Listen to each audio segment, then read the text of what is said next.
Okay, yeah, whatever's going on, I'm gonna have to assume that it's like it's gotta be YouTube being weird.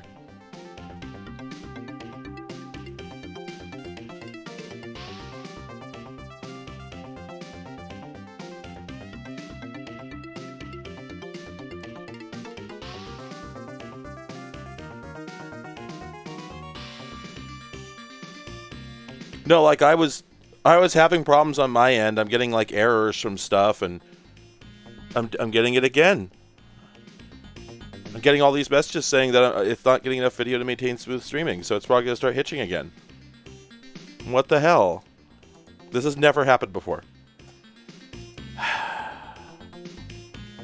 Am I gonna have to like change my ingest server or something?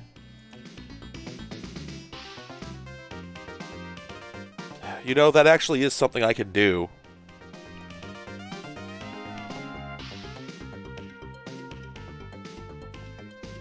Okay, well, whatever. I guess it's fine then. Hello, everyone. Hi. Welcome to online. So, the last time I did a stream, we had operating system 2 on this computer. And at the end of that stream, operating system 2 decided to explode. Because it turns out that simply running a video game is enough to blow up operating system 2. It actually like corrupted the operating system 2. And apparently this was just par for the course. Like I mentioned this somewhere. I can't remember who it was. Somebody, maybe it was a comment. Somebody told me that they spoke to a coworker, I think, or a friend who ran it back in the day, who said, yeah, you should always install all of your user data onto a second partition because you are going to be reinstalling this thing constantly. This is just how it is. So I am once again going to reiterate, OS2 is a pile of shit. Sucks unbelievably. And like this just wasn't how it was. This wasn't how it was. This wasn't how it was. This was not normal at the time. This was abnormal. Like I have many specimens of Windows 95 systems and even Win3 systems that have their original software load. They have all the stuff that came with the machine, you know? They're very obviously untouched, and those systems got hyper mild. People used them for like decades. So no. Nope. Nope. OS2 is garbage. I will never forgive it, and I'll go back to it eventually, but I kind of got mad at computer. Not really, but I was like, this is such a stupid waste of my time to be... Because I spent easily 6 hours across those 2 or 3 or 4, however many streams it was, just installing OS2 and installing OS2 again. Just doing it again and again. And it was all just a waste of time because ultimately I did not get a usable system. So I decided that instead of this is FVWM95. Instead of continuing to bang my head against that, you know, for the lols, as it were, I decided to instead switch to something slightly less punishing because, yeah, you know, as dumb as Linux could be, and trust me, I'm not a Linux defender in many ways. I've been using it since, well, this right here is Red Hat 5.1. This is the first Linux I ever used. It might have been 5.0, but this is the first Linux I ever used, and it's a pile of shit. It's not good. I don't think it was ever good, and that's fine. You know, it can be bad if it can be little bad as a treat. It unfortunately does not work very well on this particular machine, which is not really its fault. I'm saying it wasn't good when working perfectly, you know, as intended. But it is at least less stupid than OS2, because nothing could be as stupid as OS2. It just can't be done. It can't be done, I'm telling you.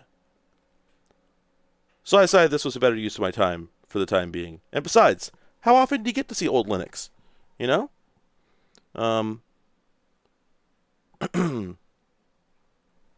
I think sus,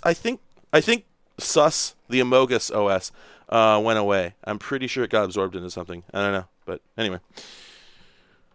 But yeah, so this is Red Hat 5.1, and like the short of it is I cannot figure out how to get it into a resolution above 640 by 480 and at 8-bit because I can't find a graphics driver that will work on this machine. I can't find a generic Vista frame buffer driver and so on. But it is at least here. Oh, and it also does not have it. Oh, there we go. It also doesn't have. You may have heard a tearing noise followed by a clunk, maybe not, and that was a light baffle that I had taped to the ceiling, ripping loose and plummeting onto the ground. Fortunately, about 5 feet away from me, and so thus not onto my head. But anyway, yeah, I only have this on here because this is a second hard drive I popped in here just to experiment with it, just to see if I could get it to go. And the answer is basically no. And the thing is, it doesn't even detect the network driver, for Christ's sake. And even back in the day, when this was new, and we were using it on a system that was contemporary and that it was designed for, it was just very Linux. Like there was a degree of Linux that was normal back then that isn't anymore. And it's not even really a dunk, honestly. Like it wasn't as easy to do things as it was on Windows. You know, I'm not going to deny that, certainly. But it was really understandable. Linux just used to be a lot more like, you were expected to recompile your kernel, and there were processes for doing that, and they worked because you weren't using thousands of kernel modules from all over the world. You were using stuff that was, had been pretty well put through its paces and was often intended for specific machines, which you might actually have and stuff like that. So it really wasn't that bad, honestly, for the time. But nowadays, it's just insufferable, right? Because in order to make this work, I'd have to recompile a kernel or possibly compile some graphics drivers. I'd have to go search. It's all stuff I don't want to do. And it's okay, because we don't need to do any of that. But before I reboot, I do want to try something. This is a PCMCIA Etherlink 3. And by all rights, this ought to work. I'm pretty sure that this explicitly said it had PCMCIA support. And it really should have a driver for this particular card. Oh, I got a beep and a boop. My Ethernet light is on here. But I don't really think this is going to work. It's weird. Let me do some X killing here. Un momento. I'll get that right. There we go. Whoops. Oh, heavens. That's not what I want to do. Let's try that again. But no, I was saying by all rights this should work. Not that it actually would work. I don't really expect it to. Okay. Oh, wait a minute. Oh, ETH0. But, oh. Oh boy. Let's see if I can remember. We go to what? Network? No, we go to network scripts. And we'll see that there's no... Oh, no. This is not it. Huh? Oh gosh, it's been a while. I used to know how to do this. PCMCA, yes. Or actually, I think the fact that there is no... probably if I rebooted it. I think if I rebooted it, this would probably work. Because I do see that there is an ETH0 device here in the message. This has if up, but it doesn't recognize that device. Yeah. What if we do if config? Oh, hey, there we go. Oh, okay. Let's put this in the 4s just to be safe. 100, 25, 25. Oh, what do we do? What, mask, I think?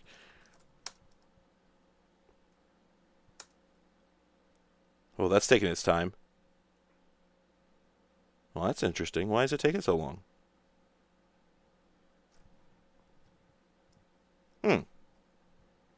That's weird. That should have either instantly completed or done nothing. Oh, but there we go. Okay. Oh, oh my God, right. You know, a reason the network might not be up could possibly be because I didn't plug this in. Maybe. I was lucky enough to find a compatible dongle at the dongle store. There we go. Gosh, I'm silly. This will probably work instantly, honestly. Hey. Nope, network's unreachable. Okay, so it says up. Oh my gosh, I set the mask wrong, right? I run 224 at home so I can do some network segmentation stuff. Network is still unreachable, really. What do we have in route? Okay, that's not in route. If config up ETH0. Oh, okay. So it does not want to come up. Let's see. Anything interesting in dmessage? So auto. Oh, that might have something to do with it. Auto detected 10 base T. This is plugged into a switch, but it's a really, really modern switch. I wouldn't be surprised at all if this switch is simply too new to negotiate 10 base T. And let's see. I don't think I have any 10100 switches available. Oh, wait a minute. What's this? Okay, well, I do have one that's explicitly 10100 gigabit capable, but oh, I'm sorry. Crap. I know what's wrong, or I think I know what's wrong. If this fixes it, then I'll know what's wrong, and I'll explain it to you. It's very funny.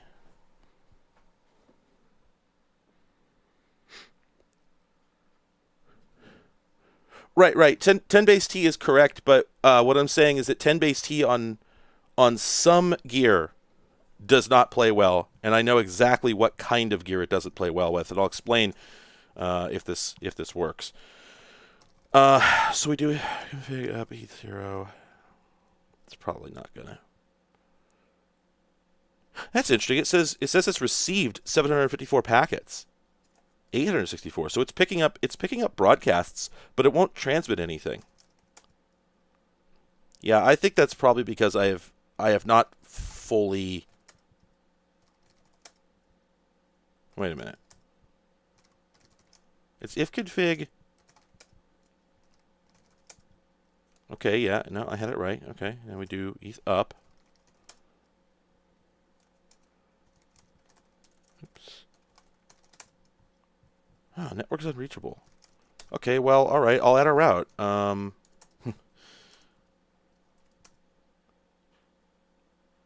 Boy, it's been a minute since I used one this old. I think we'll just man. I don't need. Okay, so it really is. Yeah, it's route add. I think we could just do default GW. I think. Oh no, it doesn't like that. And it doesn't matter because it should be. No, I fixed the net mask unless it didn't take. Oh, it didn't take. Oh shit. But I changed that. I am thinking that rebooting is probably the right call here. Oh, you know what? I'm sorry. I wonder if I forgot the syntax. Is it net mask? Yeah, it's net mask, not just mask. That's what's wrong. There we go. Ugh. Wonder if they changed that at some point. It still didn't work. And, I mean, even if the net mask was wrong, it still should have been in the route table. So, let's just, for fun, let's bring that down. Let's bring it back up. It's not going to change anything. Nope. All right. Let's just reboot. I don't think the reboot command existed yet. Oh, it did. Oh, terrific. Back in the day, I did not know that command existed, so I'd always use shutdown -R now, and for some reason, that would get hung up on stuff a lot. Oh, yeah, it's trying to RM mod the 3C589 and failing. Yeah, so I strongly suspect that the network driver never actually really entered running mode. I did try to if up it, and it failed to if up. And I think the reason it failed is because the driver was never actually fully installed. I was working with an interface. Well, no, because we were receiving packets. That's right. It was picking up broadcast traffic off the network. So, I don't know. This is an ancient Linux. And I don't wish to speculate on why it might be stupid and broken. Because there's an infinite number of possibilities.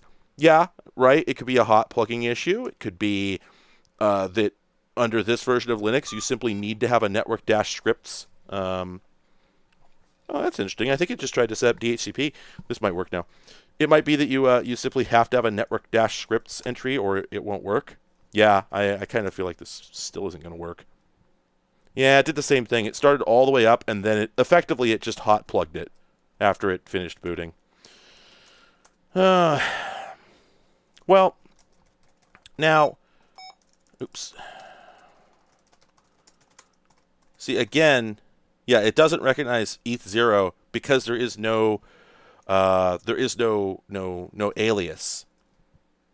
You're supposed to have a there's supposed to be alias files in here, and there aren't. Yeah, man, I don't know. I don't think I want to mess with this. This'll. Oh, no, that's LO0. This is gonna chew up a lot of time that we don't really need to spend. But I'll try one more time. Yeah. I don't think this is really gonna work. I don't think it's worth the time. No, I think this says bash. I think this is bash. Yeah. I can tab. I'm pretty sure that's bash. Hello, C222. Good luck making out anything on the Watchman.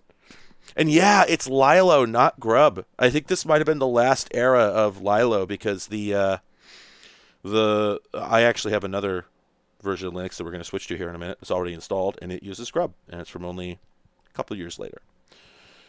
All right, anything else? Mod probe. Let me do. Oh, you know another thing that's interesting. There's no LSPCI. I did not remember that. That's fun, right? Mod probe 3C589CS. Can't locate module. 3C589CS. That's the one. Do I have to give a full file name?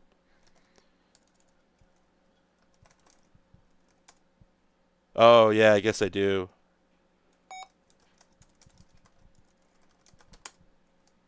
Yeah, there we go.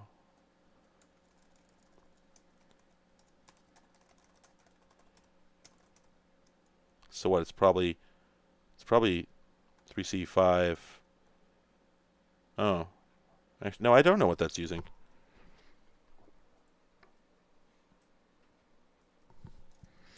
Right, but the thing, well, okay, let's. Oh, you know what? Maybe order of operations. I was trying to add the route earlier before the gateway was present. Okay, maybe that is all that's wrong. I forgot to come back and try it again. It says network is unreachable. Okay, does default gateway still exist in this version? Had they added that? Yes, they had.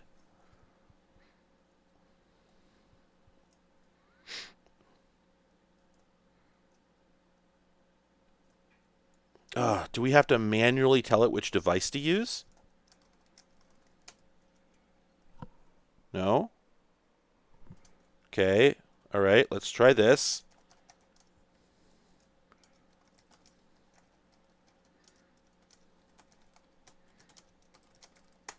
Invalid argument. Yeah. And that's the point that I'm making, right? I should be able to ping 1.1, and it says network is unreachable. So this thing is not injecting itself into the route table, even though it's up. That's enough to say, like, nah.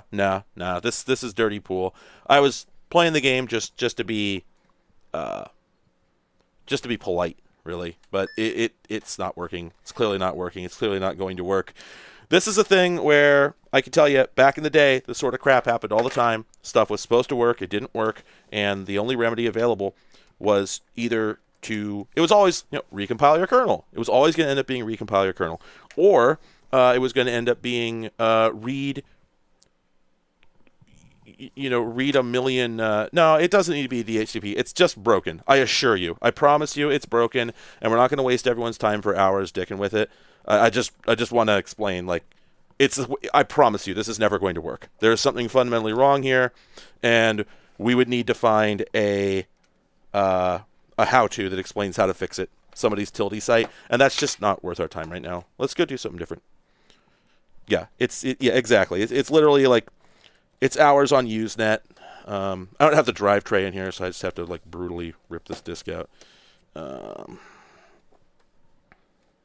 I don't know why the last couple streams have been so dim. I have the same lighting as I did.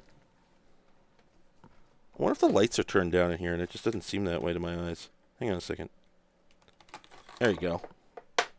Yeah, hang on. Anyway, No, I never intended to actually have that version of the OS work. I knew it wasn't going to work because I'd set it up the other night and it was just super finicky and sucked. No, we're going to do 2 different Linuxes tonight, and we're going to have a much better time, I assure you. Let's see. Okay.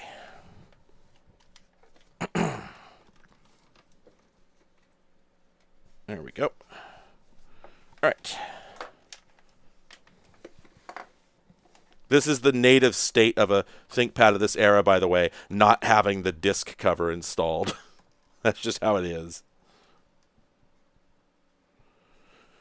Grub. Grub, baby.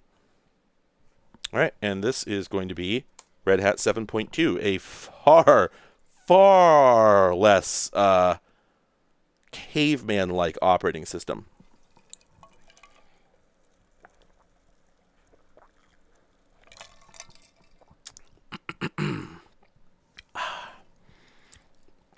But yeah, Red Hat 5.2 doesn't even have, it does, or 5.1, I think, doesn't even have a graphical installer. All text mode all the way, baby.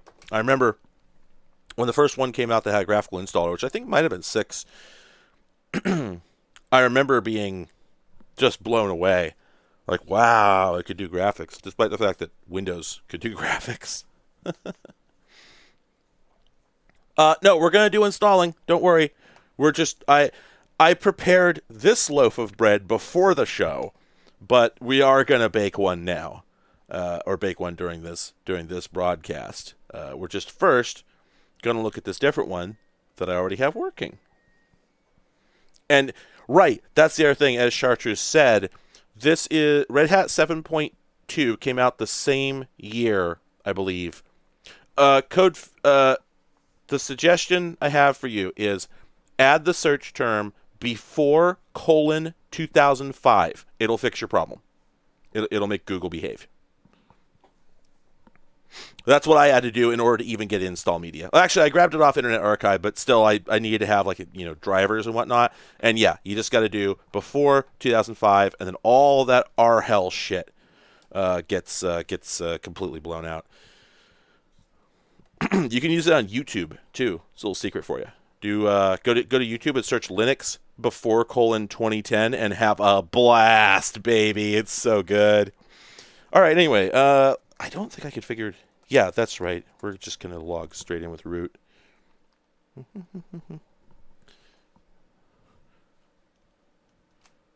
So I think this is GNOME 1.4.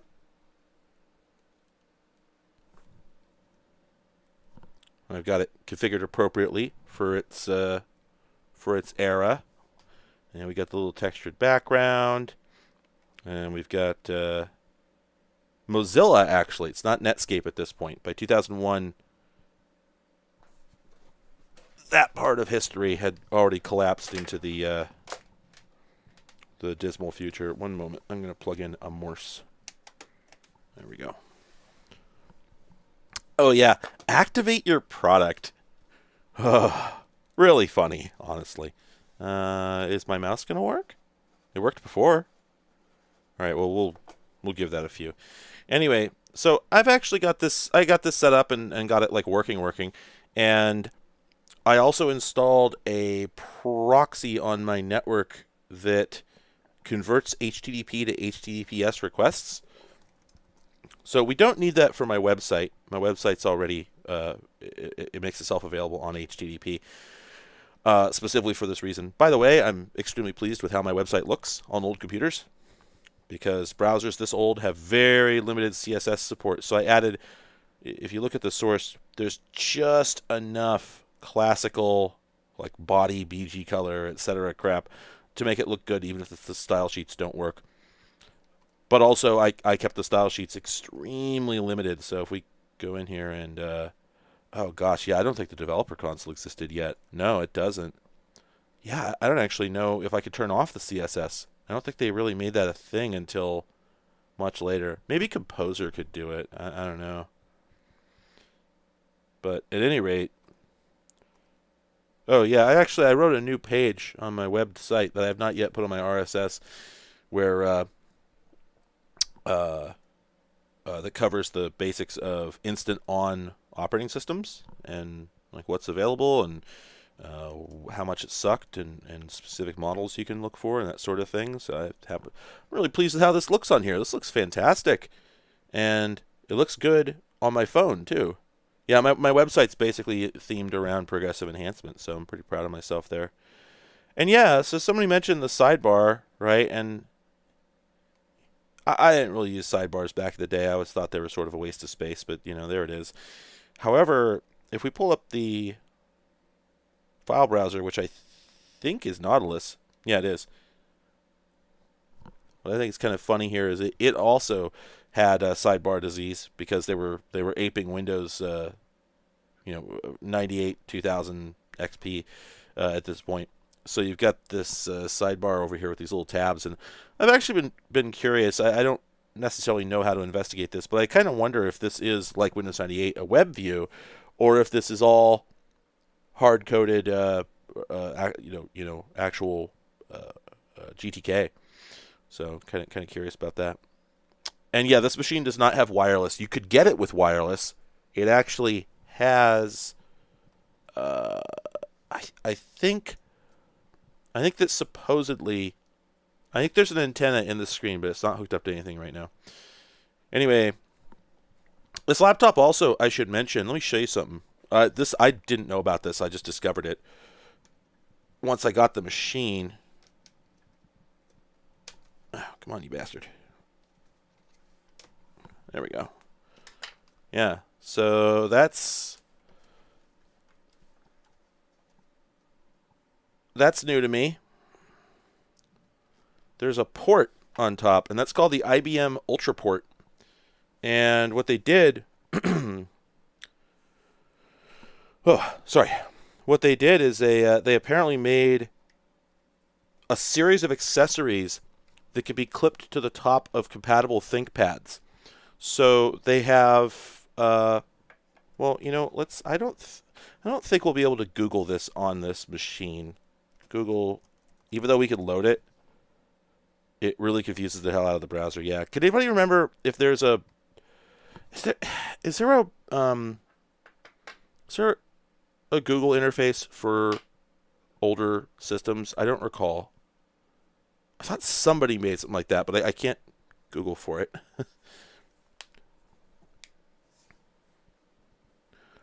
So anyway, FrogFind. Is that frogfind.com? There it is. Okay. So we do IBM UltraPort. Yeah, here we go. And oops, it's not happy. There was a great blog that I found, and I don't know if I can find it again, that really went over the details. Let me try this again. IBM UltraPort, because they did make a camera for it. Not ThinkWiki. It was somewhere else. It wasn't PS2 Kev. Definitely not Fandom. Oh my God, Fandom would destroy this computer. It would evaporate. Good Lord. How about this? Is what I searched for before, and this pulled it up. Oh man, this sucks. I'm not getting it. It was actually like the website was a Czech, I think. It was CZ. All right. Well, anyway, so they made a number of accessories for it that were quite silly. They had a compact flash reader that went up there. They had a array microphone that was like this wide and had two mics spaced really far apart. They had the webcam that was about the same size. And they had about, I don't know, 4 or 5 other things that don't make any sense. And you could also get this horrible little stand that you could use, because they were just USB under the hood apparently. And you had this awful little stand you could use them standalone. Just terrible stuff. Anyway, so I did set up email on here, of course, because that's what you do with computers in this era. Is, you know, so it does struggle, of course. The struggle is obviously real. If I try and load this image, I don't think there's any way to get it to fit on the screen other than to load it up in like an image editor. But there's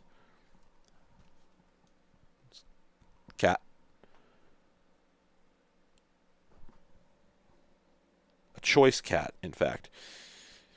You know, honestly, I'm actually kind of impressed. This is running a little bit faster than I would have expected. Yeah, I think arguably it was a conference mic. I think you could call it that.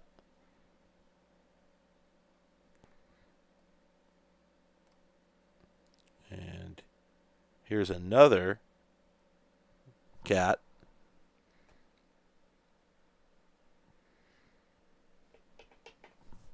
Here we go. Of course, these pictures were sent from like modern smartphones, so they're all just absolutely gigantic. And there's no way to scale them down. But yep, there's a kitty. So anyway, so yeah, I mean that works. And the thing that was good about Linux in this era, just unabashedly, this is my position on it. The thing that was good about Linux in this era is that you could customize the hell out of it. And I have a lot of complicated opinions about that topic, but the fact that they had the option and that they went with it and made it available, you could theme this. And while I think that it makes sense that themes aren't really a thing in modern operating systems very much, they were totally feasible back then, and so it was absurd when you didn't have the option to theme stuff. I don't know if you can hear this, by the way.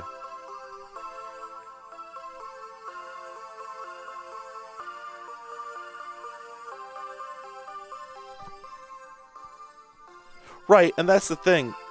OS2 took it too far. That's my opinion.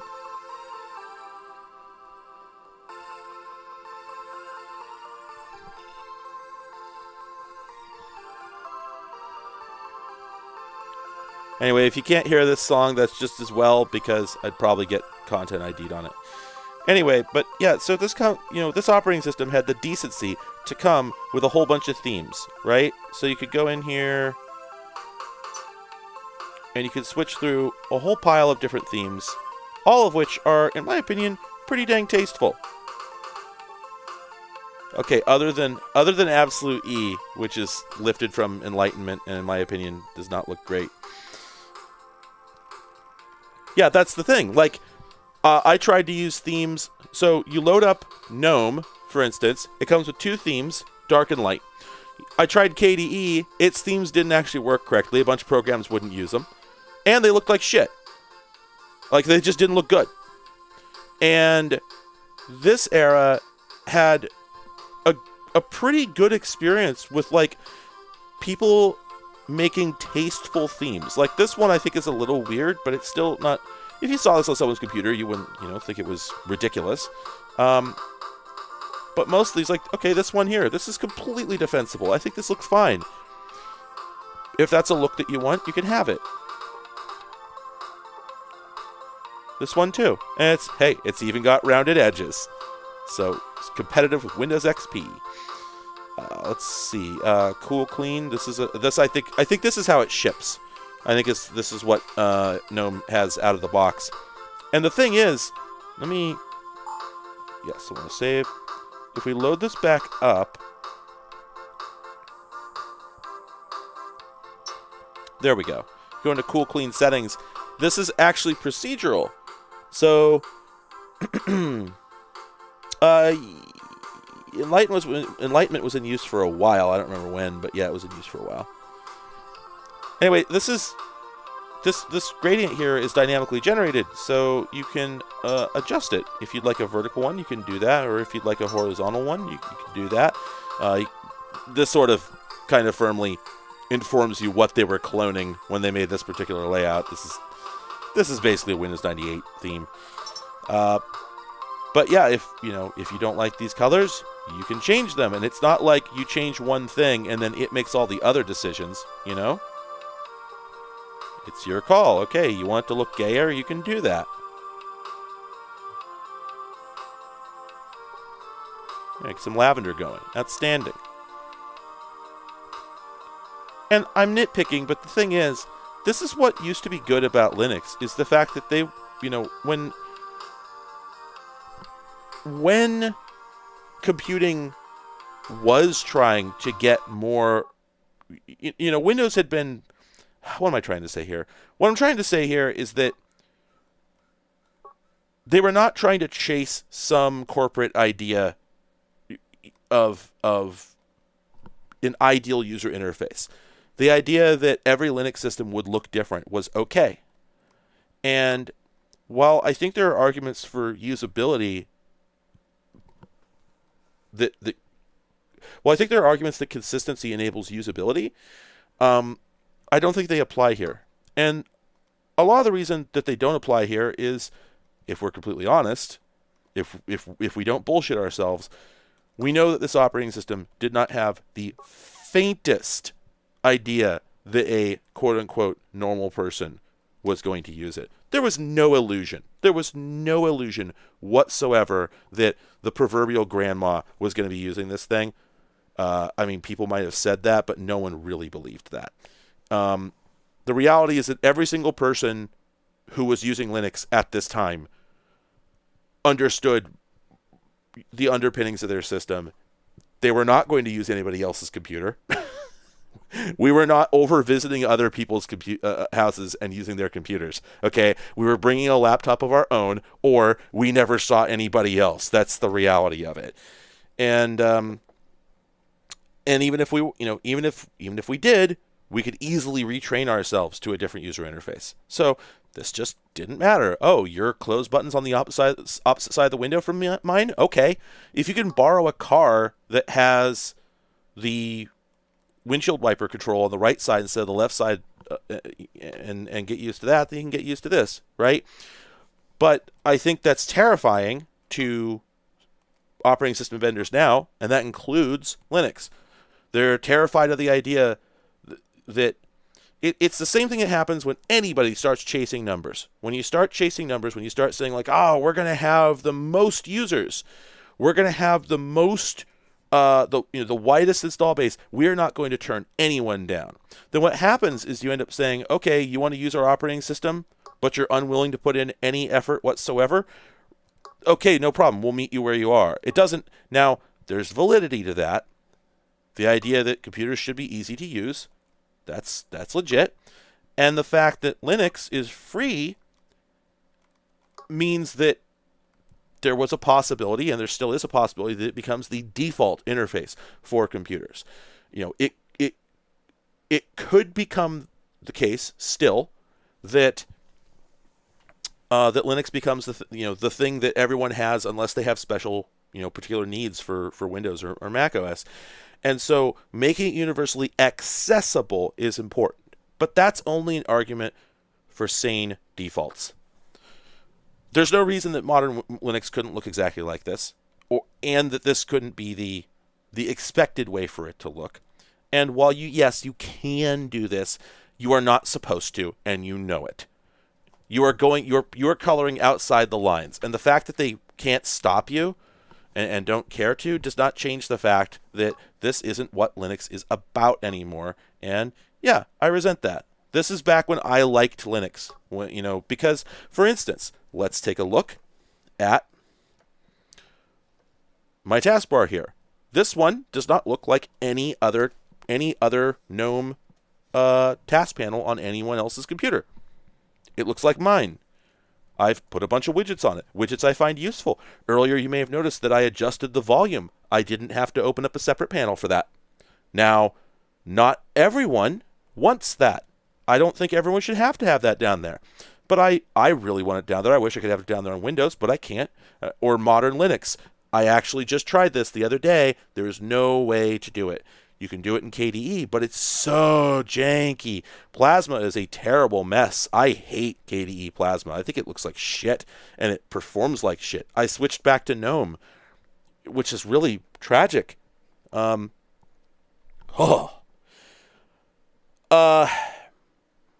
Anyway, yeah, the two-row window buttons, right? I'm a person who believes firmly that adding taskbar object grouping to Windows was a misfeature and that no one should want it. Like, if you want it, that's great, but it certainly shouldn't be on by default. That is a misfeature. That is hiding your windows so that you can't instantly access whatever you need. Well, this, even on a 1024 by 768 display, gives me access to, a good 12 programs before I start running out of space? before it gets the slightest bit cramped. That's terrific. I also have a VU meter down here, which again, a lot of people wouldn't want, but this actually works. And the advantage of it, and again, this is something I really wish I had on Windows, is that if I don't have any audio at the moment, and I'm not sure whether that's a hardware problem, because I can hit mute here, and now, shit, there's no sound, but I can see down here the VU meter is bouncing. Now, this only takes up about 12 pixels of screen width in an area that I'm otherwise not doing anything with, right? It takes up less space than my battery indicator, which I only need to see once in a while, right? So I don't mind this being here. This little compact unit here, I would love to have this on every machine. Ugh. Just makes me so mad that sort of customization, if it's even possible, is just a tremendous pain. The other thing I'm going to say, and this is a controversial opinion, I imagine. I think that the graphic design in every single version of Linux released after like 2005 is garbage. I think they look like shit. We're going to look at one later, probably, that I do think looks like shit. I think that they lost the thread completely. I think that Linux used to have a look, and then it started trying to ape other things, and it just turned into a sad parody of itself and those other things. And, oh, hang on a second. Oh, God, yeah, shake to minimize is so infuriating. Ugh. No one wants it. I've used it a couple times in good faith, if I'm honest, but no one wants that. Now, an unfortunate thing is that, well, I plugged in my mouse, but I don't see a mouse. I don't have a mouse right now. Now, it says USB HID support drivers and then PS2 mouse device common for all mice. But I still don't have a mouse. We know for a fact this mouse works. We just used it the other day. Now, to be honest, I think that if I crash X and restart it, that's probably going to fix it. So let's see. No, actually. Weird. Oh, is this a hardware thing? Yeah, that is Nautilus. Did somebody tell me the other day that plugging in a USB mouse actually turns off the track point? Because that might be relevant here. Maybe that mechanism isn't functioning, so it won't hand off. Wait, did I just see the mouse move? No. Okay. Well, so that's kind of a bummer. But anyway, what I was saying is, these icons, I think they look fine. They look sort of like BIOS a little bit. They have sort of a little bit of the BIOS energy going on, but they have nice subtle palettes. They look natural and organic. Yeah, I think they look good. They're not necessarily the highest contrast, but that's partially because my desktop background sucks. Let's see. Gosh, the quality of my webcam image here is not very good. Is there anything I can do about that? Give me a minute to play with things here. Is that background? I'm not liking that background color. I really wish it didn't look like that. Let me mess with my white balance for a second here, because I just don't like the way my stream looks right now. Go to Properties. Let's go to Configure Video. Hello, computer. Oh, right. It always does this. It gets stuck behind the OBS window, which is always on top. There we go. All right, and let's adjust this. Oh, wow, that already looks better. Go a little bit. It's too warm. There, that's actually what it looks like. More what it looks like in real life. And then I'm also going to mess with my exposure settings here. Whoa, that's a bit too much. There we go. There, I think that looks a little better. Wouldn't you agree?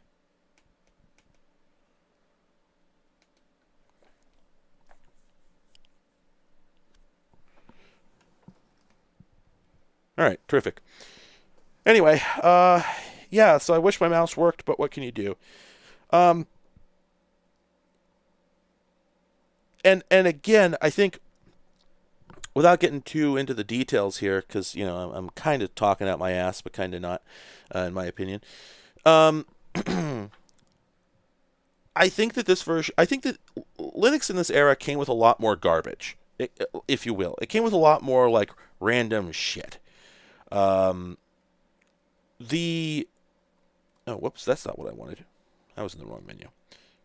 modern Linux definitely comes with a lot of things. It comes with a lot of programs, but old Linux used to come with just lots of things, bits and pieces, just stuff you can have if you want.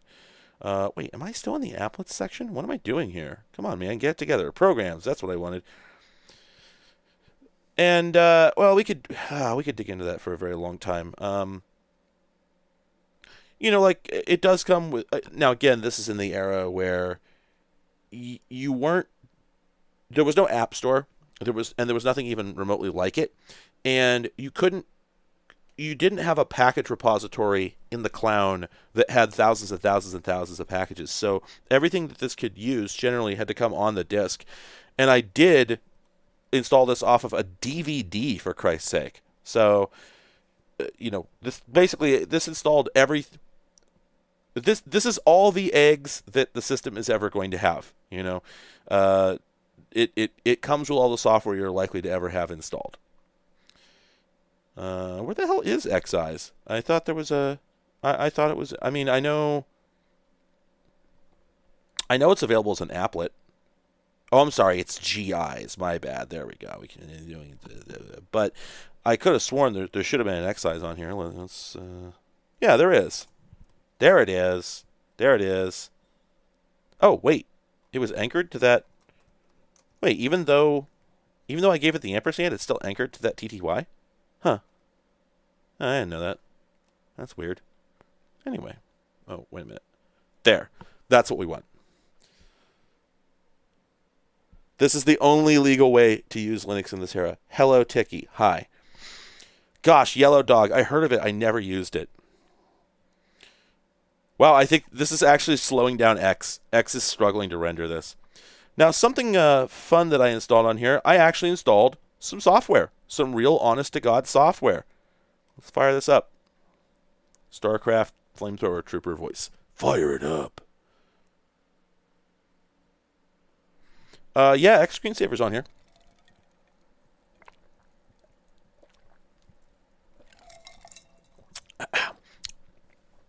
Yeah, it's got a diffuser. It's pro grade, man.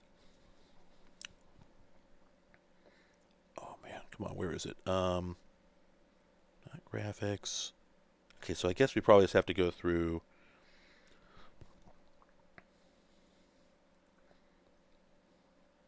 There, it'd be in there. Okay, we'll come back to that.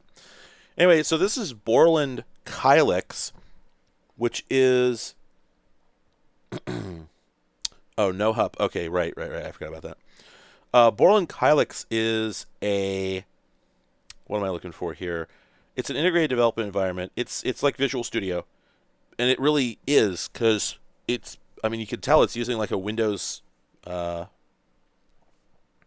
It's using a Windows display style for everything. They've actually re-implemented like the Windows common controls, which is weird because I didn't think Kylax actually ran on Windows. I thought it was unique to Unix and Linux, but whatever. Anyway, we go to user. What is it? User share, or is it user local? It's user local. Cool. Kylax 3. Go into examples, and this is a C++ and Delphi development environment, on par with like Visual Studio or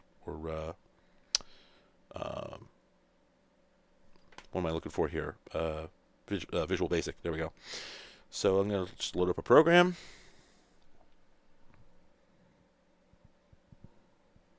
That's weird. This should be... What's going on here? Let me do open project. What the hell is it doing? Hello, computer. Do reopen. There we go. That worked. Ah, there we go. All right. Oh, but you know what? No, this didn't load the actual project. What the hell's going on here? This worked the other day. Weird. Let's try a different project. Maybe it's upset about that loaded the other day too. Huh. Something broke.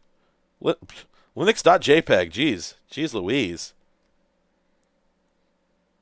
That is so very much the way that it is. Well, anyway.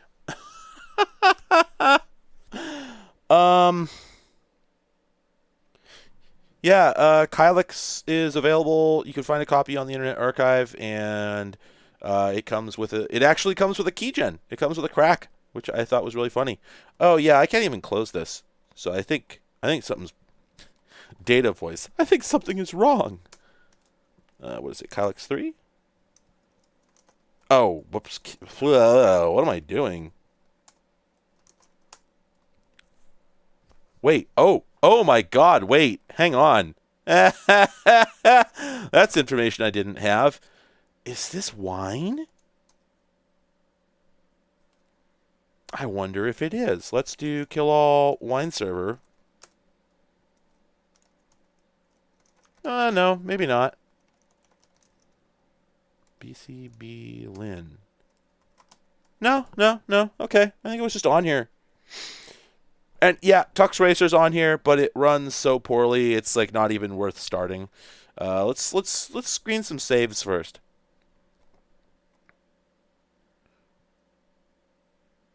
Oh, is there no? Wait, is there no option here to instantly launch the screensaver? Really? Can't you like just do it from here? Oh. Right. Won't run because you have to be in a normal account. Jamie Zawinski is mad at me.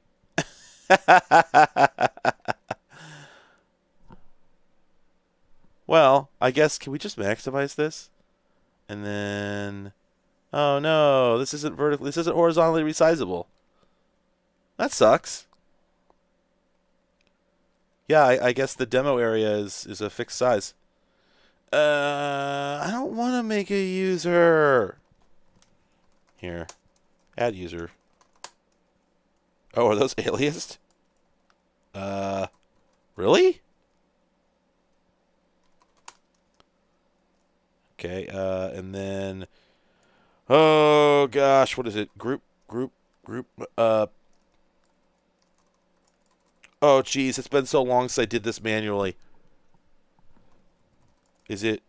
Oh, that's right. It's group. Add. And it's group. No, it's user mod. There we go. AG. Right? Yeah. Okay. Now I just need to remember what the groups are. I know how to Linux. I can Linux. And I just need to put this into what, ADM? God, it's been a hot minute. I'll put it in wheel. I don't know. I don't remember. Oh, it's not. There's no A. It's just G. All right. Users. Yeah. Thank you. Wheel users. Is that -M? What's the M do?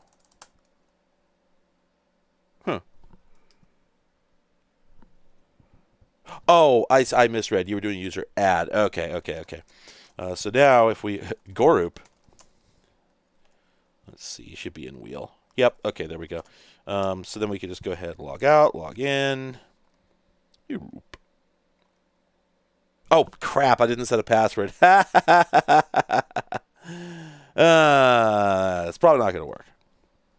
I don't know. Let's see. Maybe it's passwordless? I didn't think so. Nope. Yeah. Heavens. Oops.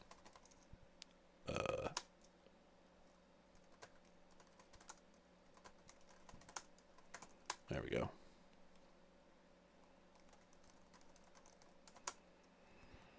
Oh. Well, there it is. I forgot about Mozilla.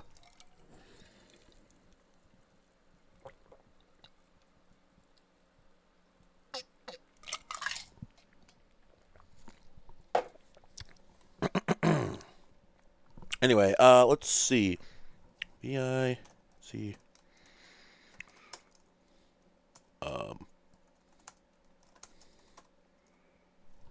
Etsy hostname?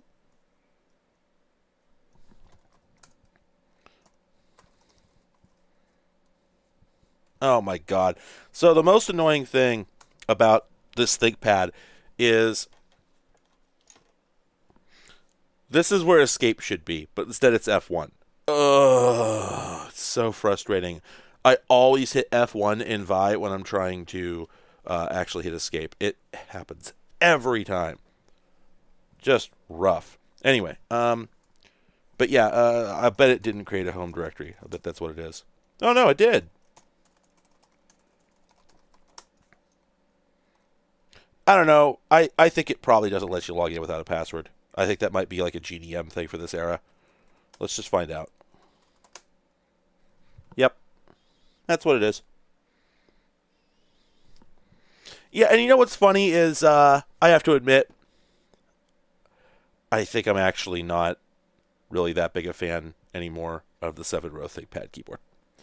I think maybe I'm coming around and not being so much of a dick about things. Because I don't know, this ain't that amazing. Okay, so yeah. Oh, that's right. There's a dedicated demo program. I forgot. Wow. So fast. So fast. Unexpectedly deleted. Oh, does this play? Oh, no, I see. Well, that one's actually frame limited. Nice.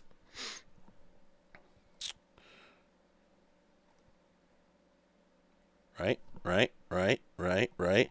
Are we having a blast yet? I'm trying to remember what my old faves were.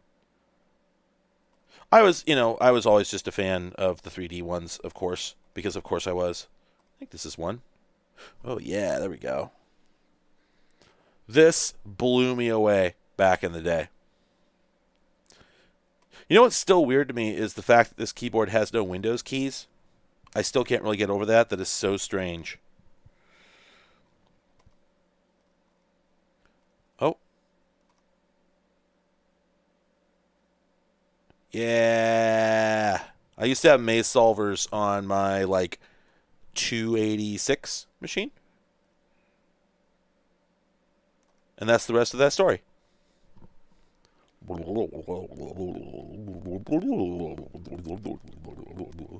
Juggler screensaver. I don't know. Oh, this list isn't sorted.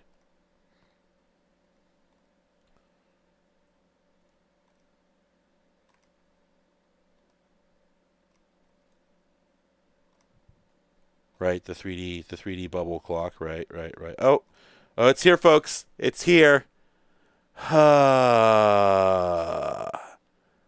Everyone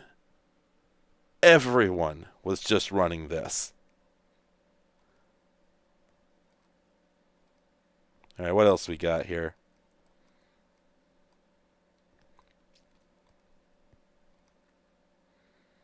Oh, that's messed up. I don't remember this one.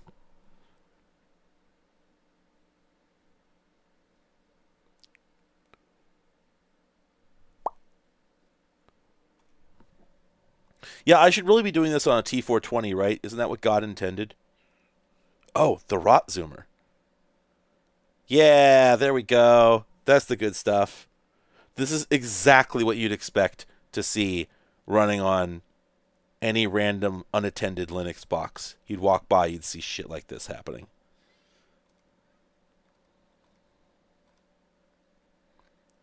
I actually don't recognize a lot of these screensavers. I'm kind of surprised. You can't see that one that well, unfortunately. Um, yeah, that's a good question. I don't know how many of these. I think a lot of these actually do. I guess a lot. Yeah, like the Roto Zoom ones, for instance, don't prevent burn-in. Yeah, because the screen stays just as bright. Whoa, that is having some serious corruption issues, which means I need to skip it because, unfortunately, I have phobias. I have phobias around distorted 3D graphics. In fact, here we go. This is the classic one. Yep, there it is. And we also have planetary mode. Ooh, that's pretty dope. Now this machine has no graphics hardware at all. So this is all rendering on the CPU. This is like a Pentium 3 1.1, I want to say.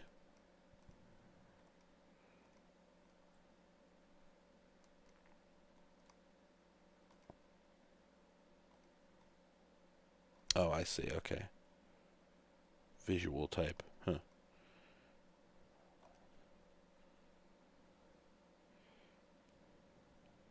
And it's the same one that was in Windows. Probably not by mistake. The Mobius cube. Oh, oh God. Yeah, no. Sierpinski triangles scare the shit out of me. Just absolutely cannot look at it. Yeah, and then there's a whole bunch of fractals in here, of course, all of which I cannot look at. And then a bunch of these. Oh, and here we go. We're back to... Wait, what? Oh, I guess not all these are present? Huh, weird. All right. Oh, yeah, I'm sorry, you're right. It does have an S3 Savage. My bad. Yes, I actually did go to the effort to get the driver for it. So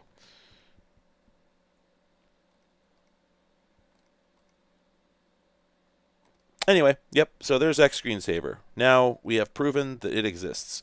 What else are we doing today? I'm going to log out, log back in, because we have more things to do. But first, we must experience the other side of the Linux fence. I think that at this time, KDE had far more... I think it had a lot more market share. I could be wrong, but Blitz stories. I'm sorry, I'm not exactly sure what you mean by that. There we go. So I actually liked KDE back in the day. It has always been... It has always been the customizer's UI, you know, and unfortunately, I feel like it really hasn't kept up with where it should be in terms of quality. In order to, you know, you can still, it still is the desktop environment that you can, you know, modify the hell out of, but oh, okay. Well, thank you, Stark. I won't. The problem is that back then it was possible to look a little sketchy without being, you know, unprofessional, and now it kind of isn't. Like, they need to do better than they are, and unfortunately they just haven't kept up. But like this is actually a cleaner interface than the GNOME of this era, unfortunately. I don't know about unfortunately. I liked it. I liked it in the day. I thought that it was the superior desktop environment. It feels a little bit less lush. You know, it did then, and it still does. It felt, a lot of the KDE stuff felt a little more like, okay, here's a command line app that we've made a user interface for, so that it's not technically just a command line app. And of course, this would be the environment that has terrible, awful menus, right? That's very KDE, you know. That's just very very KDE nature. It's useful. Don't get me wrong. The person who wants that is going to be glad that they have it. Oh man, there's so much. Potato Guy, cool. There's so much Linux. We can't really.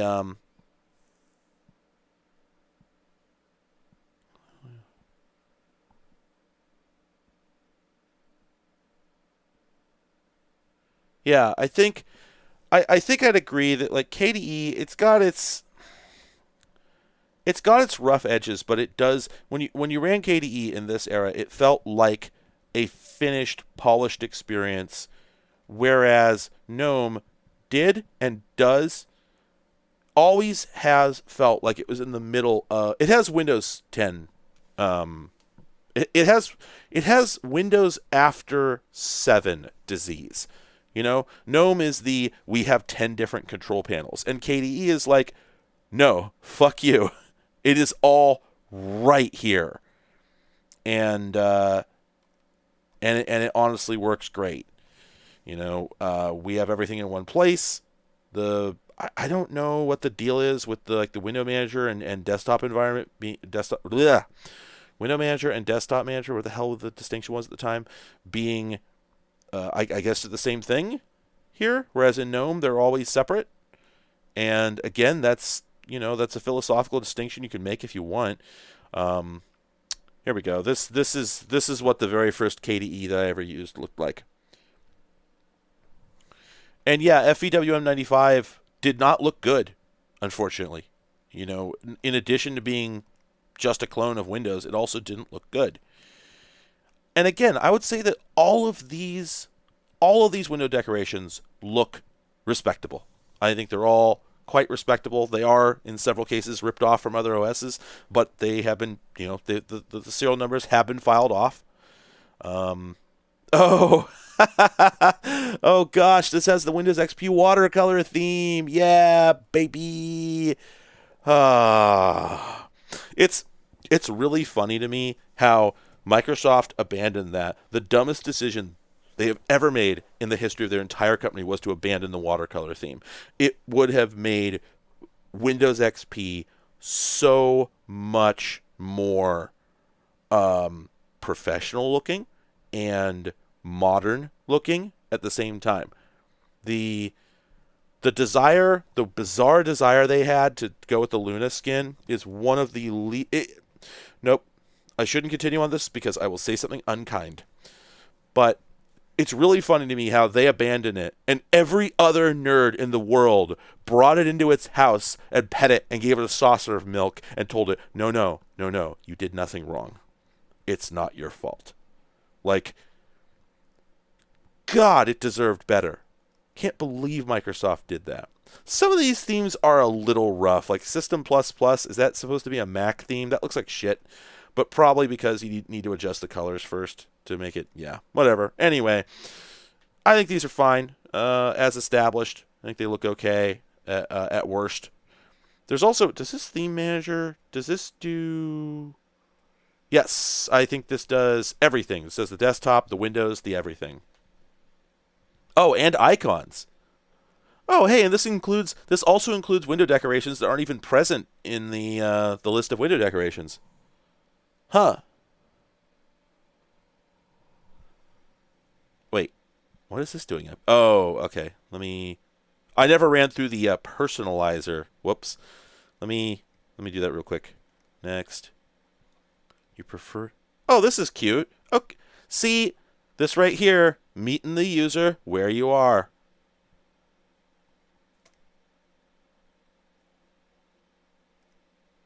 That's cute. I didn't remember that was a thing. Oh, visually appealing special effects. Let's go ahead and crank those. Oh, show details. There we go. So at the default position, there's no animated combo boxes, fading menus, fading tooltips. Yeah, they're just there. All right, let's crank that soldier boy. Yeah, I don't think that'll take effect until we hit next. There we go.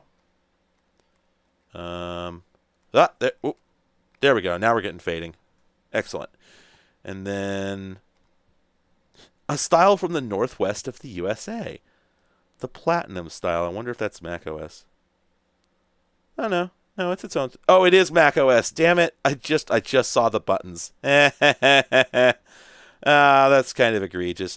Yeah, I don't know. You know what? I don't know that I actually think this looks as good as the GNOME implementation here. You can make it look good, but a lot of these decisions are kind of... Yeah,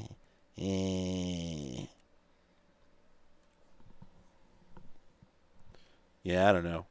Sunshine, a very common desktop. Do you get? Okay. I don't love the fact that they're like winking at ripping off the other operating systems ripping off. It's whatever.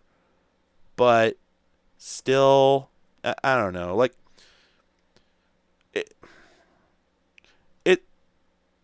it's one thing to sort of acknowledge your, like, look, nobody's starting from zero, right? Oh, I forgot about him. Ah, jeez, it's him. It's the boy. I forgot that they had a boy in this one. Huh. Whoa. Jeez. There he is. Anyway, I don't know. I get where they're coming from. I get the limitations. At the same time, I don't know. It just kind of feels cheesy.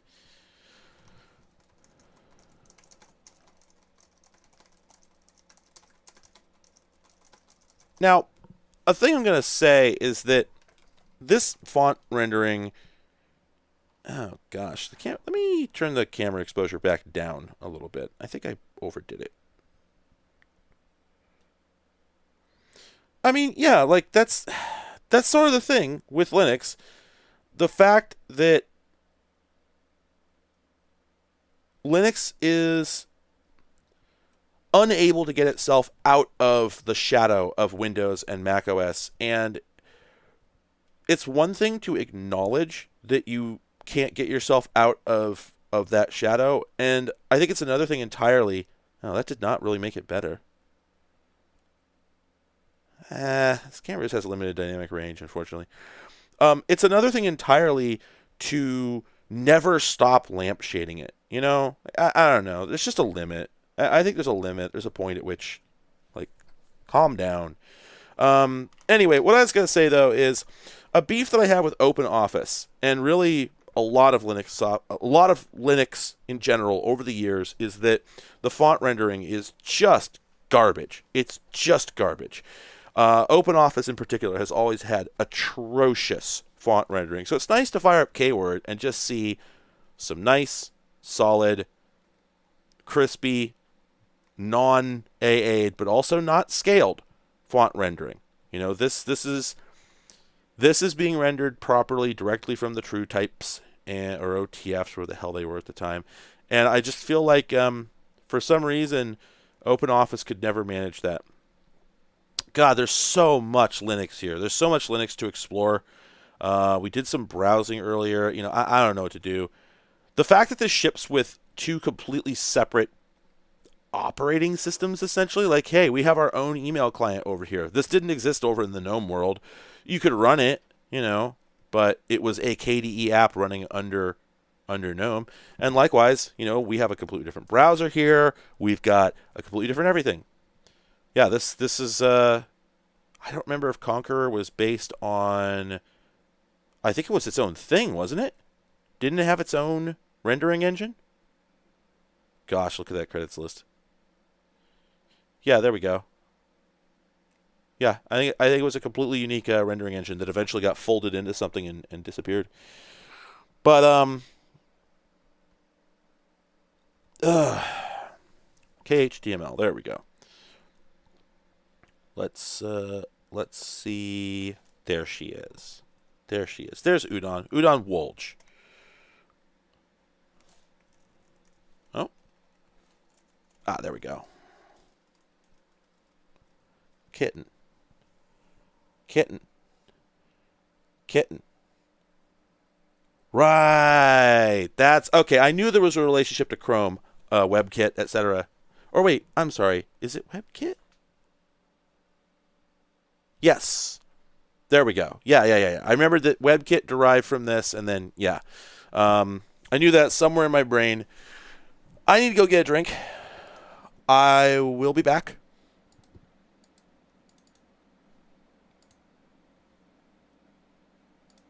And so...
This is actually off of the soundtrack for an obscure Japanese video game called Pitapat.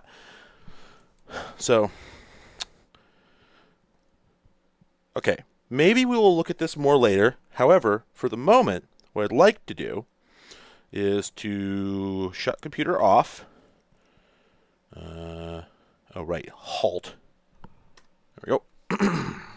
All right, and we're going to switch hard drives.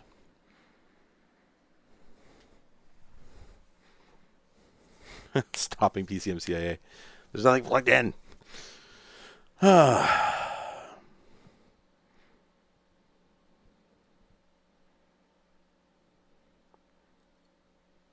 right.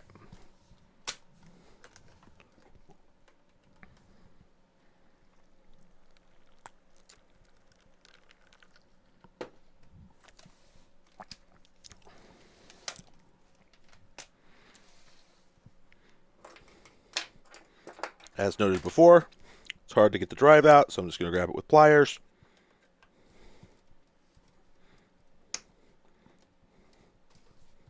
There we go.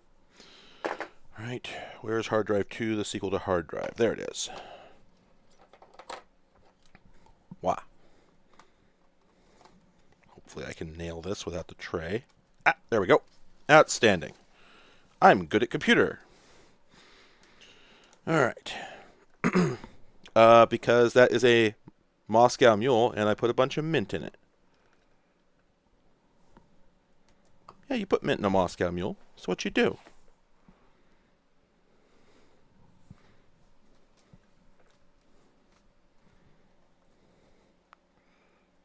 Okay.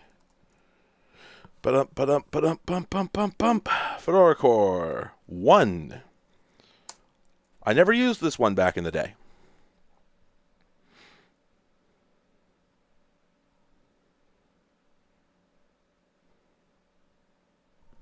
Oh, did it just switch to frame buffer? I think it just switched to text mode frame buffer. Yeah. Well, I don't plan on hot swapping. I don't plan on swapping these hard drives that often. Boy, this is taking a minute. Earlier. Uh-oh. Oh, wait a minute. No, this is the exact same disk. I loaded this disk earlier, and it booted straight into the installer. This looks like it's hanging. What's going on here? Oh, well, you know what's going on here. That's right. That's right. That's right. That's right. That's right. That's right. That's right. That's what's going on. Soba. Subs. Hello. Hi. Hello. Hi. Hello. Hi. Hello. Hi. Hi. Hi. Hi. Hi. Hi. Hi. Hi. Hi. Hi. Hi. Hi. Oh, you're getting wulged. You've been wulged.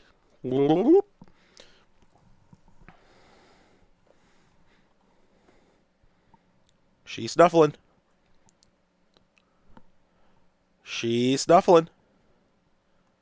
Oh, who's snuffling?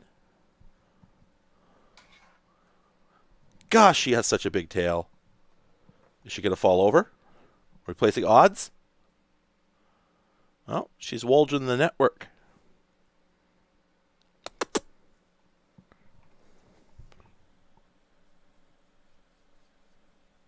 Imagine being this soft.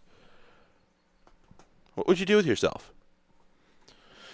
Okay, anyway. I shouldn't need to do anything to make the installer start because it worked perfectly before. So I'm going to hard power because I think that maybe I hadn't done that. No, I had done that. Why doesn't it work? Huh.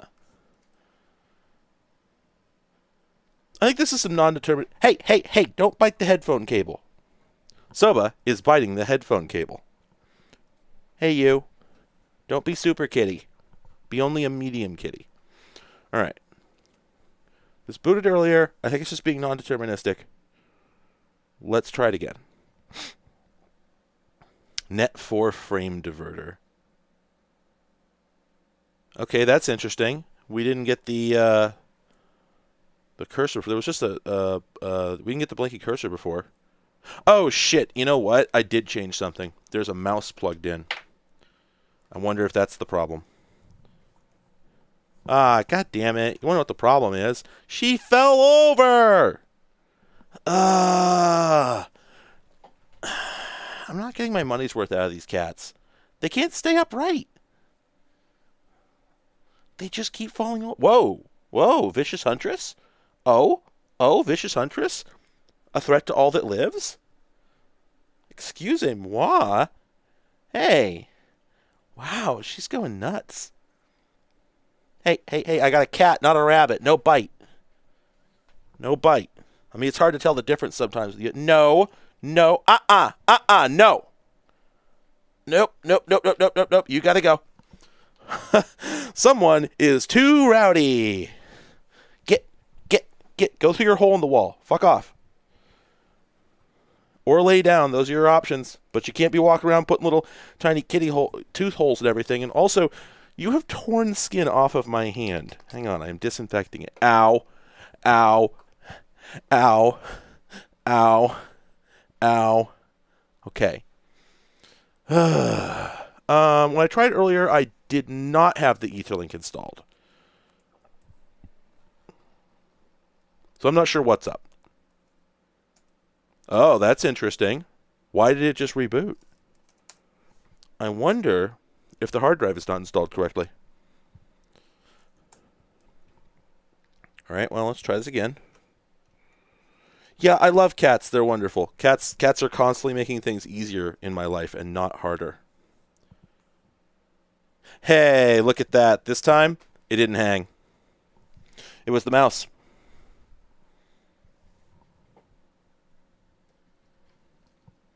Maybe.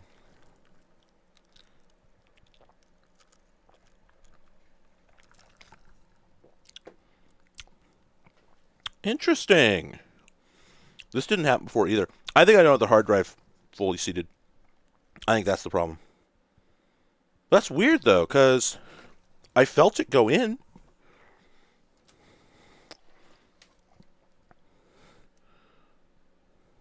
Oh. Oops.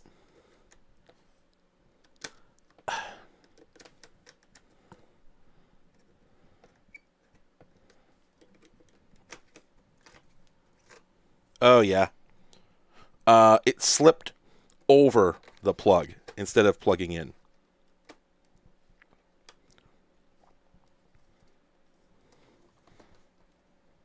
Okay, I think that went in. Let's try it.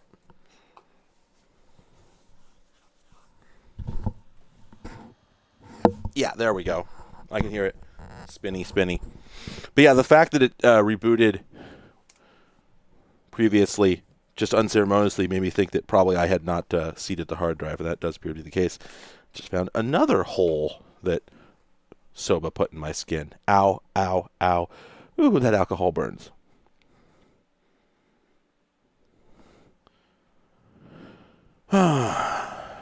Blinky. Once again, the color temperature in here is just, like, wild. There, that's a little better. There we go. Yeah, I hate the YouTube filters. There's no way to turn them off. Although, actually, I'm sorry. It might, if you're not looking at, what is it, live chat? If you're looking at top chat, then it definitely does just black hole anything it doesn't like. But I think that if you're looking at live chat, it shows more messages. But I still think it doesn't show you any cussing. So, probing for video card, S3 Savage IX. Is that IX or is it 9? I don't know. Anyway.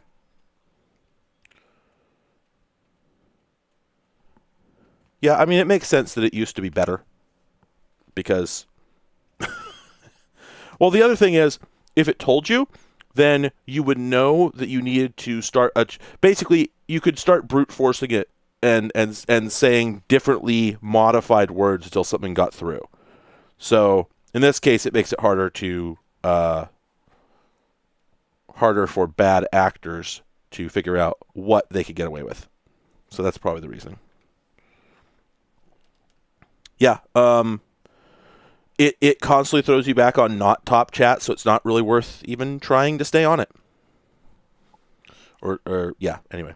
All right, so I have not tried installing this before on this machine. Theoretically, it should work. Minimum requirements for Fedora Core are a Pentium, but to be frank, we know that that's for like minimum requirements for like text mode. So, let's see. Can we do a generic LCD 1024? Delightful. Now, hopefully, it doesn't blow up because I already have an OS on here that's old enough that it confuses it, but it should be okay. I think we're gonna do custom. Yeah, we're gonna do custom, and we're gonna manually partition because I need to blow away this disk. Oh, interesting.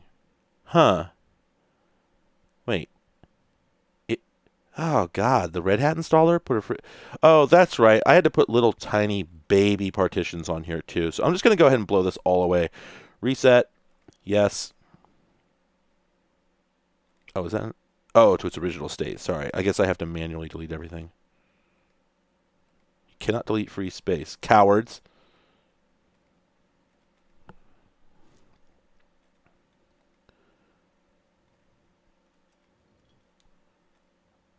Oh, I see. It is selected in the above area. All right. Okay. We'll do slash and fill the max. Or actually, I guess you're still supposed to do a swap partition in this era, I guess. And I don't really have a reason not to. So I'm just gonna do that. Okay. I shouldn't have made that HDA1, but I've already done it, and I'm not going to fix it. May not be booting constraints. Ah, probably because it's not the first, or is that forced to be primary? Is that what we have to? No, I think it's because I didn't. Yeah, it's because I made the, no. Wait, what's it upset about?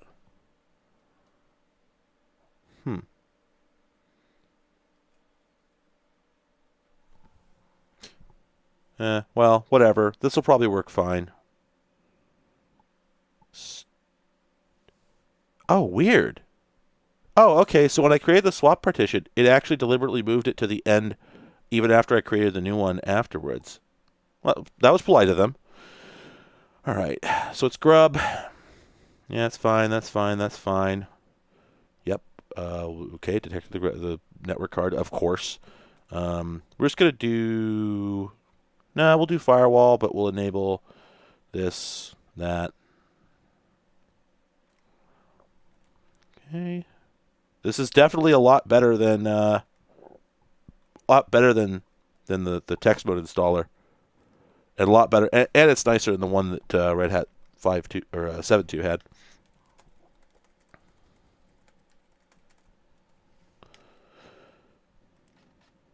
But yeah, I never used this version back in the day. I heard other people talking about it, but I was like out of the Linux game at that point. Yeah, I don't know if /boot was meaningful back then. Maybe it was. I certainly don't remember ever using it. Oh, I almost ran over Soba. I like the little animated mouse cursor. Nice high frame rate. Animated.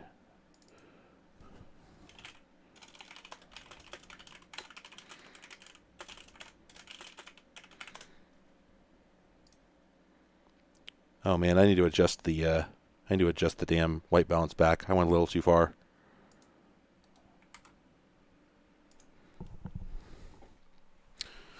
Let me go do that.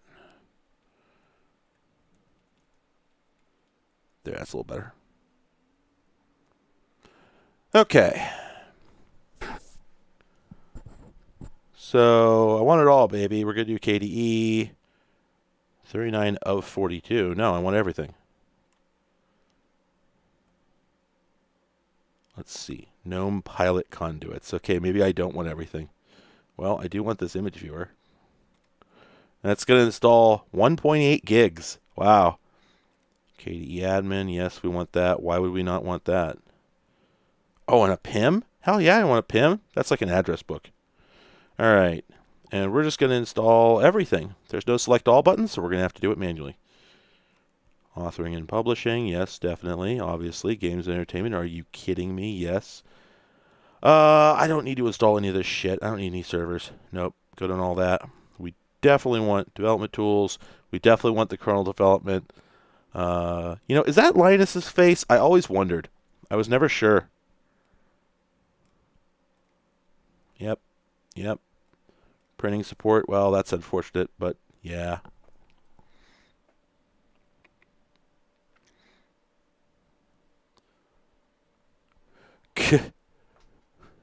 Red Hat 5 is easier to install than OS 2. That's a fact.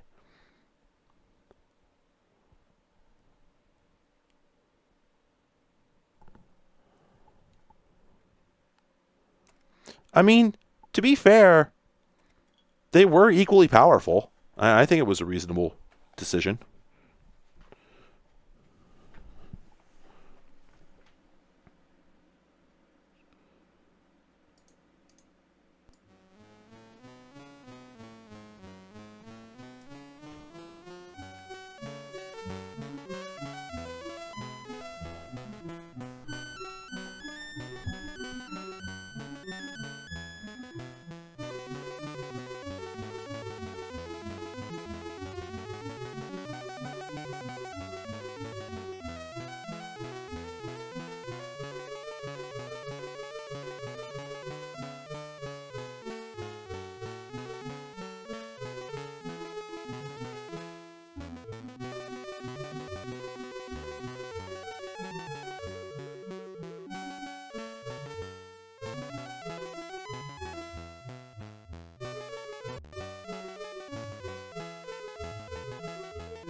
All right.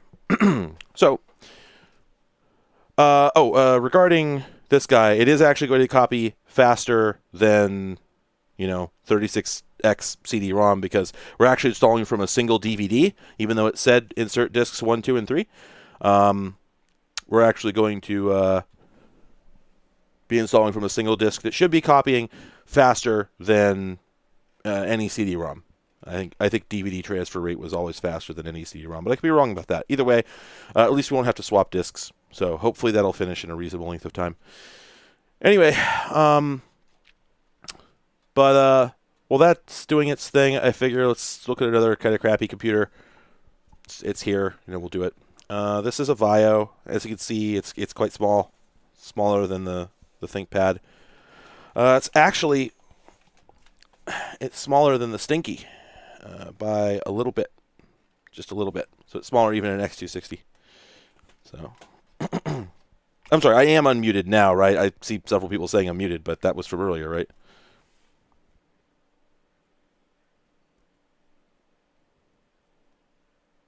I know absolutely nothing about CRT repair. That's something that other people do.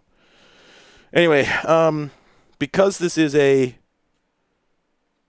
CRT, this is CRT. Sorry, because this is a what am I trying to say? Not CRT. Oh my God, what am I trying to say? No, I lost it. I completely lost it. The hell was I going to say? All right, well, whatever. This is a bad computer here. It's little. It's got an external. I think it's an external Wi-Fi antenna. Why would someone do it like this? Why do it like this? This is so bad. God, the lighting in here sucks. Anyway.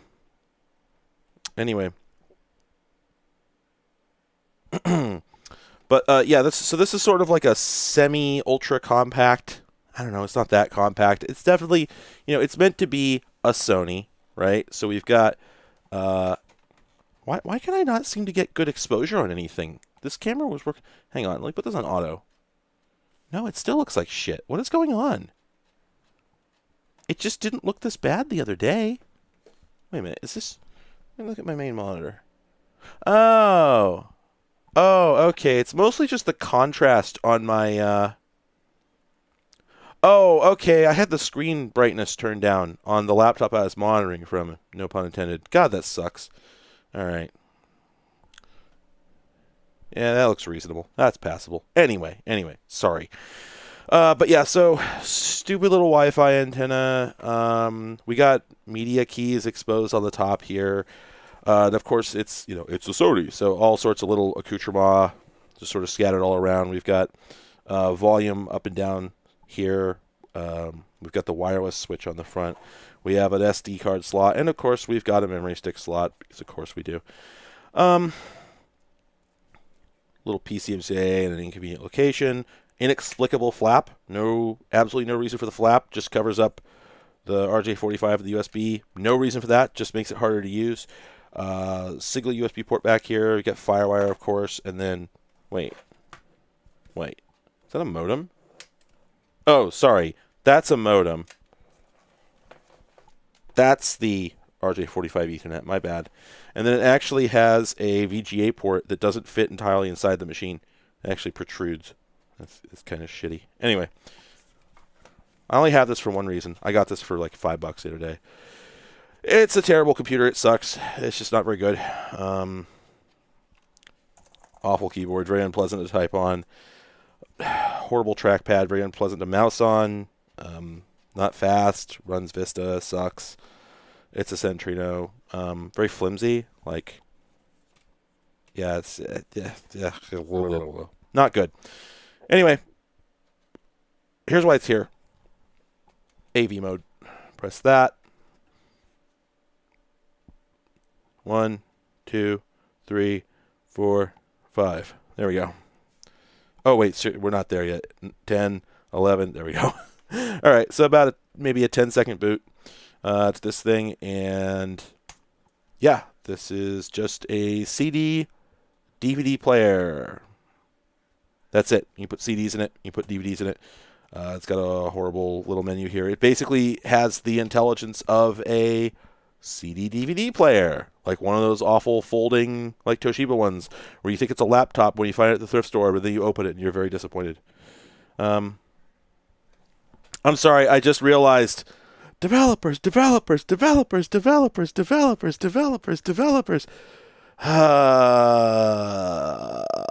Shots fired.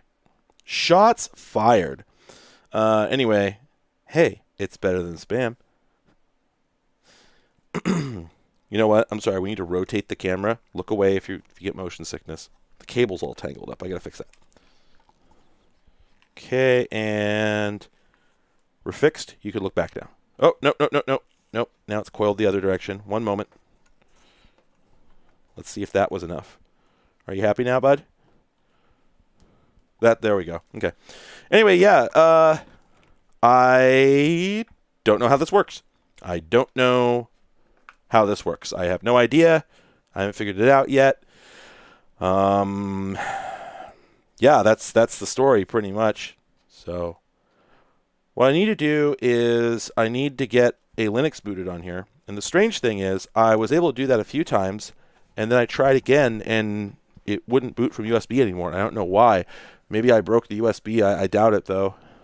So what I'm going to try to do, I have one burned Linux that should work on here, and that's the change NT password. That has a Linux built into it. By the way, I know I already stated this, but the thing has a DVD player, so it actually has a DVD drive. Yeah. It's actually got a... Well, okay. So it has a DVD drive, right? But you're supposed to use the eject button to eject it, the one that's up here, and that only works... It has no firmware support. It only works when you're in an operating system, so it does nothing. And if you look here, there's no eject button. See? If we run a finger across it, nothing happens. You can't see it. There it is. You can just barely see it. See that? That little nub? That's the eject button. It actually works. Come on. You bastard. Oh. There we go.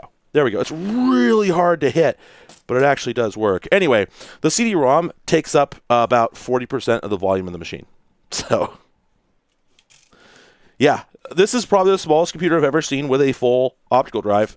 At the same time, I just don't really care. Like, oh well, that's cool, I guess, but I don't really give a shit. Okay. Also, gosh, so many boot options. We've got USB optical drive, iLink optical drive, internal optical drive, floppy, USB flash, USB hard drive, internal hard drive, and network. So many. Anyway, internal optical drive. This should boot by all rights. Okay. Outstanding.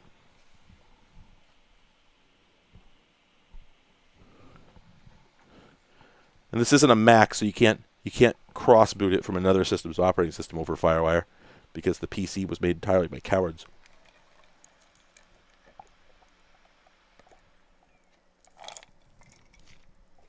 There's no built-in what am I looking for here?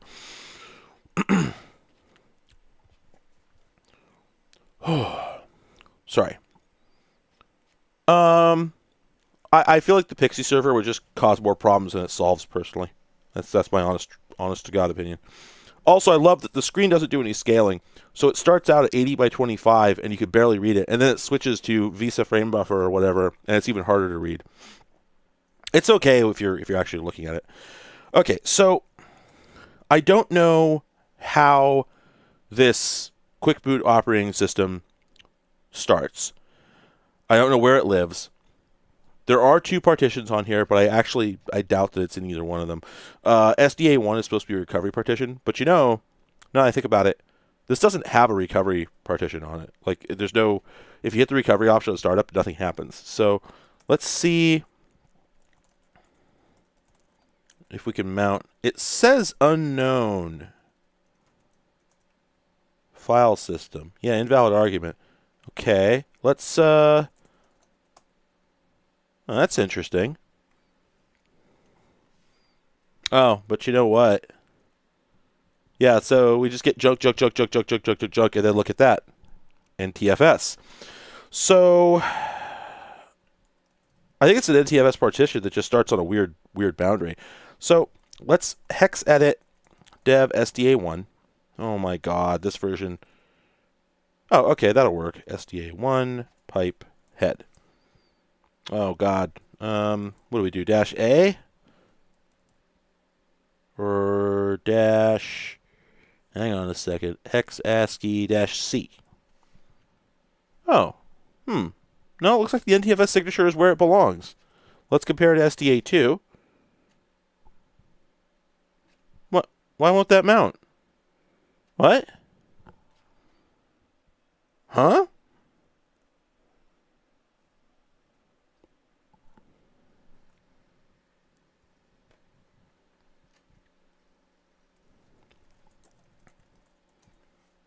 Ugh. There's no file command. You're not supposed to actually use this version of you're not supposed to use ChenTPW for doing actual Linux things. So, oh man, and there's no okay, there we got NTFS 3G. There we go. Dev SDA1 mount SDA1. Oh, there we go. That's weird. Why didn't that work before? So, okay, so there's definitely some Sony files here. Sony HD receive. You know, I think so. This machine has been reloaded with Windows 7, and I tried to trigger the recovery partition and it failed. But the thing is, the Sony documentation says to use the Windows recovery tool. I think that the reason it didn't work is because they reinstalled Windows, so the recovery tool in Windows didn't know about the existence of this drive. Because this looks like a... Yeah, this is a viable... This looks like a viable boot partition. And I'll bet if I look under sources, I'm going to see a .wim. Oh, sorry, it's all uppercase. Yep, there it is, boot.wim. Okay, so we just need to get booted into this. So what I'm going to do... I'm going to run off real quick. I'm going to run off a, the hell's it called? I'm going to run off a CD with that bootloader thing I can never remember the damn name of. And we'll use that. The weird thing is, I still don't understand why my USB drives were bootable, and then suddenly they weren't anymore. Let's take another look at that. So, I have, well... somewhere in here is a change NTPW that I was able to boot from before. I know for a fact. That's Ubuntu. Let's set that aside. Because I don't want to run off a CD if I can avoid it. But where the hell is my... where is my NTPW drive? Oh, is that it? There it is. Okay. So first, let's make sure this USB drive works in the machine. Okay, there it is.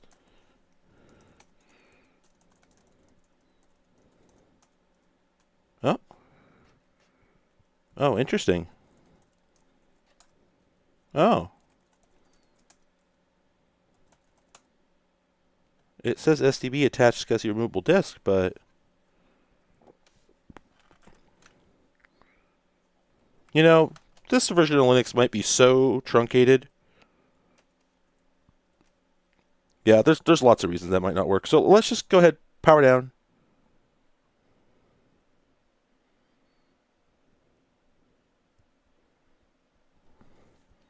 You know, the other thing is, I've never figured out how to get into the BIOS on this thing. I've tried a bunch of keys.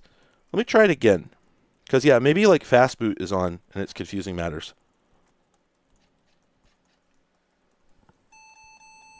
Okay. Beep, beep, beep, beep. Oh, wait, there we go. Ah. Oh, LCD screen expansion. It is in here. Oh, and it's an 80 gig drive. I was wondering about that because it's a ZIF. It's a spinning disk and it's a ZIF disk. Infuriating. Yeah, so there's not really anything in here that we can work with. 1.5 gigs of memory. That's actually not that bad. And I think... okay, and the hard drive is at the bottom of the boot order anyway. So, yeah, this really should... this really should always boot from a USB drive. And it was doing it.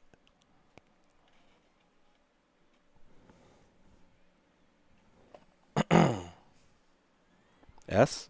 S for Sony? Oh, god damn it. I didn't take the disk out. Yeah. Whoops. Let me find this stupid little tiny eject button. Come on, you bastard. There we go. Okay.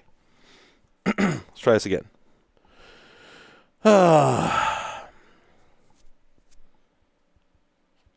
Yeah, it's a 1.8-inch spinning hard drive with a horrible little Mylar ribbon cable on it.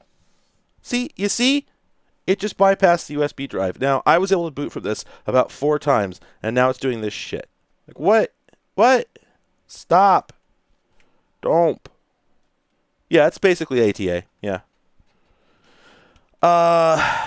Okay, well, I'm not going to fight with trying to get the damn thing to boot from USB. I don't care. I don't actually need it to do that.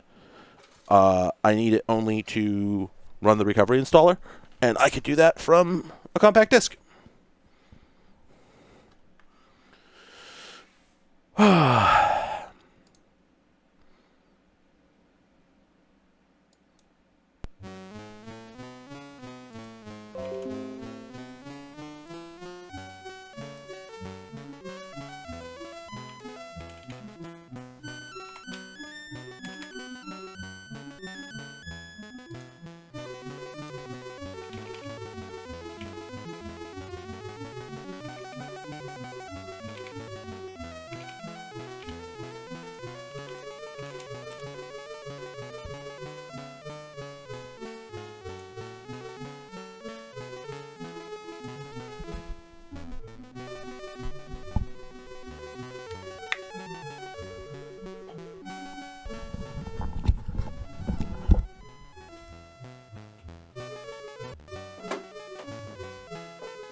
Oh, man.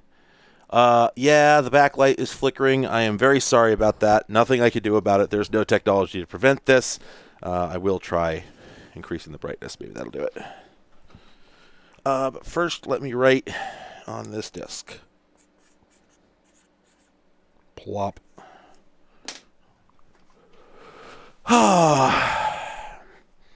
Okay.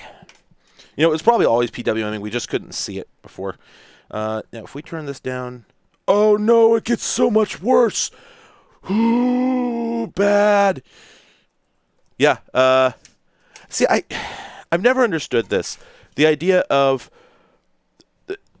If it's PWMing right now, then that means that the LEDs are capable of being brighter. So why the hell can't I drive it hard enough for the LEDs to just stay on? Why do they always have to flicker? This makes me so mad. It's just infuriating.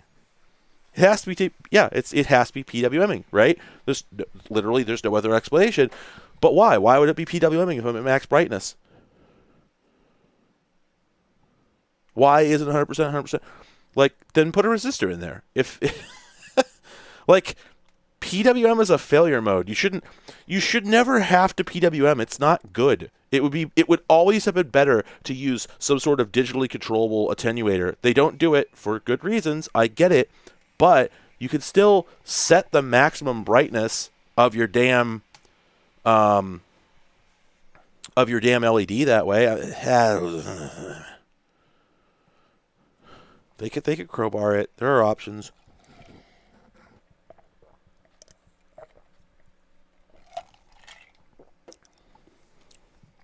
Excellent. Okay, this is definitely the recovery partition because that is the Windows Vista loading bar, if I remember correctly.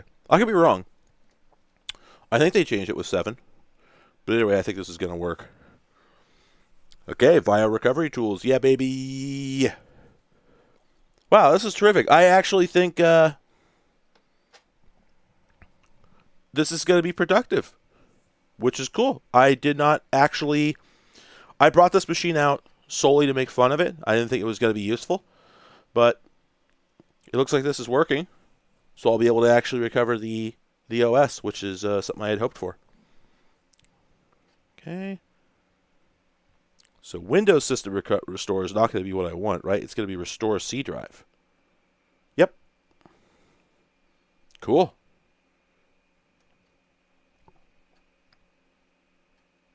Oh, I was like, why is it telling me to do these? All right, it's suggesting maybe I should try these other options. I won't. You know what I'm curious about before I go any further? If I adjust the exposure on the camera... Oh. Wow, that really is adjusting the exposure for really reals. Huh. I'm not at all surprised that someone didn't overwrite the partition when they installed 7, because I know where this came from, and it's like a local kind of... Well, anyway. But also, they just did an upgrade. They did a Windows 7 upgrade install. That makes sense to me. I wouldn't do it, but it makes sense to me. All right.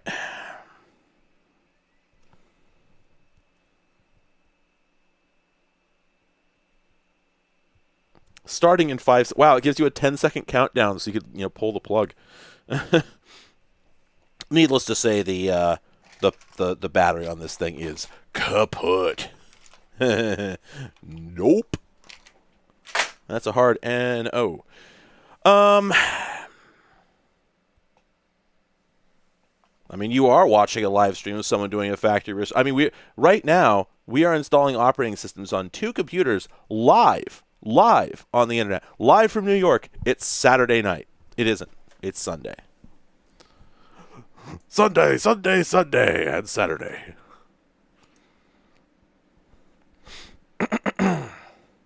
Pardon me?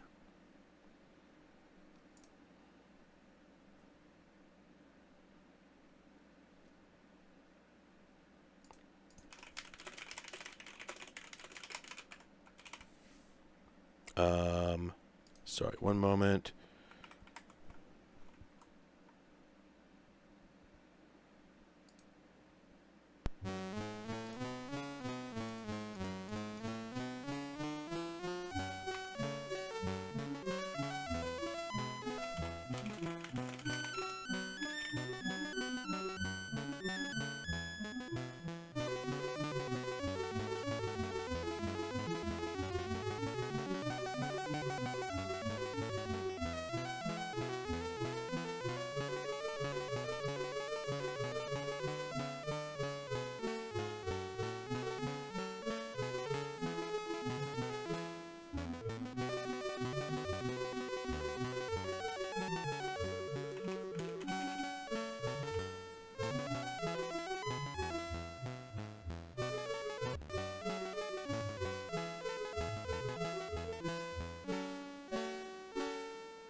Now the question is, can we computer 3 times at once? Thricely? I don't know. Oh, yes we can, and we will.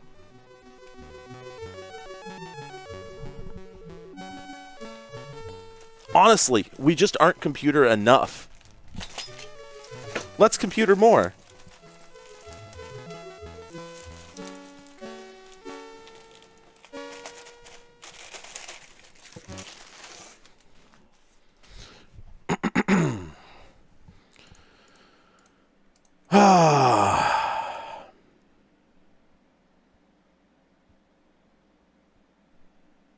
We need new music. All right. Let's get supplies.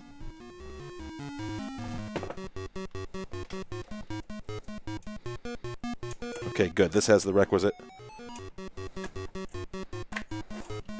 Outstanding. Okay. So let's...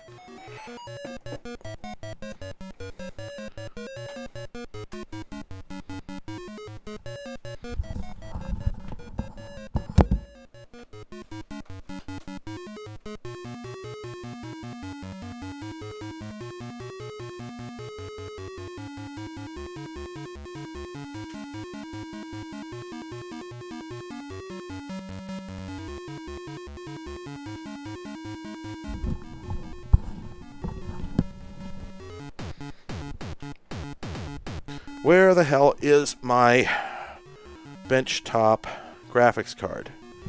Is it behind here? Oh, huh. The missile is eepy.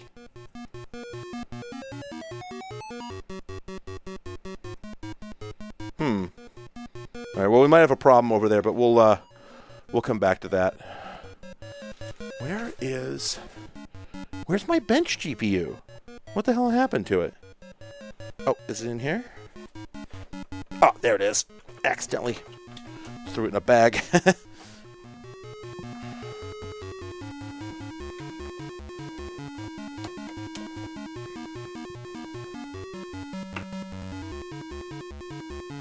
Okay, alright. Now, first things first.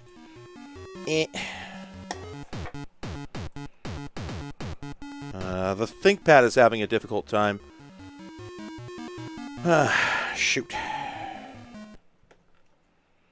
Yeah, we're computing as hard as possible. We're computing the QPI intervals. It is still struggling to read this, but hopefully it will let me bypass this corrupted file. I don't really care about it. It's Jalibc Devil. I guess it's also possible the disk got a scratch or something on it. I might need to reburn it. And it looks like it's giving me the opportunity to do that, so go and do the McDonald's dots. Ketchup, ketchup, ketchup, ketchup, mustard. Maybe a little more. It doesn't really matter. Yeah, that actually feels like too little grease. There we go. I don't really give a shit.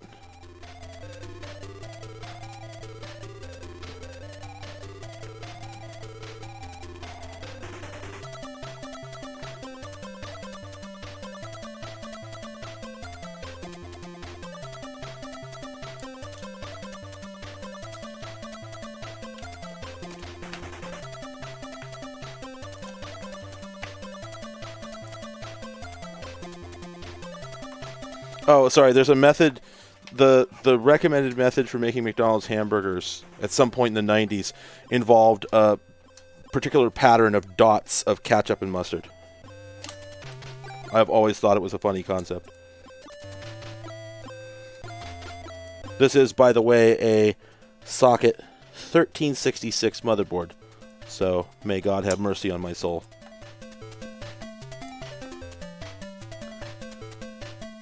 There we go. To wit. There we go. Okay, I think we're in. I'm in. By the way. Yeah, baby. Gamer RAM. What do we got here? This is 3 by 2, 3. This is 12 gigs of RAM. God, that's too much DDR3. There's no need for that. There's just no need. Anyway, okay. So let's saddle it with a graphics card. There we go. All right, and then what has become of our Fedora? It is still upset. Oh, right. I was going to pop the disk. There might be like a little baby scratch on it or something. It's pretty clean. There's a couple really minor scratches. Oh, just go ahead and give it a quick rub. We'll put it back in. We'll try again. Okay. Press button. Okay. done that.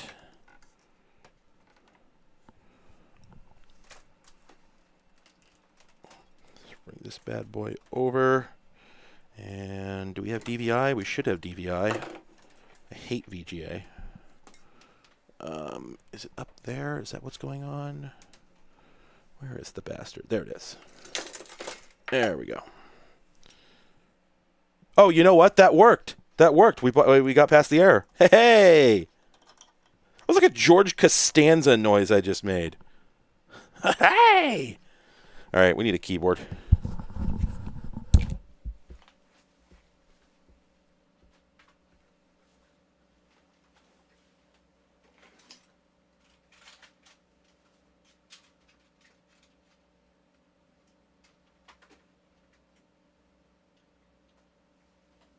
Oh my God. Really? Folks, I need you to understand, I just turned around and this was happening. She is simply in. Oh my God, Soba, really? Gosh, you're a special cat. And now she's out. And now she wants out. And she can leave if she wants. That's legal. She's not a prisoner here. She acts like it, good Lord.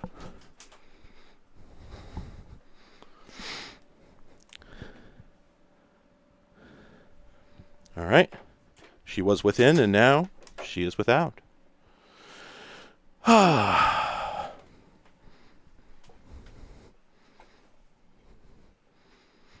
right. Okay. So this computer is like a Core 2. Sorry, this is a Core i7 first gen, like a 3.2. It's kind of a beast. That's not why we're doing anything with it, but it is kind of a beast. And we need 8-pin power to run this bastard. Socket 1366. So, oh Lord, is she going to get warm? Okay, plug that in. We got all that RAM. We also have an embarrassment of USBs. So actually, this would have been a decent board back in the day.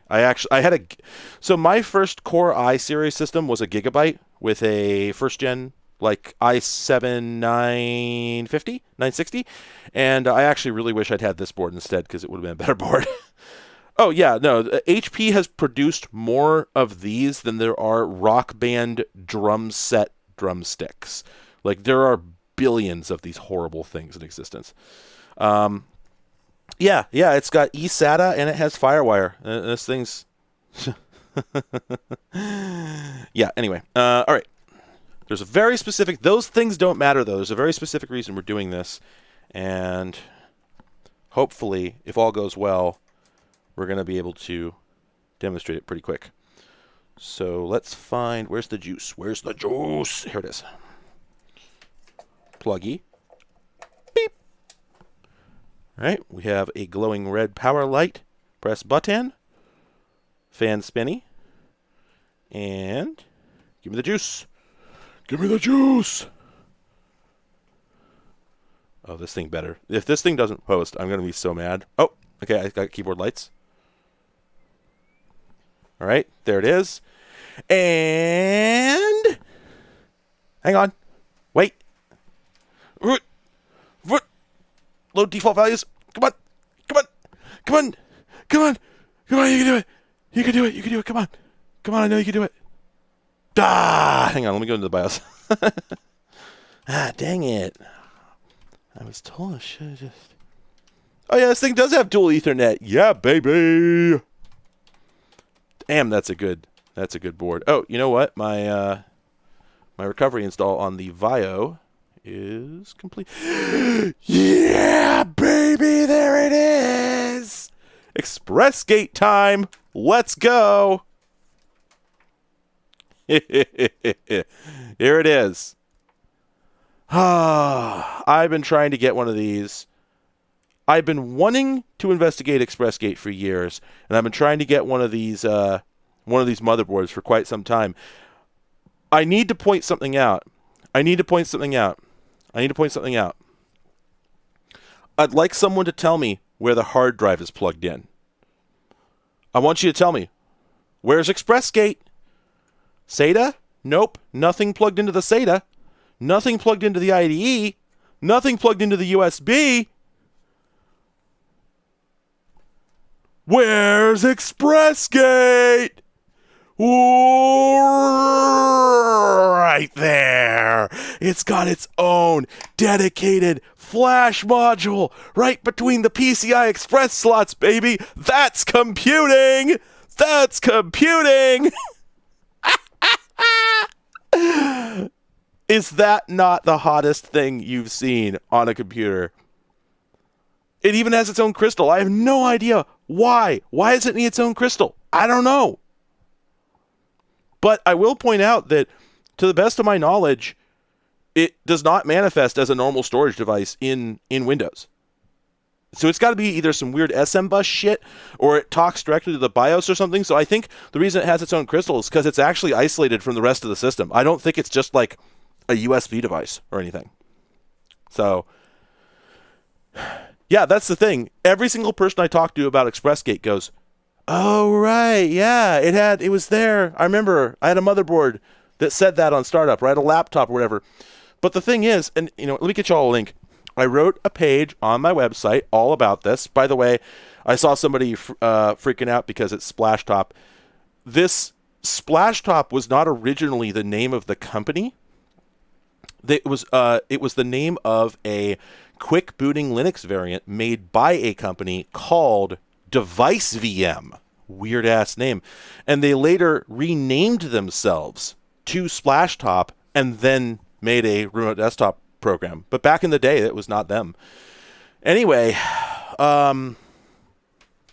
so I just dropped a link in chat to my my page that is aggregating info about these. And if you go back to the list of articles, there are 3 long-form articles about this subject. Hello, Amber. And yes, this is related to HP QuickWeb.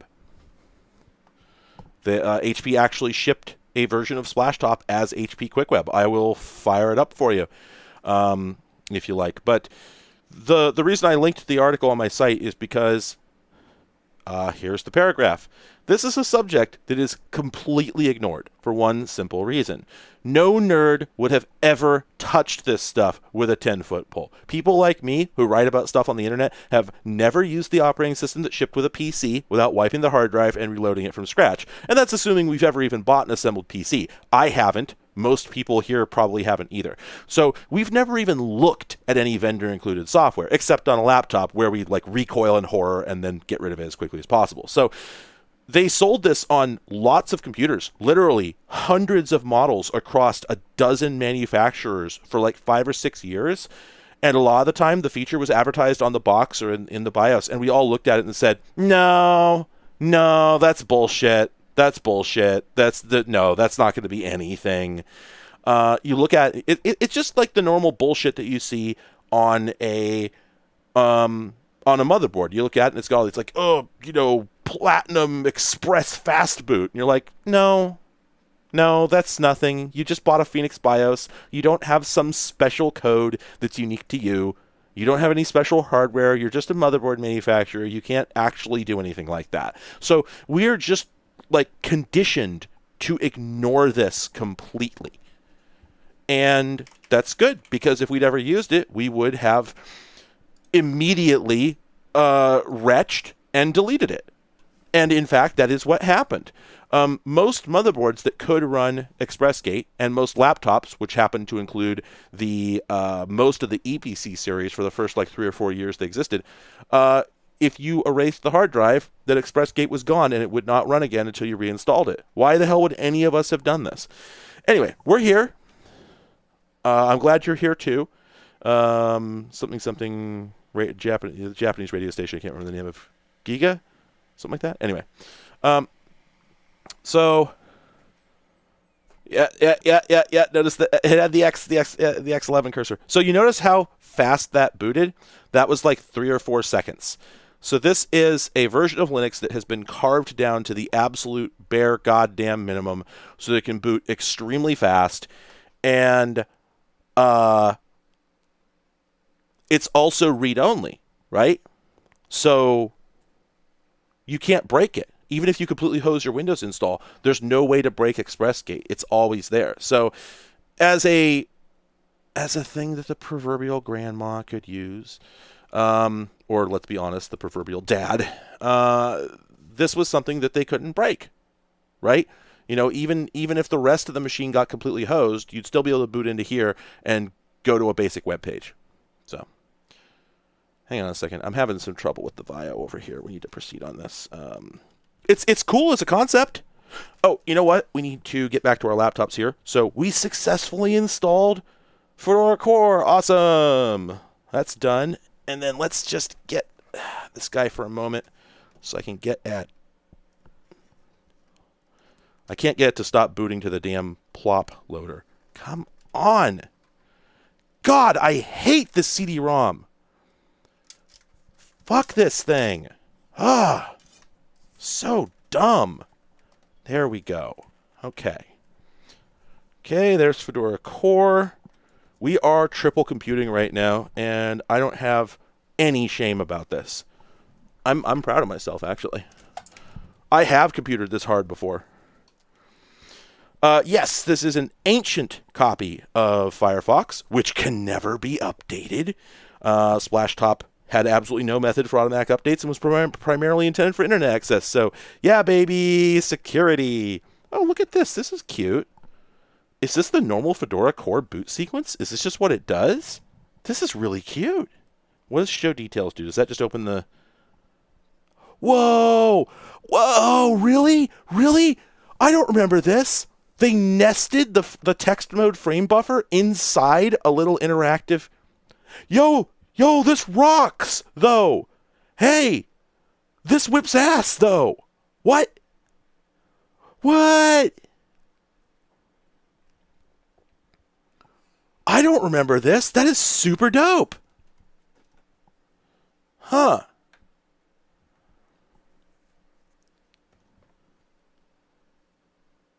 I actually have installed Windows on 12 machines all at once because I used to be a professional system loader. So that's what I did for my job. I actually came up with advanced methods for bulk loading Windowses. What I actually did is what had I done? I had duplicated Windows disks, obviously. I'd run off a whole bunch of dubs on DVD-Rs and CDRs because we were installing a lot of Windows XP at that time. This was circa 2011, 2010. And, pardon me, one moment. Oh, okay. So I ran off all these Windows installs. I think I slipstreamed some stuff into them. But I couldn't really do a lot of that because a lot of them were running like Dell pre-activated Windows, so I had to use the Dell OEM disks. But anyway, so I would rack up 12 machines. I had 4 KVM switches. I'd plug them all in and then load the disks into all of them, power them all on at once. I had written bulk wiping software so that I could just fire up every machine. I was wiping hard drives in bulk on this massive array. I had like a 48 port wiping array I had built, and so I just slam a ton of 80 gig hard drives into that, have them all wiping. So every time I needed a hard drive, I just walk over and grab it hot off the wiper. And it would actually, I had also written it to run a bad blocks scan because these were used disks, and it would scan the disk, and if it found any errors, it would cancel the scan and then write bad blocks, like the words bad blocks, to the beginning of the disk, right over the first couple sectors, so that if I didn't know what a disk was and I plugged into the system and ran my tool, it would read the first sector, and if it detected that bad blocks message, that it would just spit out like this disk was already tested and has bad blocks, and I could just throw it away. So basically, I had this infinite supply of fresh, clean, 80 to 120 gig hard drives. So I just slam them into all these like Dell machines we were literally getting by the pallet from old fleets that were being torn apart. And I'd slam all the Windows disks in, and they would all complete the Windows install at about the same time. And then I had this whole shitload of burned CDs and USB drives that were customized per model. So I'd have one for like an Optiplex GX620, and one for a GX 680 or whatever the hell it was. I can't remember the model numbers. And it would have all the drivers for that machine, which I had written batch scripts for to run all the driver installers in quiet mode. And for things that didn't have installers, I had extracted the files, gotten the infs, and then wrote batch files to install those directly. So I took a machine and optimized this whole process until it was touchless. And so I just set all these machines up, I'd slam all the disks into them, and they would all just automatically start running all their driver installs. And then they'd write a little file to the root of the disk that said, like, okay, driver's complete. And then all the machines would reboot. And when they came back up, those batch scripts would run again and go, oh, I see, we're on phase 2. And then they would start installing Windows patches. Because I dumped a whole bunch. These things I couldn't get like an SCCM server or anything going. Long story, I tried. So I had just downloaded with a utility all the Windows patches. And I had them all sitting on this CD and these USB drives. And it would just do an unattended install of all those patches as well. So yeah, I basically had to touch these machines like 5 times total just to swap one disk for another and hit enter. And that was pretty much it. And when it was all done, it would run a little VB script that would run off a hardware inventory report using the Windows instrumentation thing, WMI. And yeah, it was worth the effort. Let me tell you, it was worth I was going to say every penny, but it was worth every second of effort to build all this. Anyway, all right, so let's take a quick tour of Splashtop. It's obviously not much to write home about. So this thing has no network right now. I can borrow the network from the laptop. It doesn't need it right now. So let's just borrow Ethernet there. There we go. We'll have more room to deal with this once we're done with the motherboard. I'm glad this worked, because there's some context here you don't know here. So this is a Asus P6T Deluxe V2 is what that board is. Now, let me just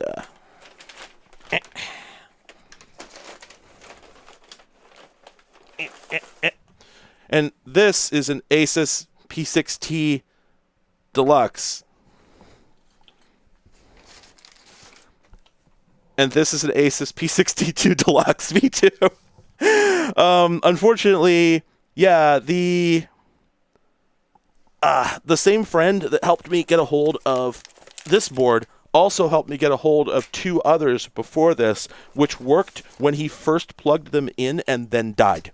So this is the first one I've gotten that works, and I think I'm going to need to make a video about it really, really fast before it dies too, because I think it's going to.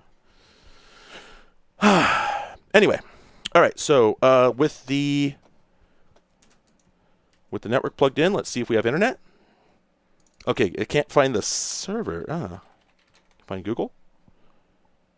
Oh, weird. Now, so this has been absolutely stripped down bare. So there's really there's nothing. You can't do anything. There's no terminal.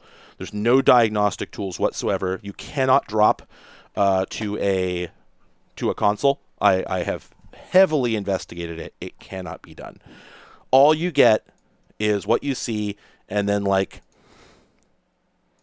oh, interesting. It says the LAN's disconnected. Why? Will that do it? But yeah, it's just, they wrote these little custom control panels to expose just the settings that they want you to have, and that's all you get. That's all she wrote. Yeah, this is weird that this says it's disconnected because the lights are on, the port's up. Let me switch to the other port. Try that one. It says they're down, but they're not down.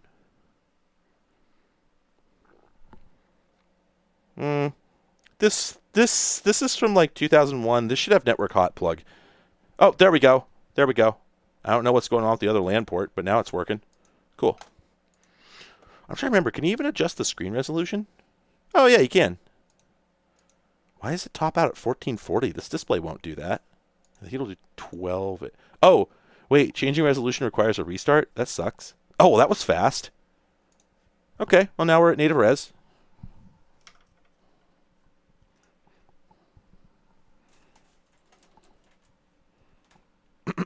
Yeah, Control-Alt F1 doesn't work. Yep, nothing. Control-Alt Backspace obviously instantly restarts. yeah, I went through this pretty thoroughly. They really put their backs into making sure that you can't break out. Very much on purpose. Anyway, so yeah, this is just a really, really old version of Firefox. If we go to About Splashtop, it's great because they don't even admit that. They have filed the serial numbers off. Kind of scummy. Probably very scummy. Oh, I'm sorry. I said this was circa 2001. What I meant was it's circa 2008. So it's like fairly recent as things go. Anyway, all right. So this has like very, very limited support for. It has a file browser, but you can't access anything from it. Like the file system, it's been hard coded to not let you see anything, other than like plug-in USB drives. And I've been over this pretty heavily. I think they turned off all the about pages. So, for instance, I think that'll fail. Yep, it just goes. They like disconnected the about. They disconnected the about handler, and then same for file. If you do file, it just goes away, just erases it. It's hard coded. I think. I mean, I poked around this pretty hard. I spent several hours. I could not. I could not find any way to break out of it, and honestly, this was their only job, was to make sure you couldn't break out of it. So they probably did a decent job of it. That's just my opinion. So the only other stuff that has going on, it has some quote-unquote apps here, but like the online games one is just a web page, just loads a web page. Would have had like Flash crap or whatever. Photos, this thing sucks. This is a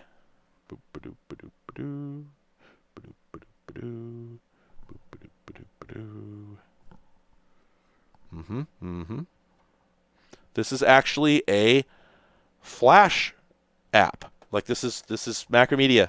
Well, it was Adobe at this point, but yeah, this is an Adobe Flash app, and it runs like shit. It runs. You can actually see the screen updating. It's so slow. And all this is good for is just viewing images. You can't manipulate them or anything. I think you might be able to.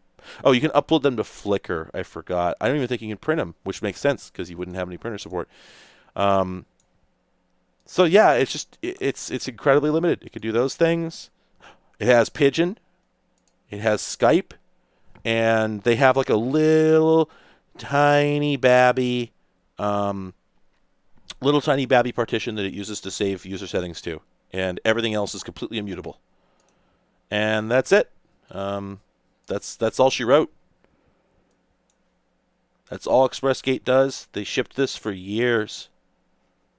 I don't even, and the funniest thing is it has Flash, but I don't think it actually has support for Flash in a web page, as I recall. So rendering it basically useless. But it is fascinating that it boots that fast. Boop. All right, let's shut this bastard off. And put that away. So yeah, I'm glad to see that it worked. I wasn't really completely confident that it would, because the last two boards, like I said, died, and I kind of figured this one might run once and then die. And, you know, it might not work the next time I power it on, to be honest. And that bums me. But if it happens, then it happens. You know, I don't want to worry about it too much, but I also don't want to I don't want to bank on it, you know. But I think I should probably do a video about this very, very soon in case it decides to surprise me. Well, or, sorry, I guess not surprise me. If it decides to, ooh, that RAM is toasty warm. If it decides to do what it's most likely going to do, then I should try and get something out of it first. There we go. I misplaced the damn bag.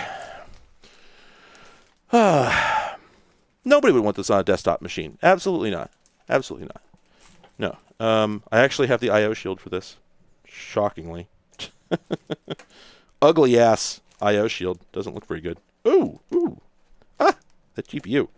It's fanless, so it's toasty. That is a HD 5450. Actually, kind of an okay GPU.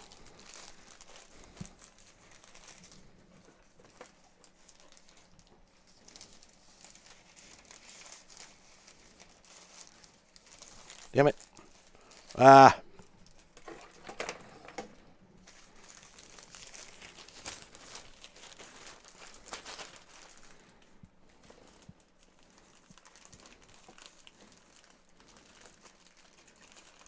I really, really hate putting motherboards into bags. It is miserable. They just catch on all the fucking little through-hole nubs on the bottom. Imagine if motherboards were finished products and they had a sheet of plastic on the bottom like all other consumer products ever made. Damn, imagine that. Imagine if they were actually finished products. Imagine that. Man, what an amazing world that would be. Hate PC hardware. It's just unfinished for no reason. There's no reason for it to be unfinished. It costs nothing to put a sheet of plastic on there. Electronics is supposed to be finished. It's supposed to be insulated.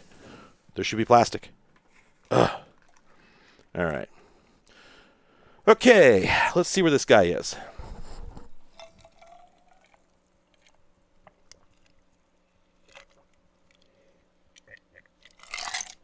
Hello, Samuel Lewis. I'm glad you like my videos.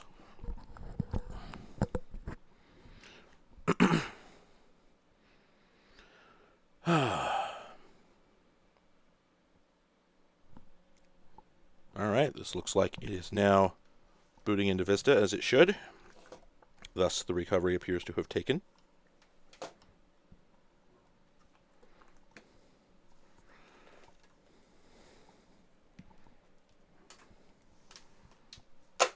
I mean, the thing is, manufacturers know that motherboards are not quote-unquote internal components. They are no more internal than, you know, like an Xbox 360 hard drive. People handle them, not just factory workers with cotton gloves, but just normal-ass people just handle them, and they get handled in bulk, you know, and they need to be set on desks and whatnot because you don't have a factory to work with them in. And they should be finished products. They should have insulation on them. I have been mad about this since I was 10. I will stay mad about it until I die.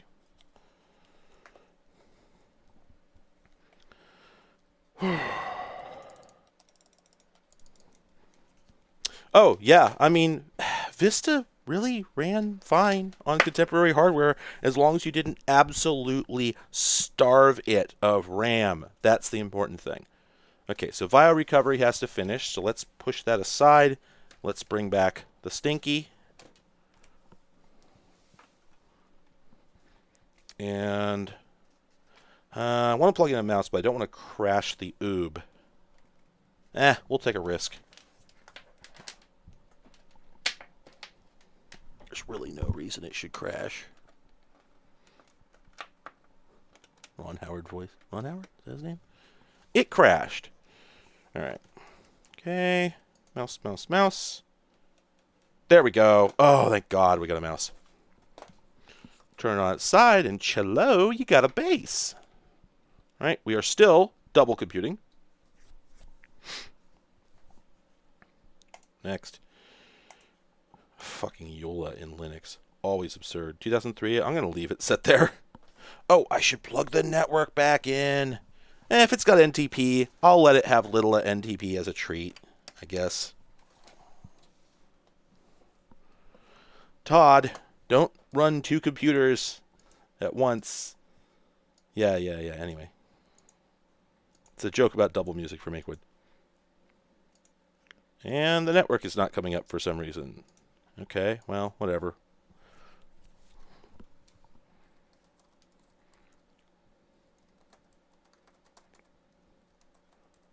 Between the previous version of Linux that we were fucking with, which was 7.2 from 2001, to this in 2003, I think, they had stopped allowing you to install without a user account. All the previous versions will let you just have root if you wanted. Okay, no sound. And you know what? Actually, that button is stuck down. Oh, yeah. Try this again. Turn the audio up. There we go. Okay. The button is stuck down because they didn't write the GUI correctly. Anyway, no additional CDs, and there we go. I guess it's possible the time server doesn't exist, but personally, I just suspect the network isn't on. Boop. Why did it boop, actually? It should have played a system sound. Wow, that Vaio recovery sure is chugging. It hasn't made any visible progress. This is going, though. Now, a thing I like is that this looks like it's running at native resolution. This looks like 1024 by 768, but this text is chunkier. They've made it bigger. But the icons are still pretty good. This is before Linux icons started turning into sludge. They really suck now. They're just horrible. But at this point, they were okay. And hey, you know what? Is this GNOME? This is GNOME, right? Yes, it is. Okay. Because in some ways, these icons resemble KDE. I wonder if they just used the KDE icons. Also, look at this awful Mozilla icon. What the hell? Huh.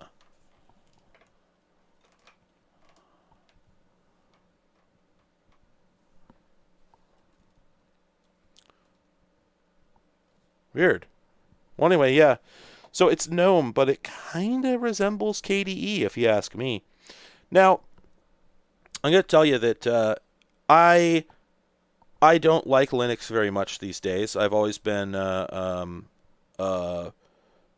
first person to... I am never saying GNOME, ever. It's GNOME.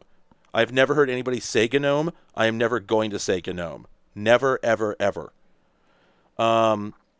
Anyway...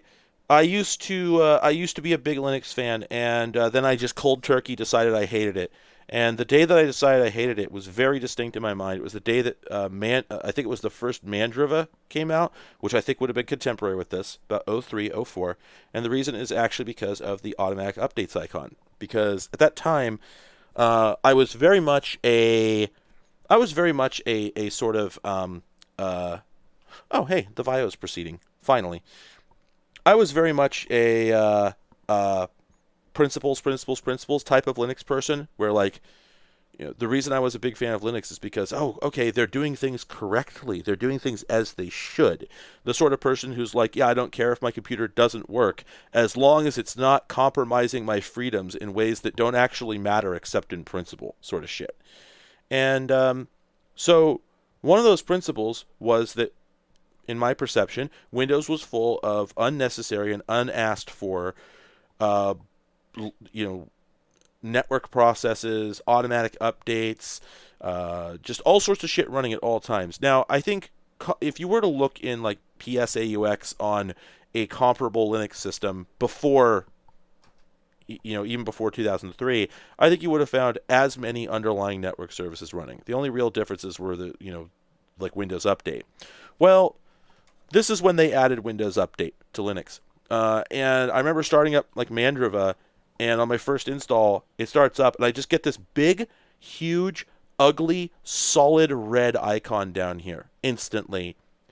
And I just lost it. I just said, okay, you know what? I was on Windows. I was trying to use Linux at the time for very specific reasons. If Linux is not going to deliver on that, if they clearly have no actual ethos, then I have no reason to be here, and I never touched it again. And in retrospect, you can call that petty, but I think I had a point, which is you could take any nerd at that time, any nerd anywhere. It didn't matter what kind of nerd they were. Anyone who was online and knew what IDE meant, if you asked them about Windows updates, they would get mad at you. They would say, I'll install them when I want to. I don't want my computer doing stuff without asking me. All of a sudden, Linux is doing this. And I took one look at it and said, you fuckers are chasing Microsoft, and you're not even willing to admit it. It's not that automatic updates are bad. They're good. Like, they should be there. But in my perception, that is not why they added them. They added them because Windows had them. Otherwise, it would have asked me. But just like Windows, it didn't ask me. It just did it. And all of a sudden, I was getting nagged to install updates. And I'm like, no. I'm not doing that. I was never going to do that. And two, you're just drifting towards being a clone of Windows in so many ways. The reason I was interested in Linux, as I was explaining earlier in the stream, is that it was at the time that I got into it, it was willing to admit that it was not Windows and be proud of that. Linux was willing to be the third option. And I saw, as soon as that happened, that reality dwindling away. And I was right. I was 100% correct. I was not the least bit off base. As soon as that happened, things went downhill super fast. And a couple years later, Linux was an incredibly bloated, unbelievably slow piece of shit. People used to crow about how, oh, you could run you could run the newest Linux on really old machines. Well, you know what? Look at this. This is a Pentium 3 that was, well, 3 years old at the time this OS came out. And the Pentium 3 itself was a relic of the 90s, and this thing's fine. It's I'm gonna go Mozilla. It's gonna be perfectly okay. And then after this point, things started to decline. Linux started becoming unusable even on new hardware. It started becoming unusable. It started getting really, really slow. I remember the first Ubuntu I ever ran on like a Pentium 4 laptop. It was unusable. It was unusably slow. And I had just had like Debian of the previous generation on there, and it was running like a dream. And then I installed Ubuntu, and it had the fucking like the what do they call it? The Unity. The Unity UI, I think is what they called it, something like that. And it was unusably slow. It was garbage. It was ruined. And all of a sudden, I couldn't put Linux on my Dell D620 anymore because it wanted to it wanted to do all this shit I hadn't asked for, and it seemed unnecessary. And it just seemed it more than anything, it just seemed like it was slow for no reason. It just felt like, wait, this isn't, for the most part, this isn't doing anything new, but it's just slow anyway. Now, I no longer really bank, on the. I no longer care that much about this particular complaint, if you will. Like, yeah, okay, it does kind of suck that Linux no longer serves a purpose on older computers. I mean, yeah, sort of, kind of, but also not. It sucks more than it has any right to. It could be better. Okay, I could say this a few other ways, but basically, it has become bloated. It has become just another operating system. It's no longer willing to be the thing that you can customize to the point where it doesn't look anything like anybody else's system. But you can customize Linux, but you're fighting the current. You're swimming against the current, and you can tell. This Fedora Core, this is not as bad as Mandriva was. I can't quite remember what Mandriva looked like. Maybe it was very similar. I don't know. Maybe I overreacted at the time. But the point is, this still feels. It's still got all the crap. It still has a bunch of crap. It still comes with themes. It still has like 40 different programs for doing the same thing. It's just a pile of useful utilities that some nerds wrote, and they're here if you want them. And that's, what I respected about Linux. So, there's still that. But I think this is the last. I think if we went forward just a couple more years, it turns into a mess. I think it turns into shit pretty quickly. Do we have any? You got any games on your Pentium 3? Oh god, that looks like shit. Wow. Man, that looks terrible. I do not know what this game is. Is this like Mastermind? Oh, okay, I know what game that is. What do we got for video games here? We got a Sokoban. Wait, we got a Sokoban? Oh, hell. Oh, man, that Sokoban looks like shit. Wow.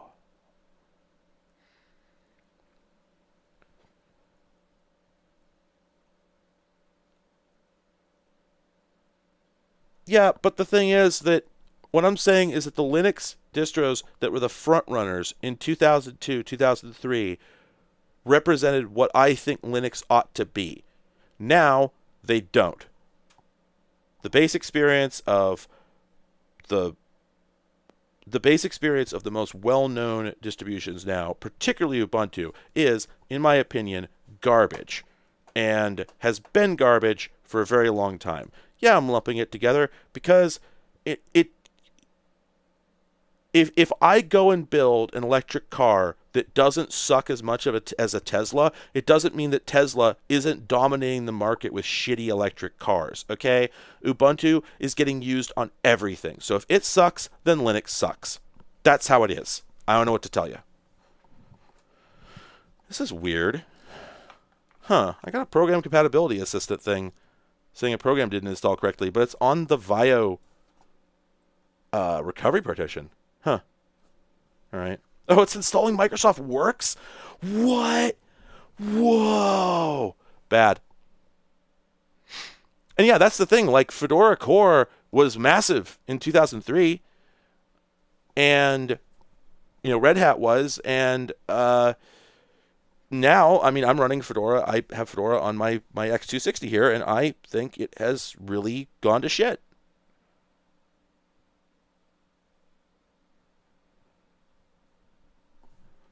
So, anyway, how does this Soka band work? Do we... Well, I've already failed. Let's turn on animations. Restart level. What do we... Oh. That one, and then... Oh, I see. Okay. I think I already screwed up. No. Wait. Oh, okay. I actually do pretty good with Soka bands.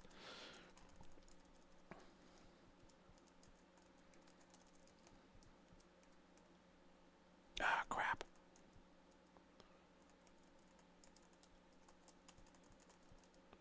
Yeah, I won't be able to get past to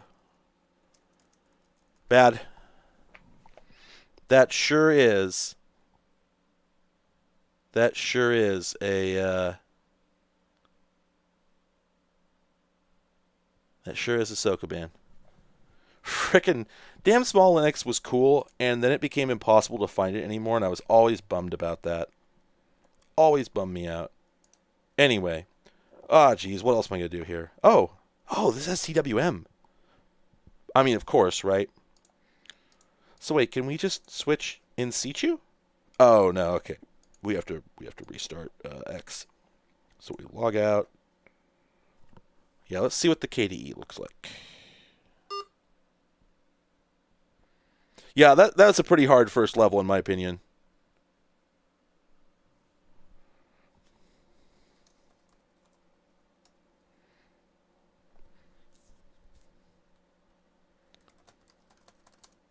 Listen, I'm just going to put it like this. I absolutely promise you, if the things I say about Linux don't make you happy, discussing it is not going to make you happier.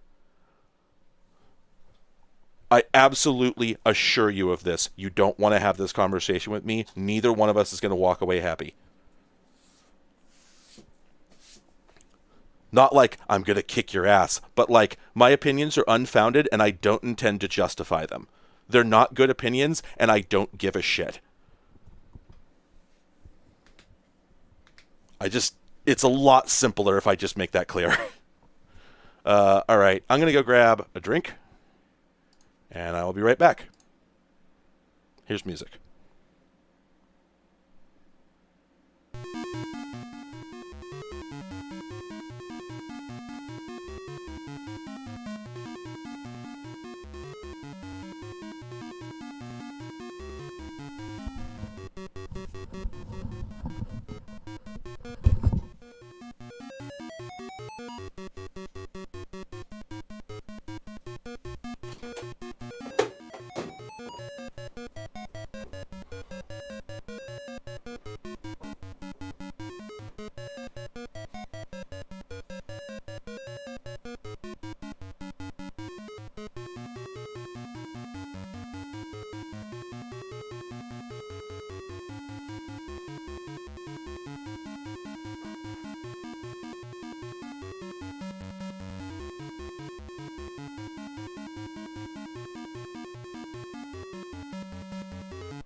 every OS does suck because they are all running on computers.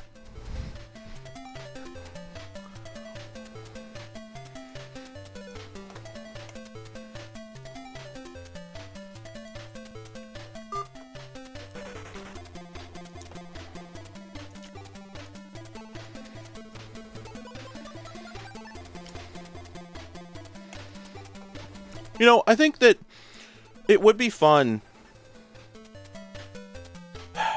Man, how to put this? Wait a minute, didn't I just switch to KDE? Wait, is this KDE? Wait, what? The KDE and GNOME interfaces are identical? What? What?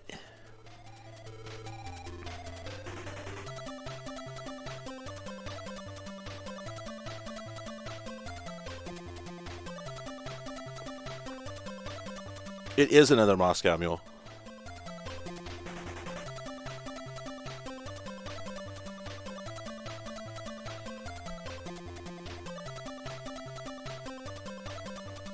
Yeah, let's go. Let's do the twim. Oh no, that sounds like a nasty word. Where is the wait, desktop sharing? Wait, desktop sharing? Oh man, do you think this desktop sharing thing is VNC or some other flavor? Or could it just be like X? Oh god, yeah, I think it might be it. Oh no, there we go. There we go. It's VNC. Okay. Whew. For a second I thought it was just like here's your X server. Have a nice life. Okay, preferences, desktop switching tool. There we go. Twim. All right, let's log out. Let's log back in. TWM is gonna be rad. Anyway, what I was gonna say earlier is, part of me thinks it would be fun to have a video or stream or something where I literally just go through every single program that comes with a version of Linux like this, where those were the only programs you were going to get. Like, it was theoretically possible to get more, you know, but for the most part, you were compiling from scratch. Oh, I think this is TWM. I think we're here. Yeah, sorry. I was waiting for the desktop to load. Right? Oh, man. Oh, it's good. You love to see it. Let me at least show the icon manager. Oh, my mouse is getting all over the place. I'm getting in a rut. Stand up and fight, you coward, bully, cat, and thief. There we go. That's Linux, baby. That's Linux, baby. Oh, was Mandriva hella software packed? I should grab it.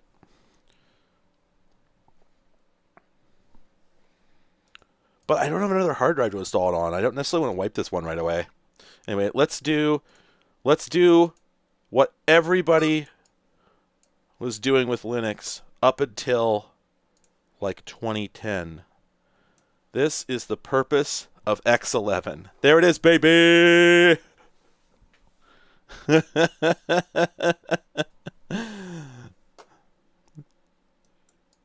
Linux was a text mode operating system with an optional graphical mode for your text mode. Next term. Yeah, there aren't even any. There's even an applications menu. Like if you right click or middle click on the desktop, you don't even get one.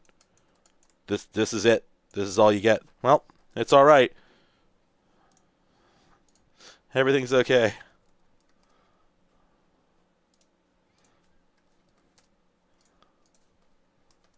Linux. Linux is happening now. This is Linux to me. Oh, yeah, you know what? You're right. We need an X logo. There. And it's got to be big. There we go. Yeah, baby. Yeah, like TWM could be made to be more complete an environment than that. It just usually, or often I should say, wasn't.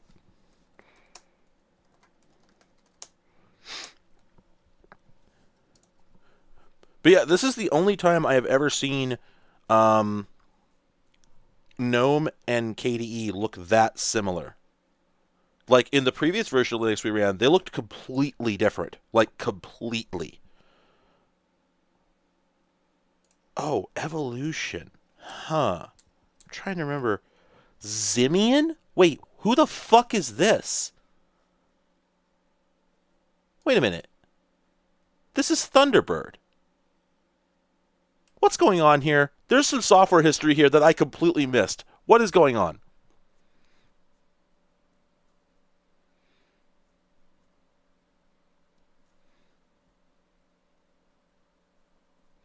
You know, Chartreuse, it's actually a thing that happened to me as a kid. I think the story went like this. The first time that I logged in to Linux was my family had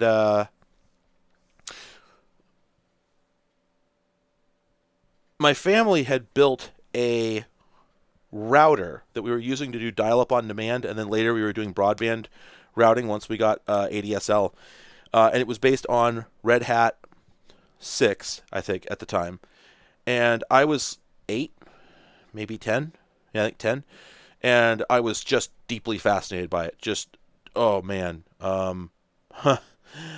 I saw it, and it was the most different thing I'd ever seen, and I wanted very, very, very badly to touch it, even though I had no desire to do anything. You know, I was a nerd. That's nerds in a nutshell, right?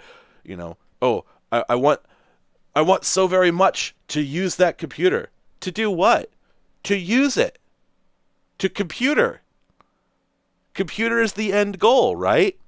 Yeah, it's why we do so much operating system installation and so little actual productivity. Anyway, my dad was really bad about leaving his passwords written down on stuff in places that I knew. I stole them all the time. I dialed up to the internet no small number of times without anybody's knowledge because I had identified, I had figured out where the ISP credentials were, and I had a phone line, I think, in my bedroom or something like that. I didn't need to at that point, but I did it anyway.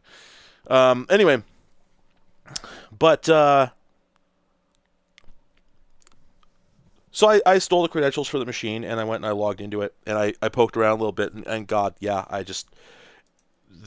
all the many programs, because Windows does not come with this many programs, right? So I was just fascinated by how many programs there were, and then I changed the desktop environment, and then I could not figure out how to change it back, and so I just turned the monitor off and walked away. And I think I did get in trouble later.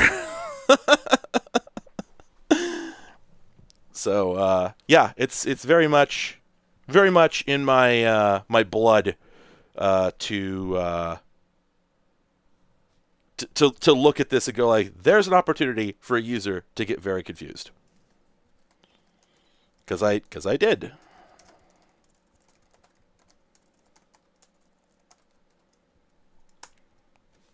Okay, map.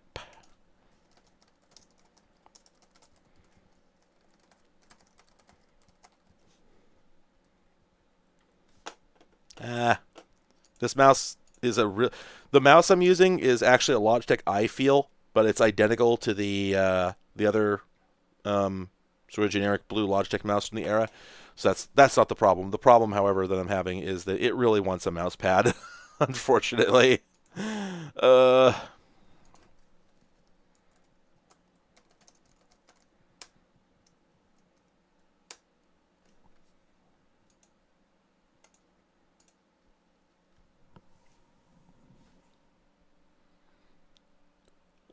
I don't think there was any PC that ever came with as much OEM junk as Linux could.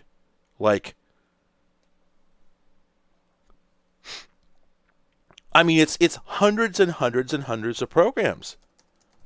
Windows, like, at best, you were talking maybe a dozen extra pieces of software provided by IBM or Dell or whoever, and usually nothing of any note, just stupid bullshit like Dell Resource and Service Center. Just nothing, just total nothing. Sludge. And Linux, on the other hand, includes hundreds of actual programs. In this case, like over a gig. Also, yes, my mail server is from DreamHost, and DreamHost is extremely old school. So, yeah, generally speaking, everything that I've thrown at it so far has worked, including software from the 90s. Come on. Wow, this sucks. There we go. Yep, no problem. Runs like a dream. Yeah, and you know, not so much like a dream. It's a little slow. Oh, but what? Now, we're having the same problem as happened before, where we can't scale it, right? And these are files sent from modern smartphones. So, can we? I don't think we're going to be able to scale this. Like, we could change the text size, but that only adjusts the text. It does not scale the image, because scaling the image is expensive. So yeah, I'm actually going to have to... this is a special email account that I set up solely so that people could send me images that I could then use in... Oh my god, he's here. Oh no. I wanted people to send me emails with like images and like recipes. Somebody sent me a recipe. Here, Cornish Game Hens. Keith Sutton sent this to me. There it is. This is a typical email you might have actually received in like 1996. And this is exactly what I wanted. I just wanted a little like lorem ipsum except for email. And because it's email, it'll load on anything. Even if it's like a horrible little PDA that only has like dial-up internet access. If I can get it dialed up to the internet, then it'll be able to connect to my IMAP or POP if I have to server, and we'll be. It's a lot more fun than like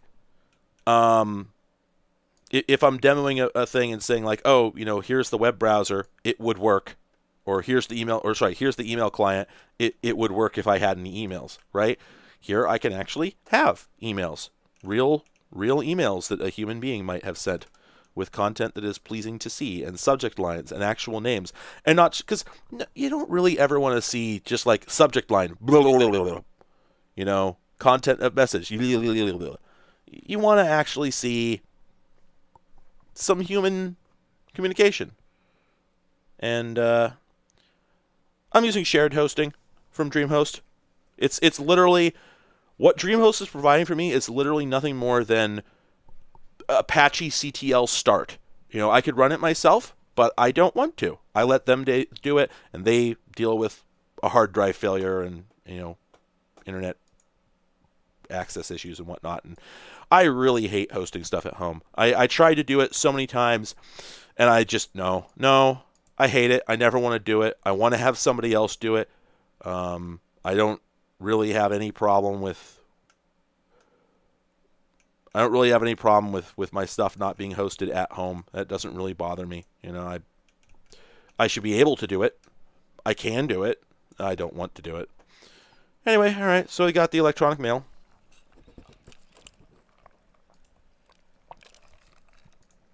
I wonder if this could see any of my Windows clients. It's probably running Samba. Nope, can't reach the master browser. That's weird. Probably because it's like SFB1. Wow, there's a dedicated floppy formatter, not just a general disk formatter? Huh. Oh, okay, yeah. No, that makes sense.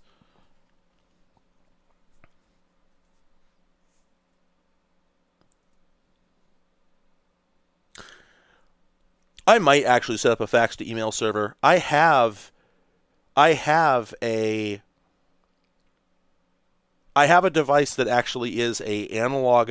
It's a set of analog modems, and like an embedded Linux system whose purpose is to do fax to email.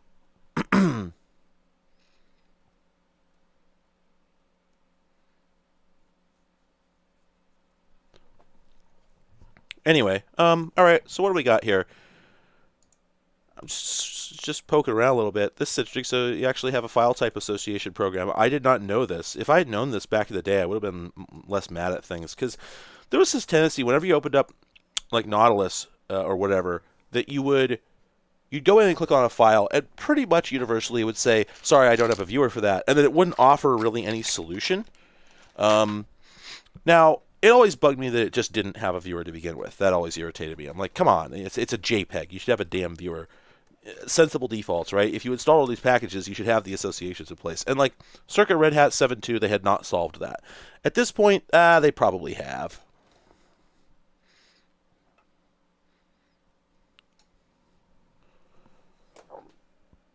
Let's see. There's also the fact that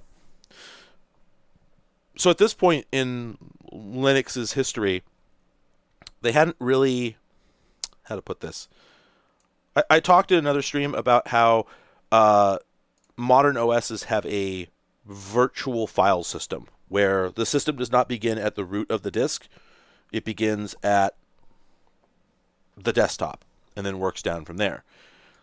And part of the reason for that is that it gives you a place to put other drives, for instance. And here, yeah, I mean, sure enough, how do we get to the USB drive I just plugged in? It probably got auto-mounted. But you know what? Maybe not, because this was before, God, what's it called? UDEV? Was it UDEV that started, like, really making that process work? And I think before that became a thing, I feel like I remember that before that became a thing, it was pretty common for you to have to manually mount every single drive.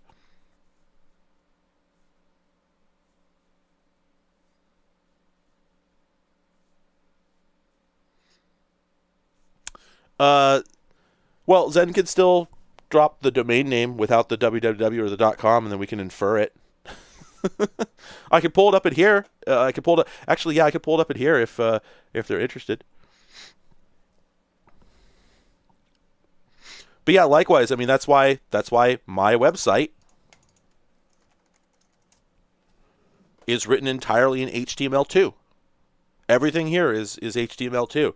There's CSS, but it's optional. You can tell it's optional because the site's working perfectly. And this version of Mozilla is so ancient that it can't even read the CSS font family attribute, which I'm kind of surprised by.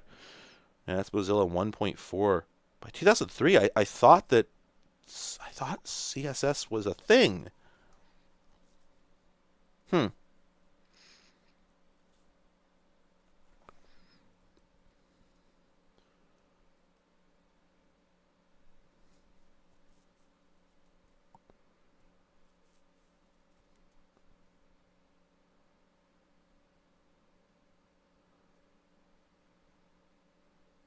Oh yeah, I've changed my site considerably because I realized that black on white, black text on a white background. I haven't really changed the structure of it any. It's the same site. I just changed the color scheme because I decided that I thought that black text on a white background was unnecessarily eye-searing. So it looks a lot better now. That's right. IE did. That was a thing about IE. I think IE 5, which was more than. That was old at this point, I think. I think it had come out several years prior. People were mad at it because it supported all kinds of CSS capabilities that nobody else did yet. And in retrospect, IE was the only one that was really getting that right. But they did screw up in a lot of other ways. Their implementation of a lot of HTML stuff was still pretty damn broken unnecessarily.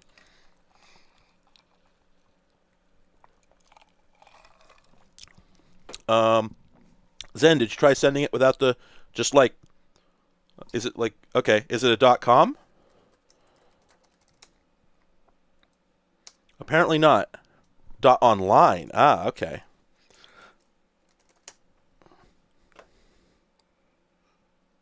Oh, right. And it's, yeah, so you got SSL turned on still. But I am going to go in and turn on my socks proxy. Actually, I don't know if it is socks. Okay.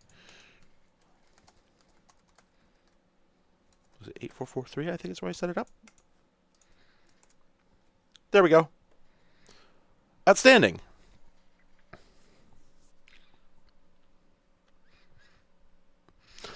You know, I didn't notice it was the PowerShell colors. No. Also, there are other things that it resembles, which I won't bring up. But Oh yeah, look at the Unicode. Is that an emoji? Is that an emoji for a fox? I'm guessing it is. Also, yes, it's Web 1. That's the proxy I'm using, Web 1. Yeah, I think this website looks great. Yeah, look at this.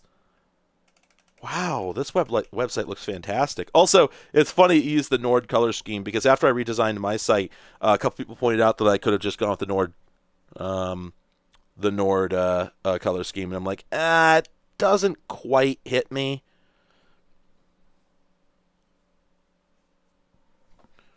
Yeah, I keep calling it Weebone, and I think I think you should call it that. Wait a minute, did that close the tab? Why did that? Wait, was that a tab? Whoa, this is like the first version of this that had tabs. That's neat. But anyway, yeah. So, in conclusion, the reason that this yeah, I could check it out. I think if you posted the domain, I did not see it.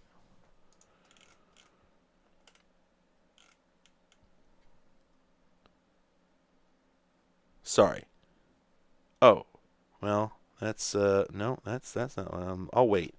Anyway.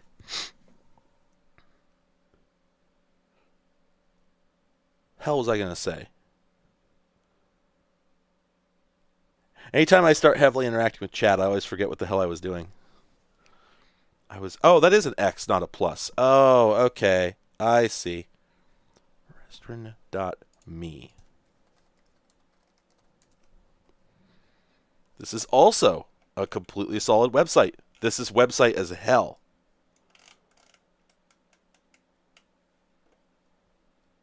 Thank you for making website.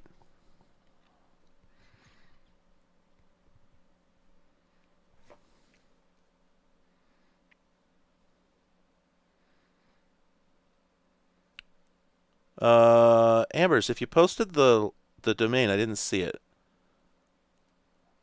Did it get eaten?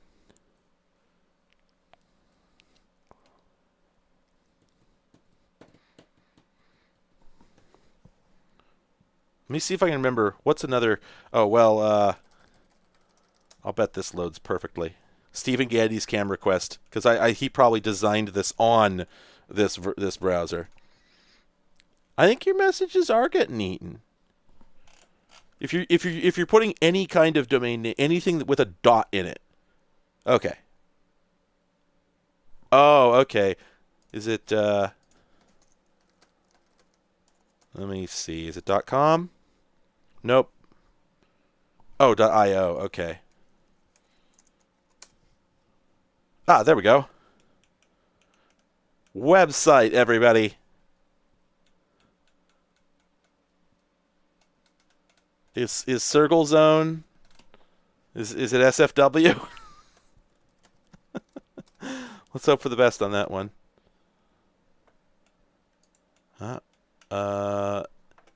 Oh, okay, that's the whole site. I see. All right, well, there you go. This is Welcome to Zombocom. It's really funny that we're working around the filters. And okay, Chartreuse, did I see your domain? Did I miss it?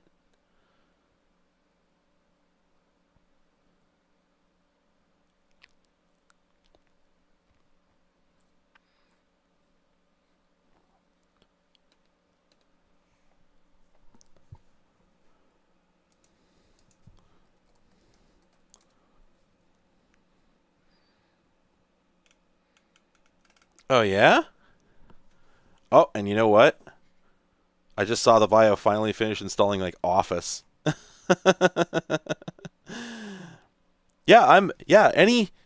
Any websites. We are loading people's personal websites on Mozilla from 2003. Here's zenthefox.online. By the way, very cute art. I think it especially like the pull right the wrap, the text wrap. I think it really really makes it look like a professional website. I also nice favicon. Let's see.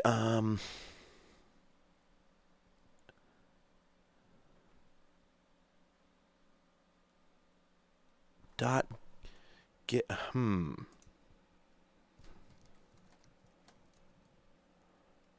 Oh, there we go. AW.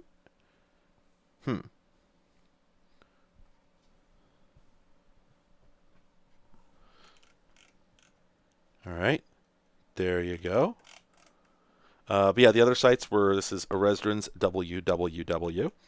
And I love that. Oh, okay, I'm sorry. Did you do the blazing render? Yeah, we talked about this last time. Oh, no. Well, here's a bug report. Request header keep alive is not valid in HTTP/2. Heavens. Vogons drivers. Okay. Vogons drivers dot Slofi. There we go. Okay. All right. Now, ladies.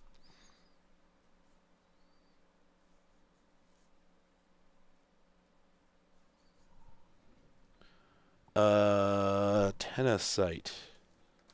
Is that the URL? Oh, that is the URL. Oh, there we go. Okay. Yeah. All right. That's solid. I think it's really interesting that each of you have taken very different approaches. All right. Let's talk through this. So, Zen has gone with like I don't know what font this is supposed to use. I don't know if you had a CSS. It's not getting loaded. But either way, this is just like the cool professional, like college professor website. And then the next, this one here, this is just like your most basic possible list of information. We have H1s, we've got LIs, we've got nothing more. And then this is actually like a fairly modern looking site that just still, like, given the like, technically the contents are still just as old school, but it just visually looks a lot more like a modern website. This looks like a site that I would have found abandoned in 2004, just outright. Legitimately, this looks exactly like a website that I would have looked at. Somebody's personal site that they'd updated 3 times and then never came back to. I'm not trying to throw any shade, however, that is the way it goes. This legitimate, I don't actually know what this is, but this legitimately looks like the login for an old like government website. This again does kind of look like does kind of resemble a website I would have found back in the day. That seems very possible. Yeah, I'm actually surprised the sans. What is the? I've got all the bells and whistles. Without the lo-fi, is that this one?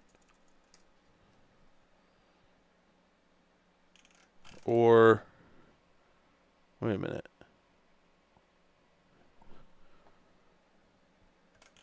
Wait, I'm sorry. Do you run vogonsdrivers.com? or have I misunderstood?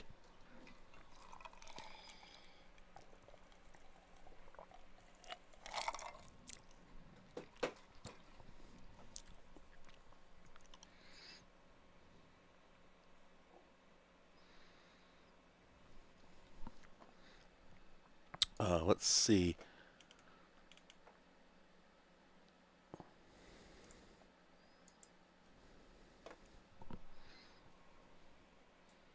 Oh, okay. Sorry. I did not realize that was your site.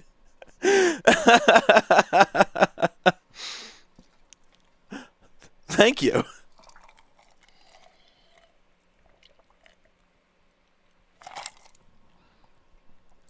Robust sound file. Oh, I did at some point. I don't know where it is. Anyway.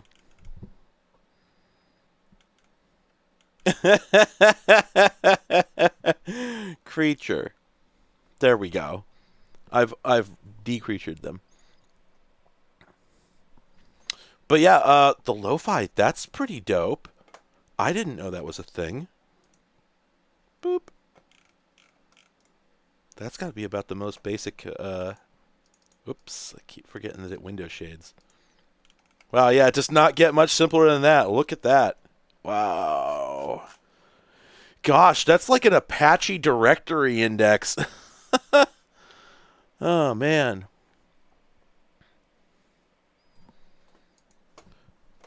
Can I bookmark all open, bookmark this group of tabs? Gay websites. Save. There. I'll probably end up wiping this machine and forget to save it, but, you know, you get the point. Oh,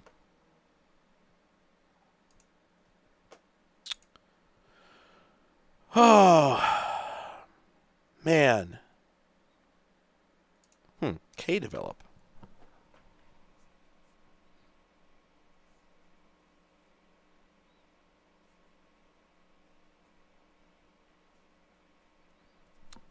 I mean, I'm simply assuming that all those websites were gay websites. I mean, I could be wrong. I don't mean to, etc., etc. Wall.org.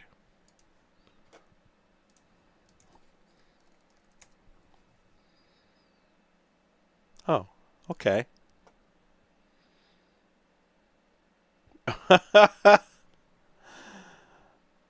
Boy, now this is a website. Now this is a website.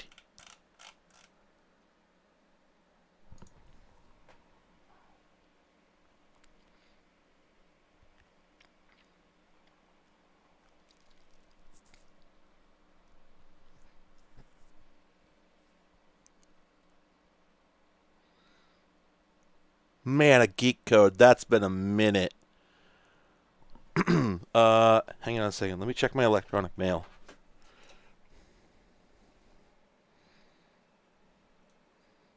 Okay.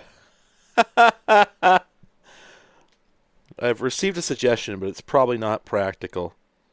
I will investigate it. Huh.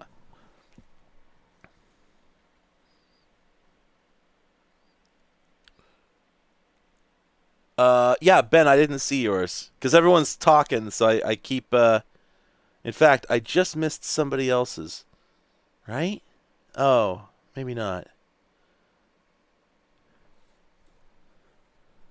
Oh wow, yeah. Coyote. Does it resolved anything yet?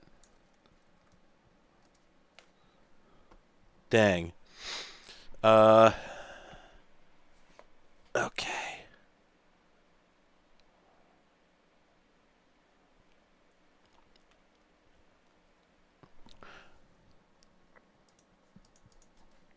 I don't want to leave anybody out. Oh man.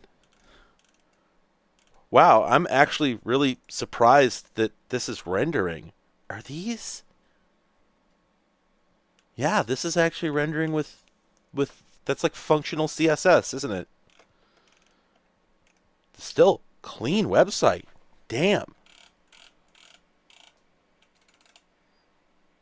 Oops. Oh, wait, what happened there? Oh, if you middle click, weird stuff happens. I don't know what that's about.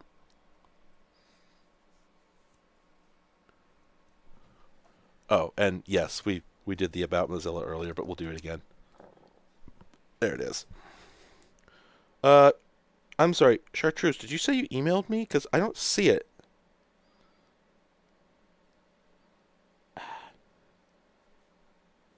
Anyway, let me do a quick Google here.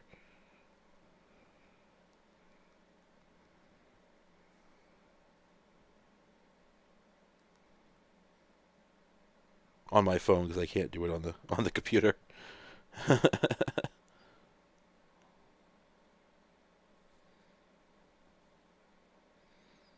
Hmm.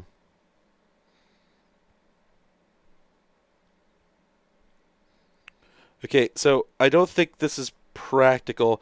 Uh, Daria sent me a very comical suggestion, which is that I try and get an Amiga emulator and play an Amiga game on here. But I can tell you, it's not going to work. This OS might be able to do it, like if I found a good build, but the processor will not be able to handle that, guaranteed. Okay, let me see if I can. Sorry, let me see if I can. People are posting some domains here. Oh, to the Lorem one. Oh, that's why. Okay, that's why I didn't see it. All right, I will go pull it up there.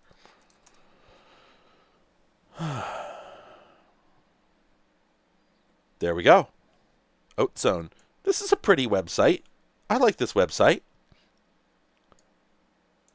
Yeah, okay.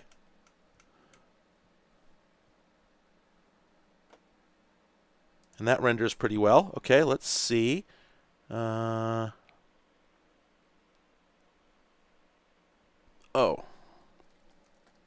Was that it? Did I misinterpret? Oh, there we go. Okay, I think you did post it earlier, and I did not recognize I didn't recognize what part of it was the domain. So there we go.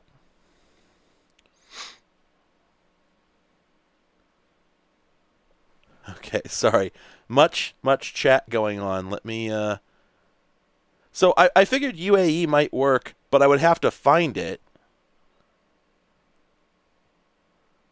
and it would have to be a version that works for this release. It's really hard to search it.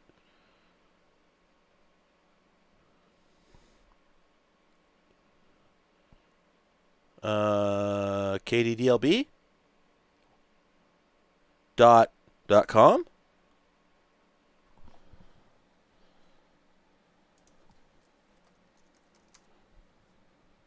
Oh, there we go. That worked.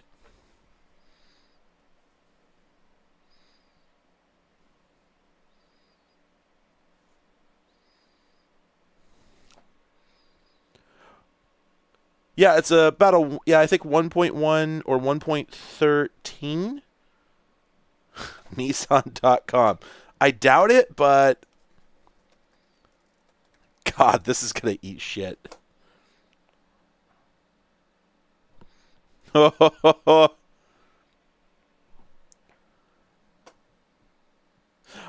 right. I forgot about Nissan.com. God.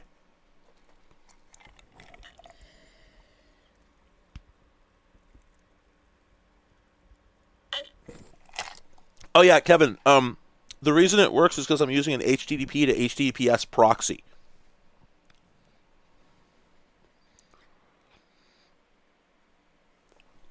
So, yeah, one moment. I'm using a thing called Web 1.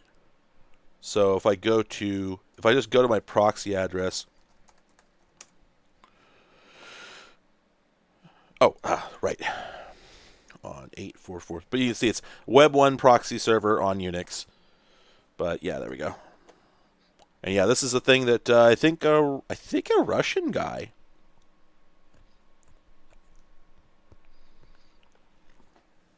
made this.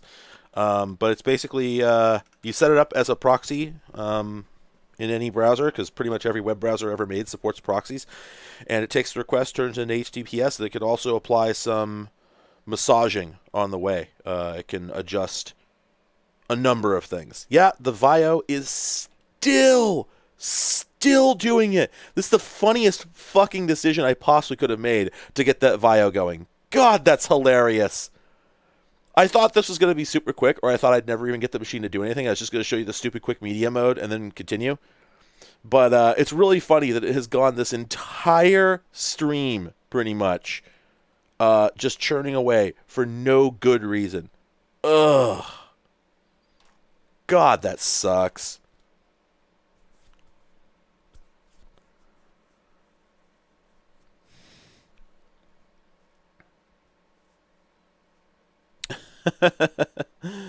It's really funny that we have racked up enough websites here that the tabs don't fit on the screen.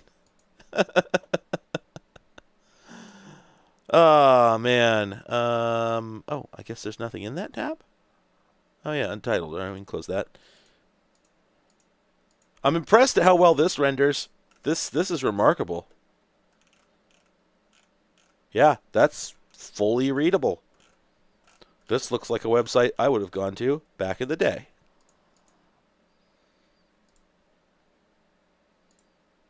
Can we just overwrite the existing one? Ah, damn it. Well, what if we... Oh, it probably made a second one. Yeah, it did. Ah, that sucks. Oh, well. God, browser vice.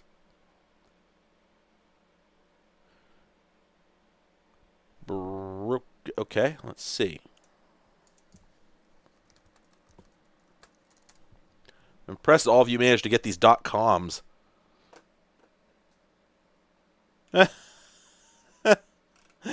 Nav item. Wait a minute. So, oh, this is not rendering correctly. I'm assuming these are templates for like JavaScript stuff that are being displayed when they're not actually supposed to be.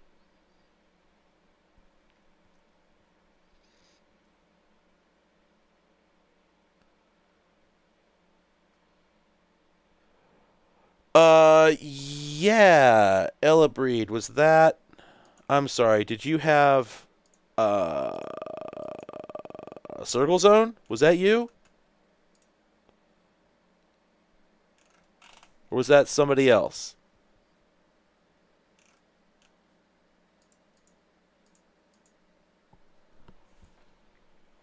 Oh, God, Toasty Tech. Don't get me started on Toasty Tech.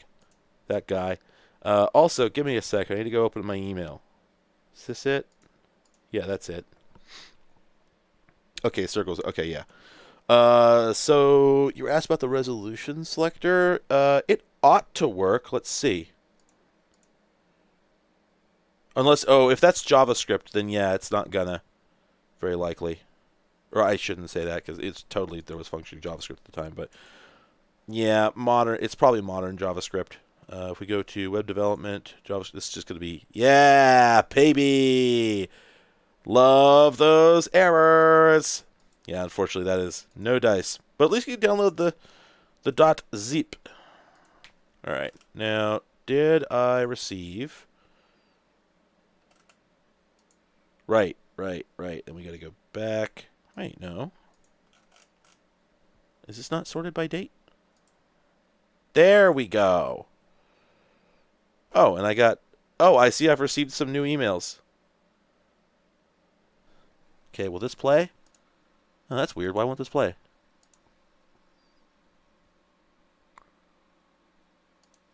Huh. What's going on here? Save that there. Hello, computer.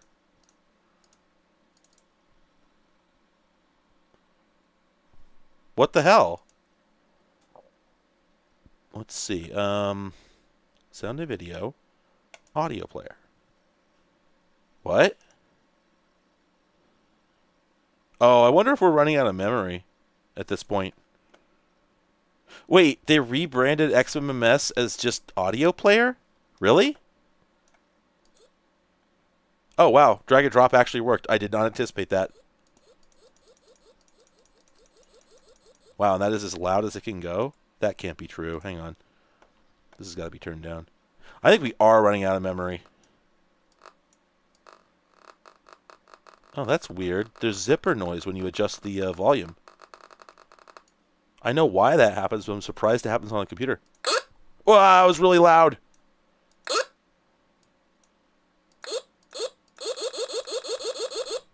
Okay, well, there it is. Eep. I have not been looking at chat for some time, so if you sent me anything, I missed it, and I'm not looking at it yet. Okay, let's just finish. Oh my God! Hello, hi, holy shit! There they are, and they're gay. Amazing! Thank you so much. And then, okay, I got your domain already. Okay, that's cool. And then let's get, oh gosh, hello, hi, wow, wow. I wish I was that tired. Oh wait, it's easy to become that tired. Simply exist.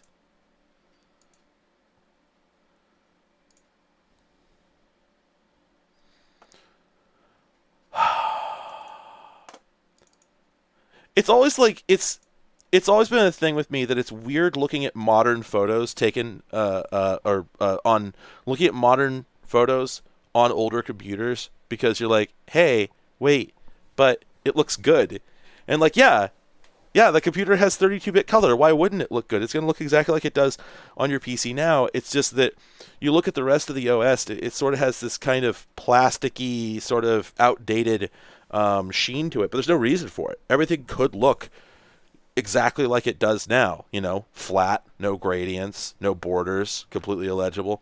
You're right. The Vaio has another program that it thinks may not have installed correctly. Oh, okay. I get it now. We got this message earlier, and I said, oh, I thought it crashed, which is wild because it's a program that's included, you know, with the Vaio media. But I'm realizing it didn't crash necessarily. It just thinks it may not have installed correctly. And it looks like we're actually stacking up a number of those. Oh, yeah, the mouse cursor is just freaking out as it rapidly flickers between background and foreground processes. So, anyway.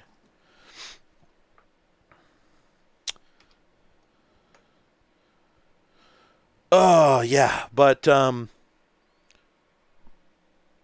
yeah, I'm a big fan of the cats that you've sent me, everyone. Just tremendous. Just massive. I'm going to save this one. It's legal for me to save this one. Save. Eep. Oh, okay, I'll save it directly from the electronic mail. There we go. All right. And I'm going to go ahead and just mark those as unread for future reference. It's wild. Like, I know this is not that old an operating system in several respects. Yes, I would love if you sent a Mavica photo. I will put the email address in the chat.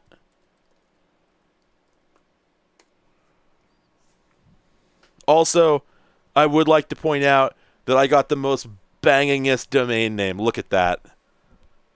You know what? I actually forgot that I had that domain. I registered it months ago for I don't know what reason. Maybe a year ago. I don't know. And yeah, I forgot I had it. I don't even. I think I got it from GoDaddy, and it's just been chilling. So I discovered it the other day, and I'm like, oh man, this would be a great thing to put this silly email address at. Hell, maybe I should alias it to my website because it's been this silly, stupid geck.info for such a long time. I could make cathode ray the primary address and then alias geck back to it. Wow, this came with some nice JPEGs. A lot of nice. Wow. Well, they're probably all NASA photos, so you know they're free. It's free real estate. Why not?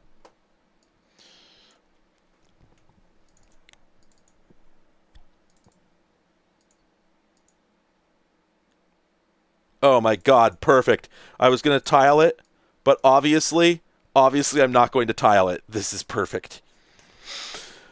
Oh man. Oh, it's good. Yeah, I was surprised that DE let me register it as well. I didn't cheat or anything. I just did it. There was no yeah.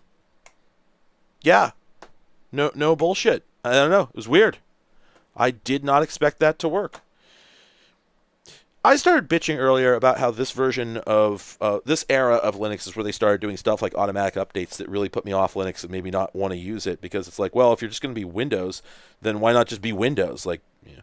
But to wit, hey, you can still check this out. Inbox monitor. I can just add a widget down here. There's still widgets. And then here, hit update, and that should tell me that I have mail. I don't think I've ever in my life actually tried to make a mail widget work. So let's see if that works. I may not have set it up in the right modem lights. Oh man, I wonder how that works. I wonder if that depends on it being a WIN modem or what.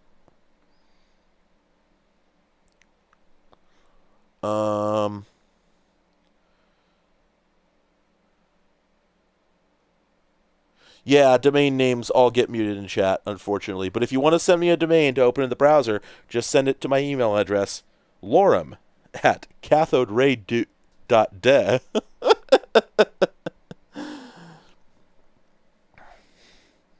Anyway, what did I come down here to do? I came down here actually to add the email thing, which I already added, and it doesn't look like it works, so I'll have to figure out why that is.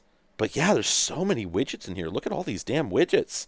This is awesome. They've actually added more versus Red Hat 7.2, and even versus like KDE and Red Hat 7.2. I'm impressed.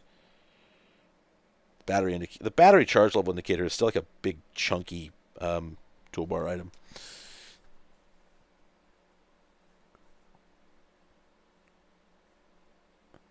Linux has always had support for certain WIN modems, just through awful, terrible binary drivers. I'm very pleased with that domain. That's what I was gonna do. Memory monitor. That's what I wanted. Surely we have one of those. Wow, do we not? Is there no memory monitor? Is there a CPU monitor? Gosh, did they really remove the, see that? Oh, wait, nope, system monitor. There it is. And we should be able to adjust the preferences on that to just show us memory utilization. And I think we're going to find that, yeah, there's not much memory available. We're probably swapping pretty hard right now, especially because I had kdevelop loading, which I didn't really need to have loading. But real quick, before I move on to the next previous task, I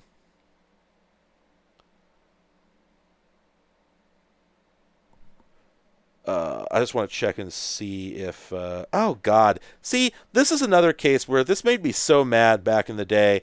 Look at this. They've cloned the Windows... Did XP have this, or did they add it in Vista? I don't remember. But they've cloned the big fat sidebar.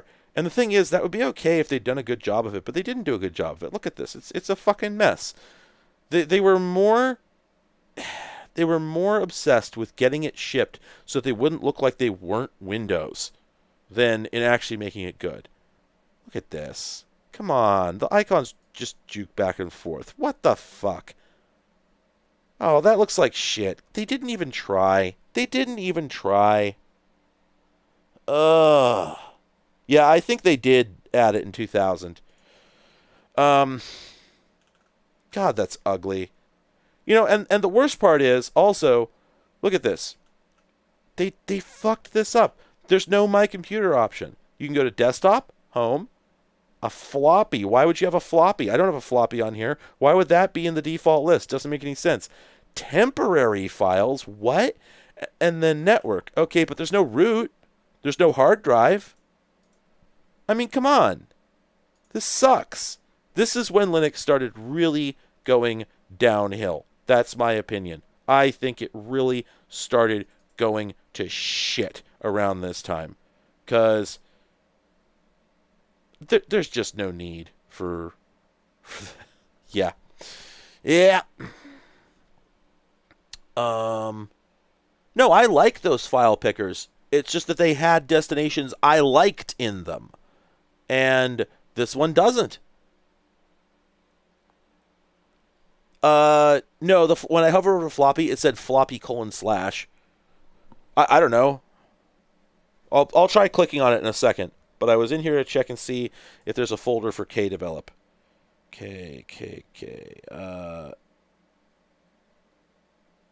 Nope. Okay, that sucks. Now if I click on this, yeah, no, it tries to go to floppy : /a.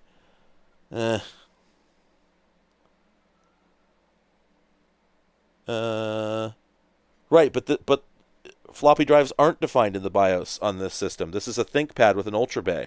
There's no floppy drive, so the BIOS would not have exposed one. So, yeah. Anyway, so yeah, 97% in use. Yeah, we're riding pretty high. So I bookmarked these. So let's go ahead and close Zilla and see if our memory load actually decreases. Oh yeah, there we go. Okay, someone made the quip that they were shocked that Mozilla was actually able to get by, was able to cope with that many tabs open. Well, to wit, it looks like it actually was struggling pretty hard. So I guess I kind of want to go perform a cache flush just to get us a clean slate to start with. Let me see if I remember. On modern Linux, you have to proc, and then I forget. Was it proxys? Kernel? Is that where it is? Proxys VM. Yeah, there we go. And then I thought it was VM. Maybe I'm wrong. Ah, crap. Proxys VM drop caches. That's where I thought it was. But I don't have one of those. So I don't think that they added it yet. I mean, just for shits. I don't think this will work. Yeah, they hadn't added it yet. Are those file shortcuts editable? Is there a way to do that? I mean, there was no obvious way to do it to me. I mean, it might be buried in here somewhere, but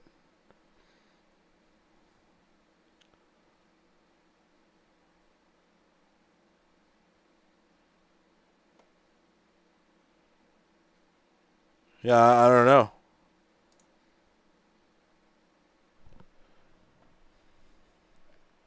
And I mean, like maybe there's a .conf file I can edit somewhere, but what difference does that make versus it's a mysterious .conf file you have to go track down versus it's a mysterious registry entry you have to track down. In both cases, I'm Googling it and someone is telling me exactly how to get to it. What difference does it make how I get there?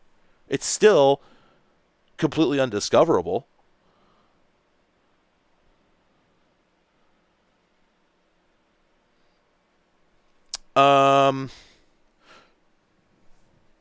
This is not the account that we manually. This is a different OS, right?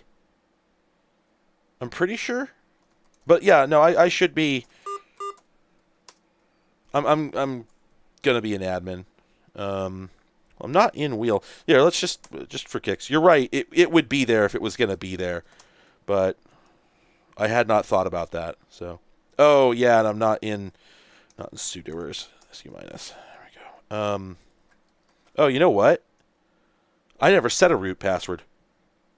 Oh yeah, I did. Never mind.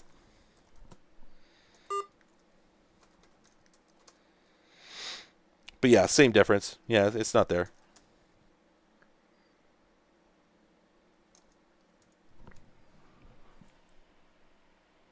Uh, 192 megs. Is that even how much I had? I thought I had less than that. But yeah, this is a Pentium 3 1.3. Okay, I didn't think there was an. I did not. I don't remember right-clicking those, but I'll go check. Let's reopen this.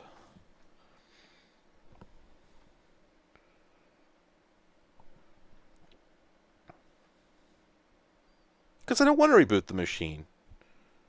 If I was able to, I mean, it doesn't really matter. And if I reboot the machine, it's going to do all this crap during startup anyway. It's not actually the same. What I want to do is to flush the caches. Wow, that is a lot of emails. I had not anticipated that many emails. For the moment, however, guess who's here? Everyone look. Look who's here. Hello. It is her. It is her. It is her.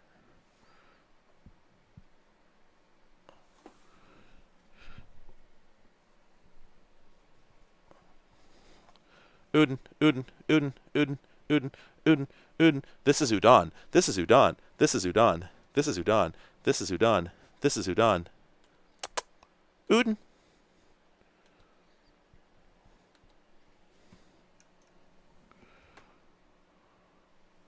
Imagine being this large. What a special thing to be a big cat. I got snuffled.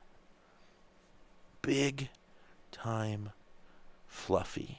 Hello. Hello. Hi. Hello. This is Udon. Oh, is she going to fall over? These cats are defective. It's always a risk. Oh, not over there.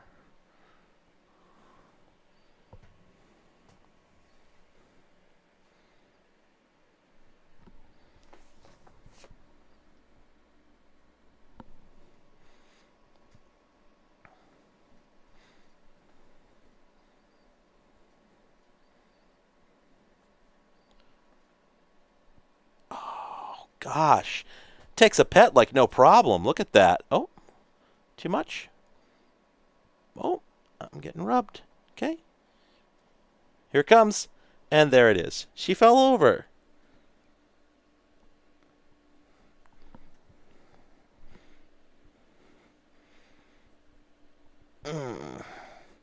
She is a troublemaker, but I have put Molly covers over both the reset and power switches on my computer. She is powerless now.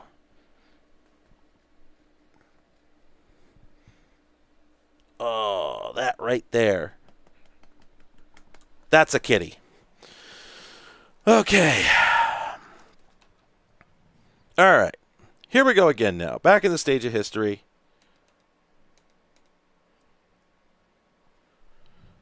Gosh, the Vaio is still vying. Oh my God, so many. Cool link. Oh, what? Oh, that's weird. What's going on here? Oh, huh. It's some sort of expired token or something. Oh, neat. Yeah, let's click this link here. We're going to be waiting a little bit for Netscape to start. Oh. Oh, it's because the HTTPS was baked into the URL, so I have to go in there and delete that. And that should go right through. Cool Talk phone book? What? I've never seen this before.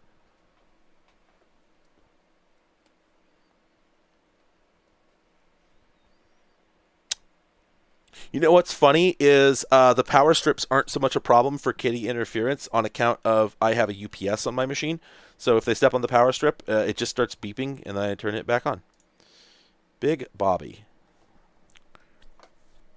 Oh, that's right. I forgot. Web 1 has built-in hard code to make Internet Archive work better. So it did what it did. That's what it did. All right, let's check out another website from NeoCities. Y'all got to stop sending them to me with the HTTPS baked in. You know, I wonder if this is how this is supposed to render. No shade, but the contrast ratio on this site is not going well. But I'm guessing this is not. This is probably not as intended. What? What? I could not be found. I could not be found. I could not be found. Please check the name and try again. Oh my God. Clicking on links is great. Also, yeah, trans rights. That is true. That's. I think that's in the thumbnail of this video. In fact, I need a accessories. More accessories.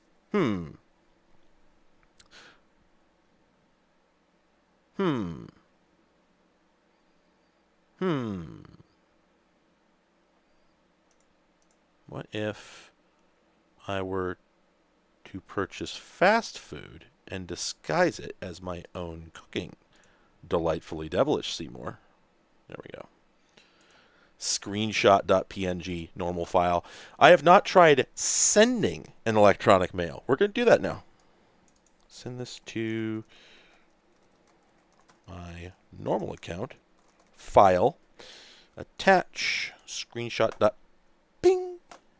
Semb. I expect this to fail. Alright, what else we got? 9 of them. Oh gosh. Oh gosh. There they damn are. Incredible. Incredible. Man, it's good. And then, oh, Amber has cats? Oh gosh, golly. Oh, these are such low resolution pictures. Thank you so much. Thank you for the small pictures. In fact, they're kind of too small. Perfect. We have another cat. Whose cat is this? This is Zachary Wilson. Her name is Amelie. Oh gosh, I love her. Let's get this full screen and get the full experience here. Wow. Wow, she's so good. She's so good. Yeah, I figured those were Mavica pictures. You know who isn't good? Udon. Udon. You've almost finished destroying that bag. At least you didn't destroy my Mac Classic carrying case. Dogs are fine. I'm pro dog. There was a dog picture in here. I just hadn't loaded it yet because I was actually looking for website links, and I forgot to go back to it. All right, what do we got? What do we got? Oh, this one's going to be too big. Oh. But there they are.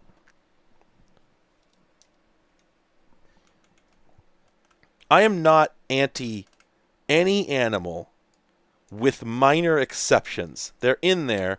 I can't even really name them offhand. There are animals I find unexciting, to say the least. Who's got a rat? Somebody has a rat, right? Somebody in this chat has a rat, and you haven't sent it to me yet. That's a criminal act. If anyone has any rats, you are required to turn them over. This is a good picture. This is a great Mavica picture here. Quack. Oh, there he is. There he is. Quack. Quack. Hello, Udon. Are you causing untrouble? Okay. Soroctopus. You said you have a sire at soroctopus.com. I doubt that's what you intended to say. But I'm not one to speak for you. Let's close that. Oh, man. The machine is definitely falling over with memory. Duck, duck, duck, duck, duck. Wow, this is probably working better than expected. No. No, it's having problems. Well, okay.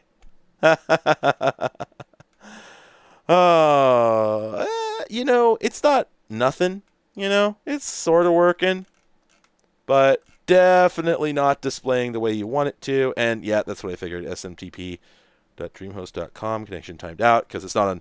They don't have an open port 25, unsurprisingly. Oh, ooh, oh, small, but close. Small image, but close. Hello, hi. Oh, creature. Yes, we are running Fedora. This is Fedora Core 1 right now. Yeah, I'm sorry. I should have explicitly said that your email is going to be visible on stream. I figure you probably know that. How could you avoid that? But, yeah, if not, sorry, damage is done. Hello, hi, kitty. Wow. Amazing. Oh, look at... What? It's at 101%. I gotta take a picture. Hang on.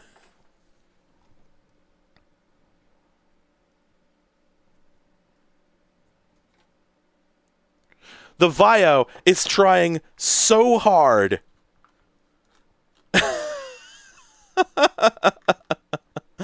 The Vaio is trying so hard that it has actually over-installed, and it still isn't done. What a poor little computer. Man.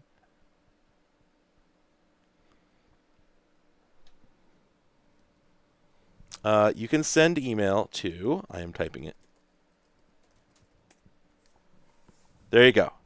Email is in the chat. No, the Vaio reformat and reinstall completed well over an hour ago. This is now entirely tied up doing like individual software installs. I have no idea how it's possible for it to be taking this long just to install like Microsoft Office. Like, I'm baffled. Hell yeah! Wow! Okay, I guess I shouldn't be surprised that that loaded perfectly because it's literally contemporary with the machine, or with the OS, right? 2 years earlier. But anyway, yeah, but this is exactly what MSN looked like at the time, because why wouldn't it be? Man. Columbia House will sell you 4 DVDs for 49 cents. French ski star Cavagnou dies from massive head injuries. Oh, that's a bummer. Slammed into a coach. Oh, man, that sucks. She could not turn. Well, one presumes. Otherwise, she probably would have. Sucks. Bummer. Okay. I need to run to the room that the Lord designated for the purpose. I will be back in a couple of minutes. And you get to listen to music.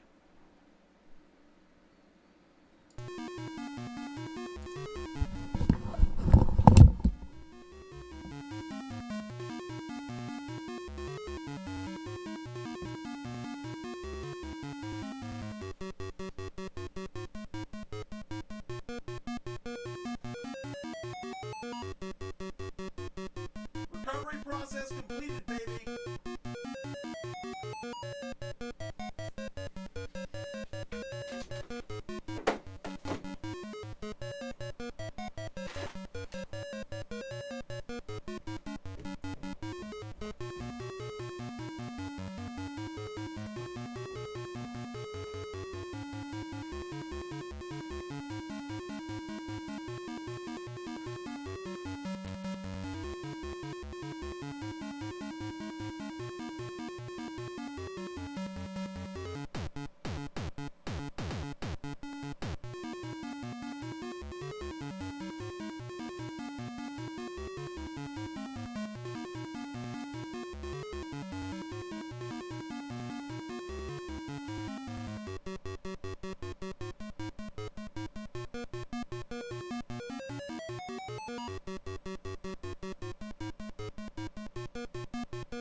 Okay.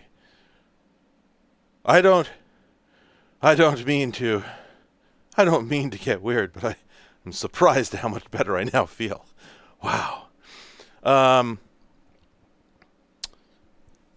Anyway, I had not planned for this stream to be let's just click on people's links. However, I think it's very good. Briefly, however, let's just finish this stupid bastard process. Where is the camera control? There we go. Sorry about the flickering. Okay. So yeah, when the recovery process completes, this thing is too stupid to detect that on its own, so it tells you to do it. Really funny. It is recommended to restart your computer now. So this is just going to drop me straight to a desktop, isn't it?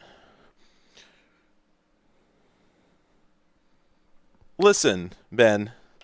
Listen. Fuck off. No, if you turn the laptop... So, even if you turn the laptop up all the way, it's still PWMs.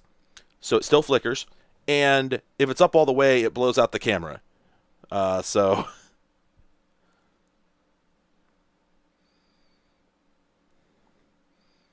Although, let me try it again.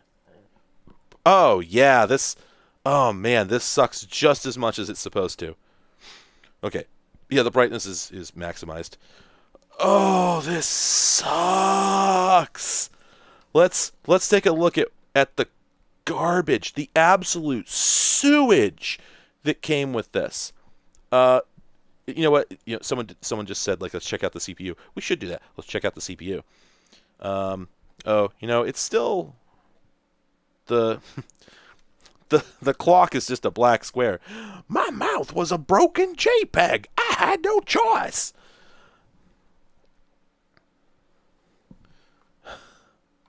It is still booping. God. It actually does look better in person. I can't see the flicker myself, and I'm pretty sensitive to that.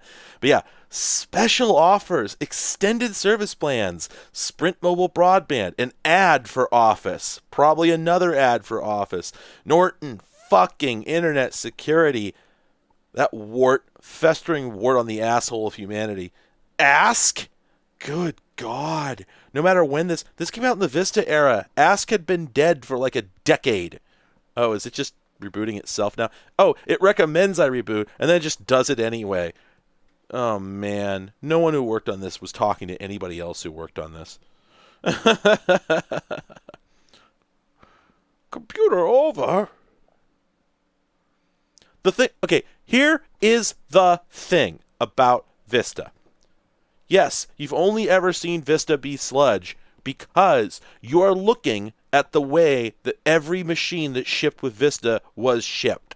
It was shipped with shitloads of stupid garbage crammed onto it. So the way it worked was, if you were a nerd in 2006, you saw two types of computers. Machines that had shipped with Vista and Norton Internet Security and, or machines that nerds built that all had Windows XP because they didn't want to spend money and were generally opposed to upgrading quickly. So my point is that by the time you saw Vista, you were seeing it on something that prejudiced you against it forever. Because invariably, that's the other thing. Those machines all shipped with a gig of RAM or less, often less, because Microsoft, bless their hearts, decided to set the absolute minimum specs at like 1 gig or half a gig or something, because it is technically true with like Vista Starter that it will technically run. If you installed straight Vista, no bullshit, on a machine with a gig of RAM, it ran fine. Even on like P3s. Nobody gave it a chance because nerds were not excited for it because, and I'm just going to say this, it was too gay. That's the fact of the matter. Nerds hated Windows XP because it was too gay, and a few years later, they had gotten over that, and they had all told themselves, they turned off the Luna theme or installed the alternative one and convinced themselves that it was no longer gay to run Windows XP. Some of them did anyway. Some of them just stuck on Windows 2000 because XP was too gay. And then Vista came out. We saw the screenshots, and they all said, "Wow, that's even gayer than XP was. I'm never going to run that." Like, I'm tossing enormous amounts of shade here, very much on purpose, because I'm right. I was there. I was one of them. I had the same opinion. I was gay, and I still thought Vista was too gay. You know exactly what I mean. In the parlance of the time, it just looked fruity in a way that nerds hated.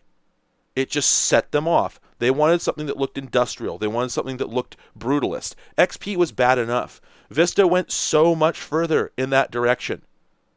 And it's not just literally homophobia. I mean, it certainly was. The people who now constitute the Reddit crowd were absolutely just homophobic about it, outright, literally. But there was also a certain thing in the 2000s when somebody said, "Wow, that looks gay." There was also another version of that where what they meant was, that thing looks too, like, tied up in an aesthetic I want nothing to do with. And the euphemism we used for that at the time was gay. No one knew how to describe it. And so that's what they ended up saying a lot of the time. And it sucks. But anyway, the point is that every nerd hated Vista before they ever saw it. Then they saw it running on their mom's computer or their aunt's computer, and it ran like shit, and that sealed the deal. We all prejudged it. We then proceeded to see it cast in the worst possible light, and then we never took another look at it. And it sucks because I have run Vista. I have 4 or 5 laptops in this room that shipped with Vista, and they run fine. They run great, and they're contemporary. And Windows 7 is heralded. Windows 7 was heralded as the Windows XP of Windows Vista. You know, like, it finally, solved all the problems. No, it didn't really change anything. 7 and Vista are very, very similar. It didn't really change very much. It's just that it was patched, and it was mostly sold on machines that could run it. And that's really the only difference. So, yeah. Yeah, and that's the thing. Like just like with XP, and just like with 2000, and just like NT4, honestly, mostly like 9X, the majority of crashes were caused by bad drivers.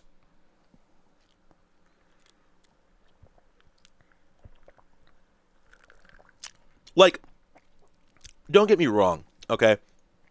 There are some problems with Vista. This I don't dispute. I'm sorry about the flickering. There's absolutely nothing I can do about it. Let me, God, it is still trying to finish this install. This is stupid. This machine has like 2 gigs of RAM. I mean, Windows is not picky about drivers. Third-party developers provided crappy drivers because they rushed them to market, and in some cases, flaky hardware. I had drivers that crashed Linux. It was a huge mess. It was a mess for decades. Linux used to have terrible NVIDIA driver support. Like 99% of the damn crashes people ever had on Linux, and yes, they did used to have them all the time, were caused by bad drivers. It has always been that way. Operating system kernels have been unbelievably stable since like 1998. No, that's right. Windows 2000 really did come out in 2000. But yeah, circa 2000, every operating system that was being worked on at that point was rock solid. System crashes have been caught for the last 23 years, have been entirely due to poor drivers from vendors. It's never been the fault of the operating system developer, not on macOS, not on Windows, not on Linux, and they all crashed. Now, on macOS, let me just point out that Apple had a much tighter grip on what you could run on their platform. And on Linux, an awful lot of people never bothered doing anything with hardware acceleration until it was stable. So anyway, yeah, I mean, I don't mean to get I don't mean to go off at you, Busy Bee. I'm sorry. It's not my intent to come down on you. I'm just saying that everybody did this. Everybody gave Windows shit in this era. Not to say that I need to defend poor old Microsoft, you know. I'm just saying that it made the conversation difficult to have for a long time. I was guilty of it too. I'm not, you know, learning and growing. My God, this is way slower than it has any right to be. It was faster when it was running 7. Like, yeah, this is a Core Solo. Holy shit, this thing sucks. This is a Core Solo 1.3 gig with 1.5 gigs of RAM. These are virtually the same computer, despite being separated by like 6 or 8 years. Good Lord. Because the Core Solo is essentially a Pentium 3 in a lot of ways. Oh yeah, Zen, thanks for sending it. Computers. Maybe this thing will speed up after sysprep is done. I don't know. Like, this sucks. This is horrible. I'm going to push this back there. Let's do something we actually enjoy. Compoopers. All right. Server unexpectedly disconnected. Success. Do I have a mouse pad? Oh, right. I've got this awful thing. Let's try this. Anybody remember rat pads? Yeah, I found a rat pads the other day. I don't like it very much. But let's see if it makes my mouse track. Yeah, that fixed it. Okay. I guess we'll use the rat pads then. All right. Okay, so this is a picture of a kitty, but unfortunately it is way too high resolution. Oh my God, that's definitely a kitty though. Oh gosh. Wow. All right. I have to reconnect to the server. That's what happened. I broke the IMAP session, and this version of Evolution is too dumb to deal with that. Oh right, and that's not ever gonna work. Okay. Okay. Let's look at some more Aminal. Yeah, pretty much every web browser and email client in this era was incapable of doing on-the-fly resizing. It was just too resource intensive.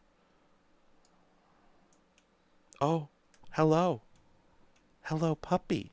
Hi. Plus, honestly, I think this is really funny. Skipped yours. No, I clicked it. It didn't load. I assume that was this one. Oh, there we go. Yeah, it didn't load before. I was going to come back to it.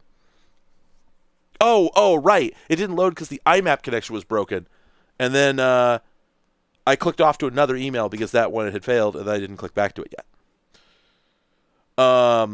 But yeah, we're sending... Yes, it's because the port's wrong. I just haven't fixed it yet. Oh, look at the creature. Look at the damn creature. Is that a stack of... What are those? Are those ThinkPads? It looks like a stack of ThinkPads. I'm a big fan of this cat. They have good taste. These are pretty much all pet photos, and for good reason. Because that's what you want to get emails of. What else we got? I don't want to load that. Sorry. I don't know what that is. I'm good. Oh, hello. Hi. Oh, a woo. A woo. A roo. A roo. Okay, let's look at the second one. Oh, oh, doggo moving at incredibly high speed.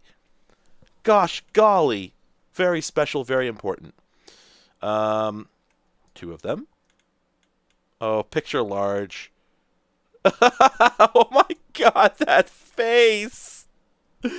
Oh gosh, both of... Holy shit.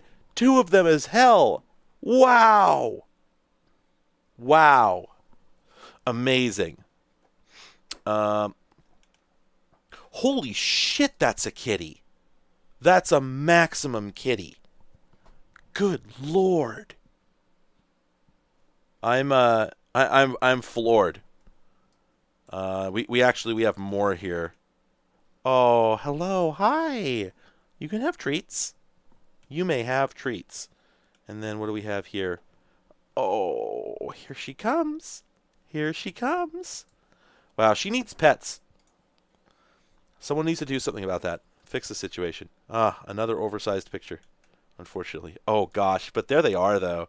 Here, we can full screen this. Now that's a kitty. Now that's a good kitty.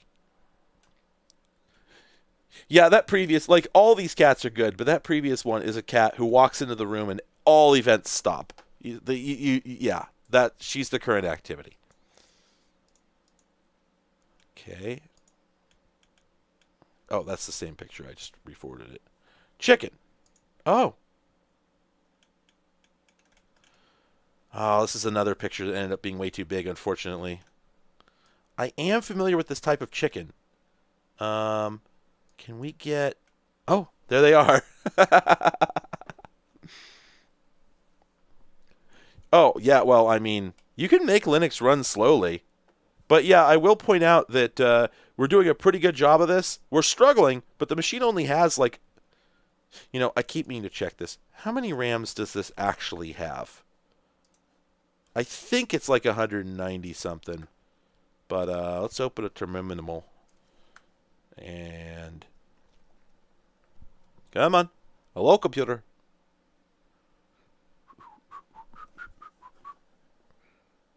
Let's go ahead and get rid of... Oh, no, there we go. 256 megs. Yeah. Oh, right. There's no M. There we go. Yeah. So this thing's kind of struggling with only 250 of God's own megabytes. Control Alt T. I don't know if that opens the terminal. And then, okay, we got a website.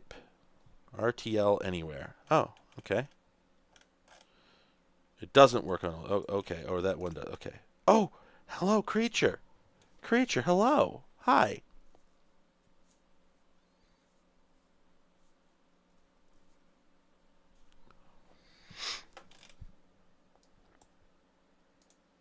All right. Oh, it's RTI anywhere. Okay, my bad. Oh, there we go. Oh, perfect. This is a good website, and I encourage it. This is very, very good. Thank you. It's George. All right. Let's see George.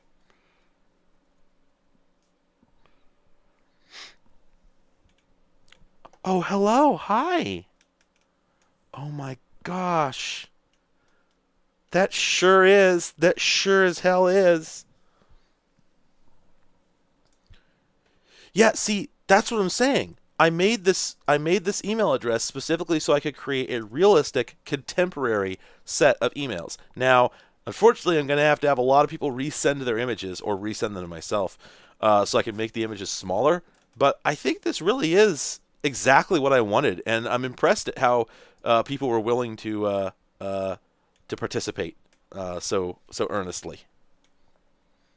Creature. Look at the creature. This is a creature. Look at the creature. And then, oh, we got some Mavica. Wow, even these Mavica photos are kind of too big for the goddamn screen. But there's a puppy. And there's a puppy. Hello, hello. Oh my god, I keep getting emails. Oh, hello. Hello. I hope you gave them pets after this picture. They clearly need it. Desperately. Here's Theo. Oh. Oh, a roo. Oh, a roo, roo, roo, roo. Wow. Big boy. Big fan. Oh, yep, yep. Oh, let's full screen this because this will actually fit. There we go. Yeah, that's where cats belong. The printer is the cat stand.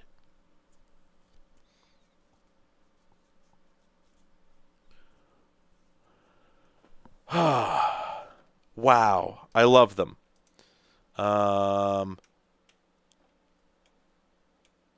Oh my gosh. Large. Big. Big, large. I would not want them to get on my lap. There we go. Hello. Hi. That is Amélie. Oh, I love the... Look at the little paws. Little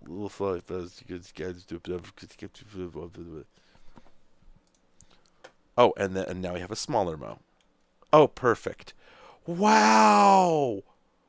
Wow. Wow. Amazing. Oh, and then here's, yep. Little. Oh, gosh, he is observing. He is seeing what is going on. Ah, he wants to murder a bird. That's what cats like. By the way, I'm going to have to massage the heck out of the contents of this inbox. So in future videos, I'm going to use this as a source of content for email clients on various old machines. And very likely I'm going to have to delete almost all of these. So please don't be sad if yours does not show up. Because a lot of these will just blow up old devices. But I'm still glad I've received them all. And I think what I'm going to need to do is to set up a separate email that's specific, because this one kind of got flooded with... I didn't specify my requirements hard enough. So that's something I'm going to need to fix and do this again. But I'll still keep these on hand, I think.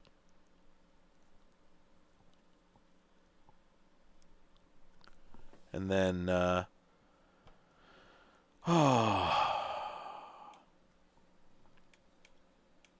Oh, man. Thank you, Eileen. These are some good pictures. Wait a minute. Are these ancient? Are these staged to look old, or are these old? I can't tell.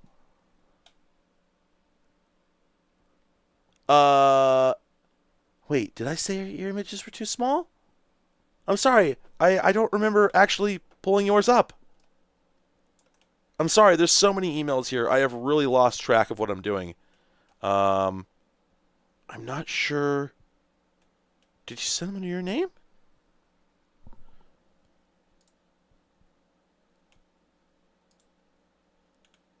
Oh, these ones.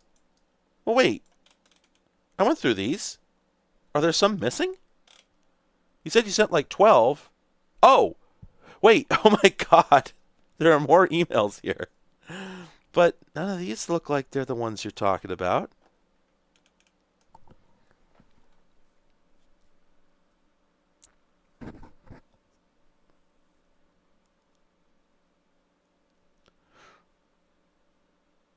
Yeah, I'm sorry. Those pictures do look like they were taken in 2004.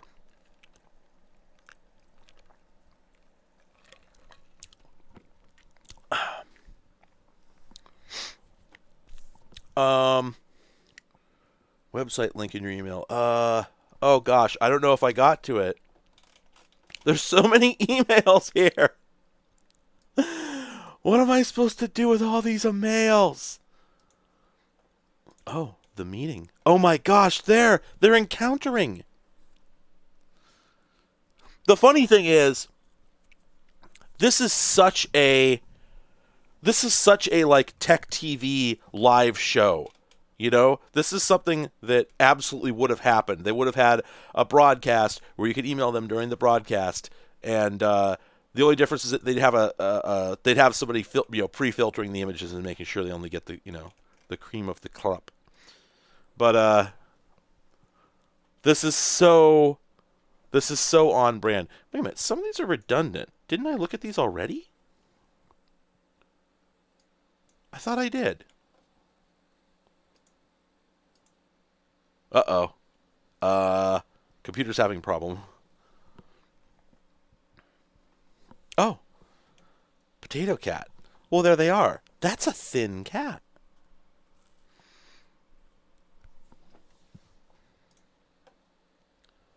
Oh, this is going to be a big email, isn't it? Oh, no. Oh, okay, this is that picture again. I love Oreo. Oh, creature. Hello. Oh, okay. Okay. I guess that makes sense. It's weird because the ones I'm looking at here look big enough. Oh, that's a Rob. Is that an actual Rob? Or is that a 3D printed Rob? It looks like an actual Rob, but I can't... No. It's too small, right? I can't tell. Or is that like a toy Rob? That would make more sense. Sorry. My brain goes straight to 3D printed? Oh, are these the ones that I marked as unread for Oh, right, right, right, right, right. Oh, man. I thought we were done with emails is the thing. Oh, it's the amiibo. Okay. You have to understand that at this point, my brain, if it sees something and goes like, that doesn't look like the real thing, it automatically goes to, it must be 3D printed.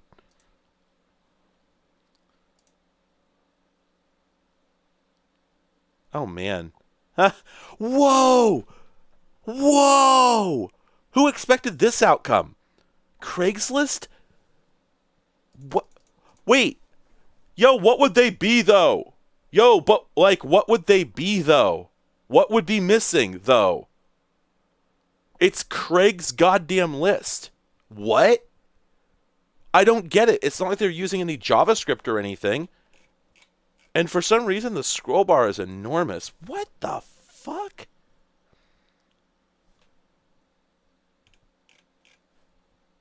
Wow, this page sucks. Wait a minute.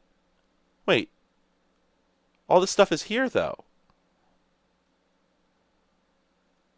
Wait, this is the page, though. What? What?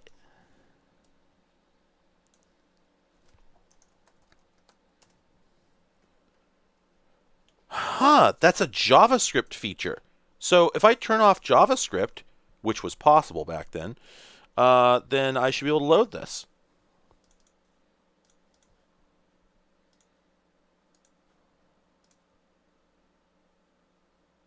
Yeah. No.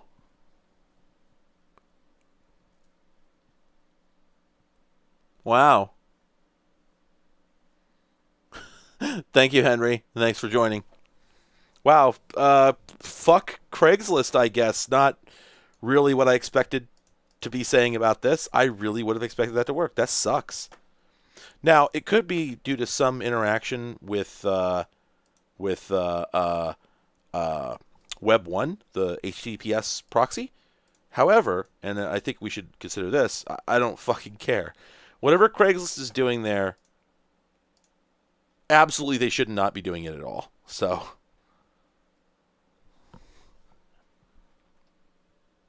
man, that is so weird. Yeah, I guess it would make sense if Craigslist was not nearly as like old school as it looks. That would make a lot of sense. Oh, we have a bird? Hello! Hi! I am pro animal, and this is an animal. That's just one of the animals of all time. Oh, and then we have... Oh, Eep. Oh, so I did get your email earlier. Just for... No, I never saw these. I never saw these earlier. I saw this one. This one's very good. Let me save that one. Okay. But I missed the ones above these. That is so weird. Ah, there's more. No. People. Gorts. Those are gorts. I have to stop streaming at some point, but I can't do it as long as you keep emailing me. Don't email my wife. Dog. Hello, dog. Hi. Man. Now that's one of the dogs of all time. Oh. And this is a 2005 dog. Oh, she was perfect even then. We had already figured out the technology. Perfect, perfect, perfect, perfect. Blurry. I'm also liking, you could easily miss the one back there. I'm trying to get to inbox 0. sons of bitches, etc. Two of them. Two of them.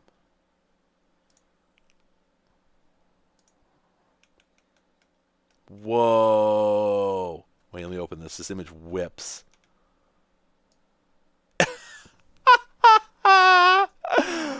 Oh, no. Gosh. Gosh. Desktop wallpaper.jpg. Then we have a two of them. Oh, that is two of them. Gosh.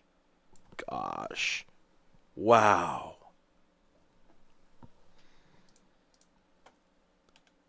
What kind of creature is Patch? Okay, now, we finally found an image that's perhaps a bit too small. But that's a dog, right? Yes, that's a puppy. Okay. I love and support him. I'm sorry he's deaf. I hope he's doing fine anyway. He's shouting. Yeah, that's true. All right, let's once again, this will not play any sound files. Why is that?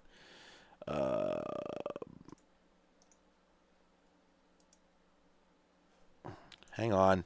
Hang on. Hang on. To a certain extent, it does just take a long time for things to happen on here when you're like starting new programs. And I feel like that's just because of the disk. I feel like if somehow we replace this with a non-spinning disk, that it would probably run a lot faster. What the fuck? Why can nothing... So, this is something I was bitching about earlier, and I think the complaint is still valid. On Linux, in this era, the GUI was garbage. You can't drag and drop.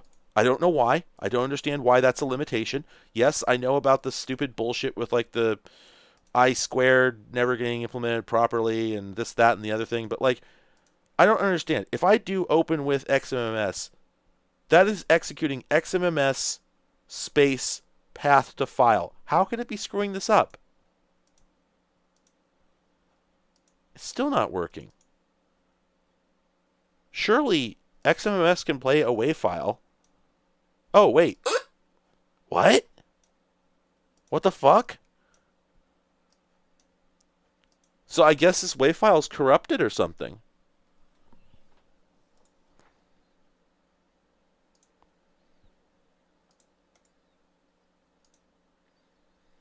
Oh, come on. Just give me a list of many applications. You bastards. Alright, well, I guess I can't play Banjo.wave. Whatever that is. I am sorry. Burb 2, the sequel to Burb. There he is. Hello, hi.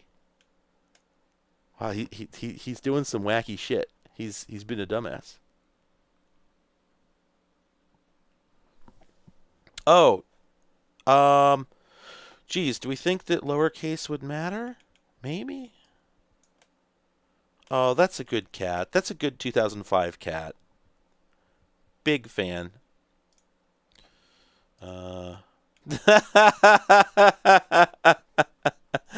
Thank you. Thank you. Now I have them. All right, who do we have here? Oh. Let's maximize that. Cats have shapes. You can't prove that cats don't have shapes. Where'd I put my phone? There it is. Okay, cool. Right, what else we got here? Oh, yeah, that is two of them. Oh, Aru. Oh, hang on just a second.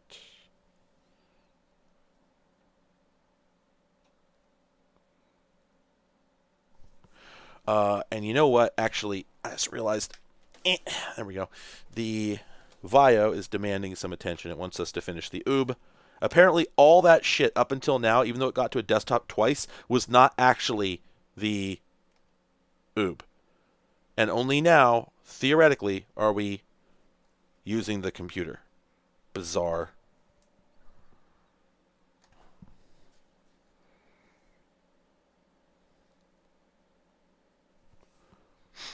I will go ahead and use recommended settings.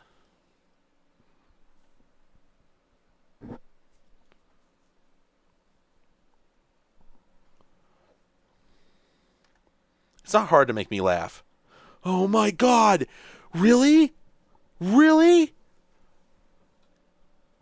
This is a thing you can do in the oob? That sucks! I've never seen this before. This is awful. Ugh. Just to be clear, sorry. That is a fucking ad in the oob. Ugh. Sorry, it's very difficult to get this display to show up on this camera. It's just terrible. I don't know what the whole deal is.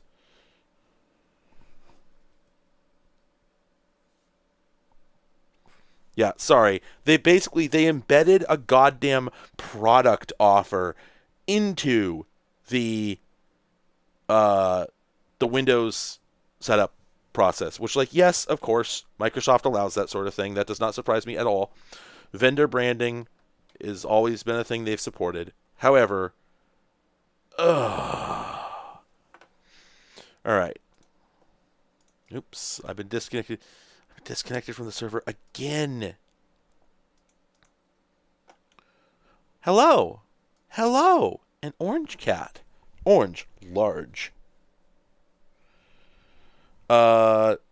Defending what? Vista?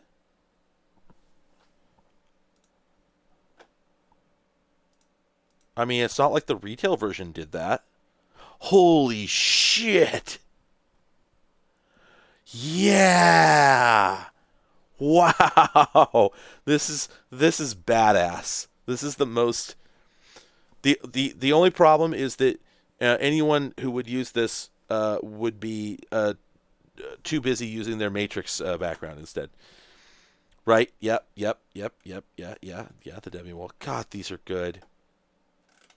I'm gonna save this one. I'm gonna save that. I'll save them all. There we go. I'm getting upset. I'm gonna have to keep this Linux install on here. Oh yeah, generic sweetener. This image did not come through.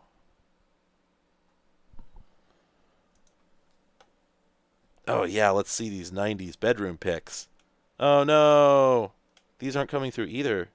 But that, wait, is my client blowing up? Oh no, there we go. I see the Polaroid. Oh man, Popular Mechanics, Nirvana. This is amazing. This is like, is this deliberately staged, or do you just live like this? Or are these real 90s pics? I can't tell.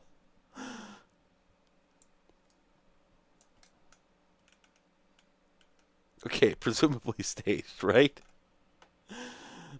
I'm impressed.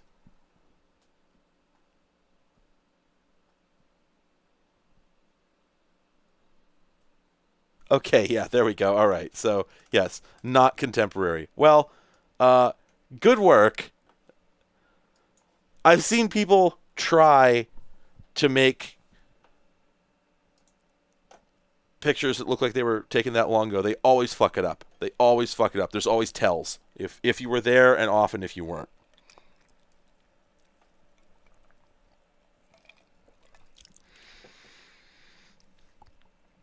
Okay. Well, the background isn't scaled like it's probably supposed to be, but otherwise, this looks like it's working. Yeah. Yeah, a couple kind of layout issues.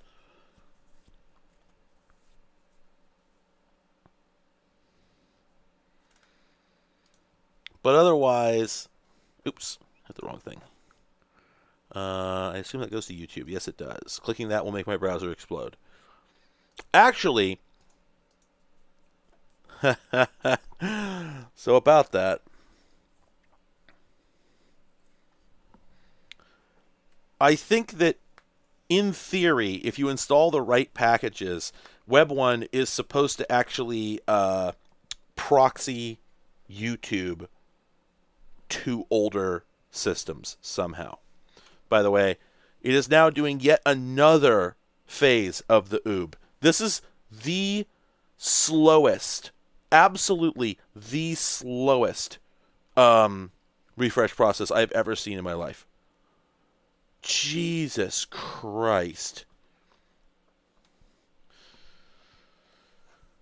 Okay, yeah, this is not going to work. Let me go ahead and close this. But that website did load, and it worked.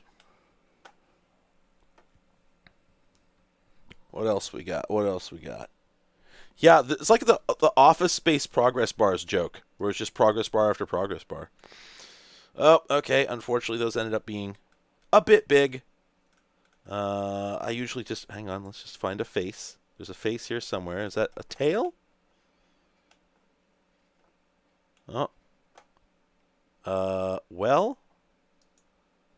Well, computer not go so fast. Let me close Mozilla. Celeron? If you're talking about the Vaio, no, that's running a Core Solo. It's not very good.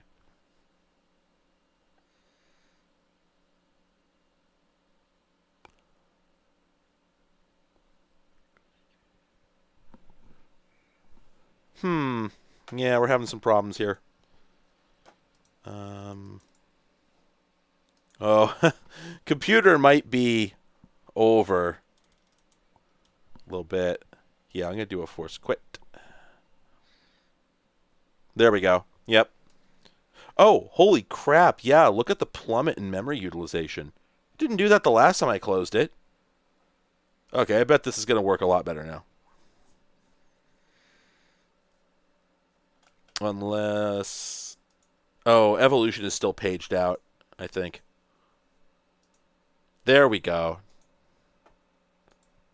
No. Alright, let me just close and restart Evolution. It is struggling.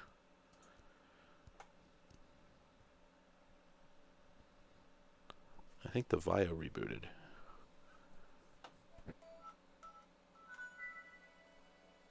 Okay, I don't know if you heard that, but that was like a butchered Vista startup noise.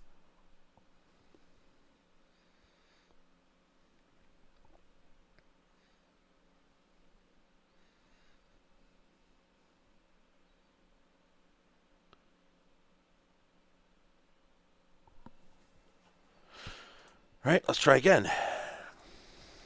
There we go. Oh, hello, puppy. There they are. Good work. After this, I'm going to close the email client, and I will not accept any new emails. I am sorry. Oh, man, it is still running the pre-login prep shit. Like, what the hell?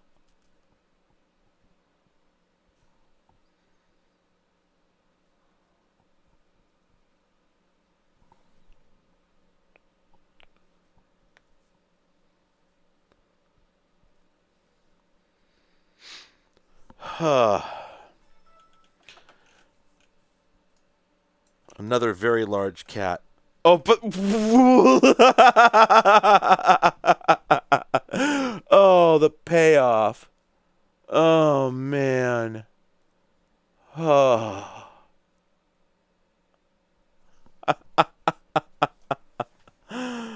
Save image. We need that one. Anime. Ah, shit. Ah, shit. You can't do that to me. You can't do that to me. That's a bait and switch. Oh, wait a minute. If this is Sabrina Online, this is SFW, right? Okay, all right, good. I think it all was. But I didn't want to... But listen, the last time I looked at Sabrina Online, it was current. Wow, I'm amazed at how crispy this looks. Dit. Oh, and of course, that's an Amiga 600 or 1200, because of course it is. Oh, man. You know what? The Gravis Discord has been largely closed for a long time, as stated, due to social anxiety reasons. But I do occasionally invite people, so I might send some invites.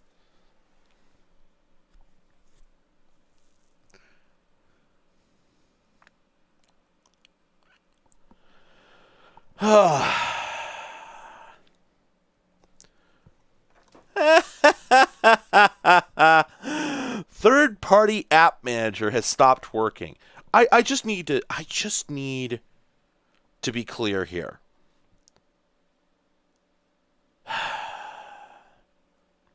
This is stock, okay? I just performed a recovery.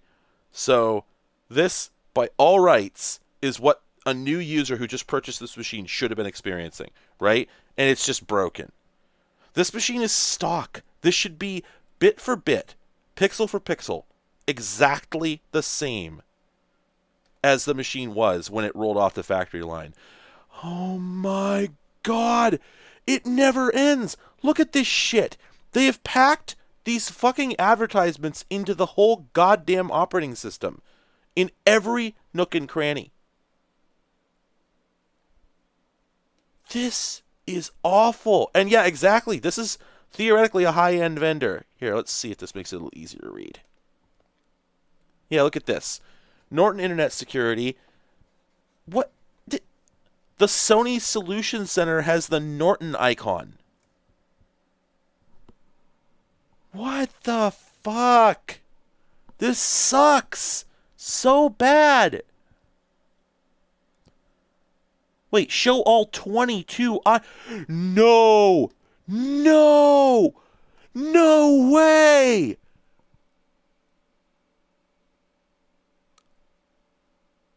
God!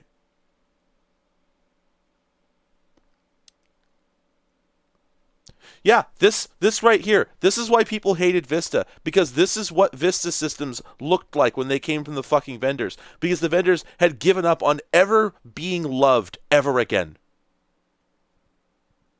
Like they had given up. They had decided that they were never going to make money by selling a legitimate product, and that instead they were just going to do endless fucking scams. It's just scams. Play Rock and Roll Jeopardy. Get a Sony credit card. Game Tap. MOBA TV. Not scams per se, but you know what I mean. Also, oh no. No. It doesn't end. I need you to look at this. Undefined. Sony built their own gadget for the Vista sidebar, which I've never seen anyone do before. It's JavaScript, and it doesn't fucking work. Out of the box. Oh, no, it's Sprint. No, it's Sprint. That's why it's so bad. No.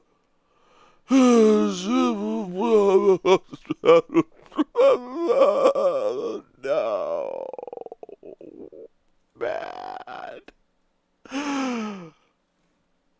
Oh.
Okay, I'm alive again.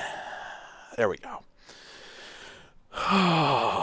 This is, without exception, the worst stock load I've ever seen. This is horrifying.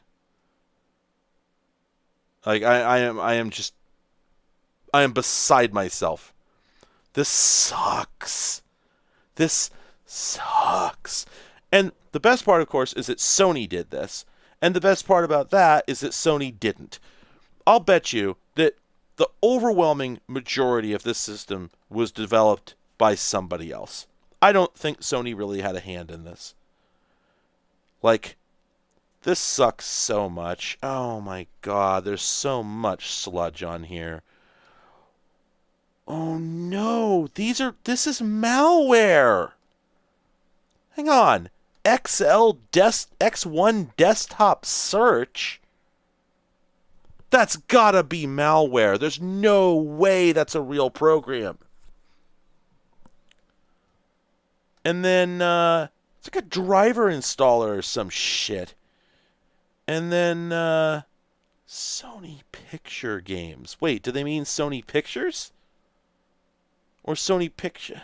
Anyway, and of course, none of these are programs, right? These are all going to be, they're all going to say install. Wait, no, Sonic Stage is actually on here. Oh, that's a Sony app. Okay, sorry. I thought they, yeah, okay. I thought that was third party. Yeah, I'm telling you, like, okay, I have Dell, I have Dell, Lenovo, HP, and I think at least one other vendor, all made laptops with Vista that I own, and their stock installs are all super clean. They're super clean. They're just fine. Okay, right. Sonic Stage is Sony's shitty fucking iTunes. Okay. Vista itself runs smoother than this on a machine with only 1 gig of RAM and a slower processor. Like this is awful. My god, I can't even scroll. This sucks. Udon wants attention, but if I try and give her attention, all she does is walk away and fall over. I've never had any Fujitsu Life books. No, unfortunately.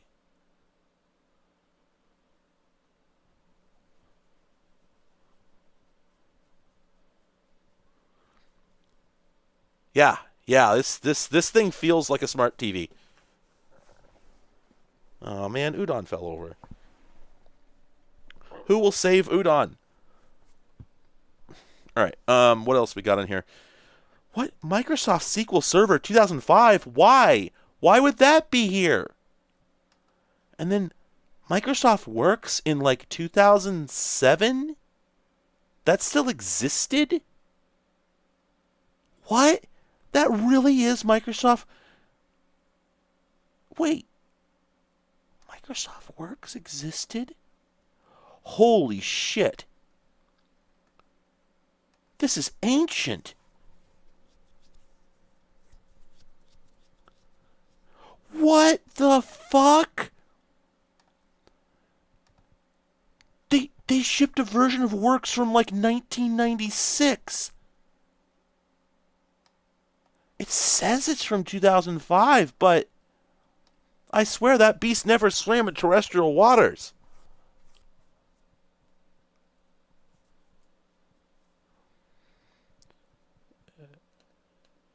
Yeah, the camera still zoomed in a bit, but honestly, that just makes it better. Like, because otherwise you're just looking at bezel and whatnot.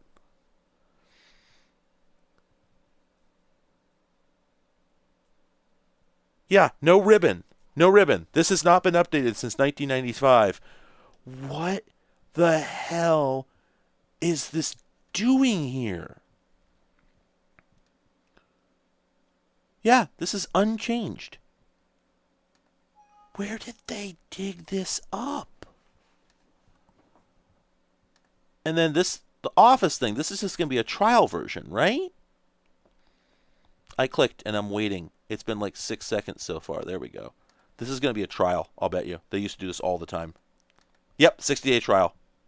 The bastards.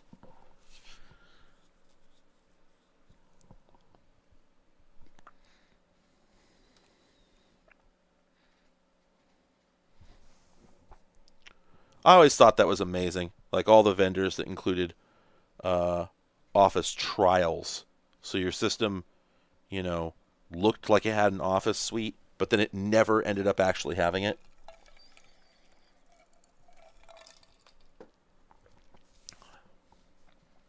Yeah, there we go. Oh, it's Small Business Edition.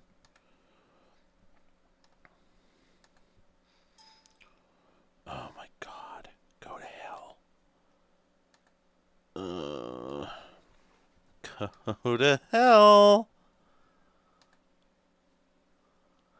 Yeah, like, it's things like this. Like, when you use software that opens a series of dialog boxes, one after another, on a fast machine, it's like, oh, okay, another dialog box. That's kind of irritating.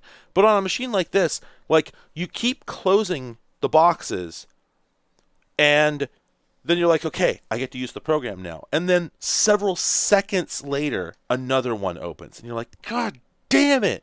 Yeah, this is unusable. This is literally unusable for no reason. This computer is ruined. They shipped this. Oh, wow. Okay, yeah, so I realize some of this is just cached memory, but still, free memory, 0. Page file, got a gig in it, so... Okay. Oh, and the thing that sucks is I did all this because I wanted to get the system prepped to image. So now I got to image an 80 gig drive. Oh my God, Udon. Udon just knocked my trash can over. Oh shit, that's what I was gonna do. Ah, crap. I was gonna check and see if I could launch the AV mode from inside Windows. That's why I did all that. Udon, get out of the garbage. Don't. I'm going to open my door as a suggestion that you leave gently. There you go. Oh, she's leaving. Goodbye, Udon.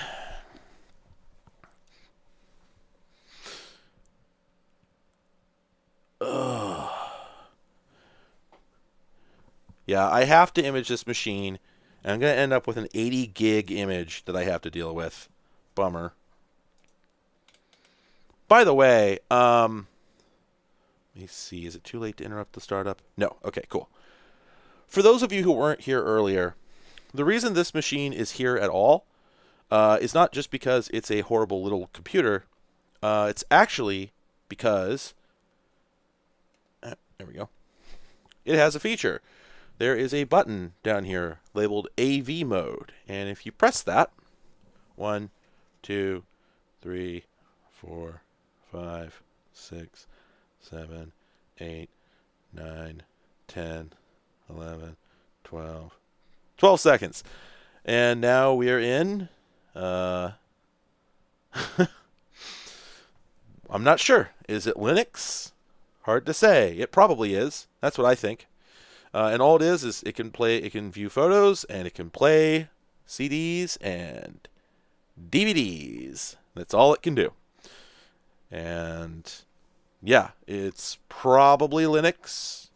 I can't find any way to break out of the interface.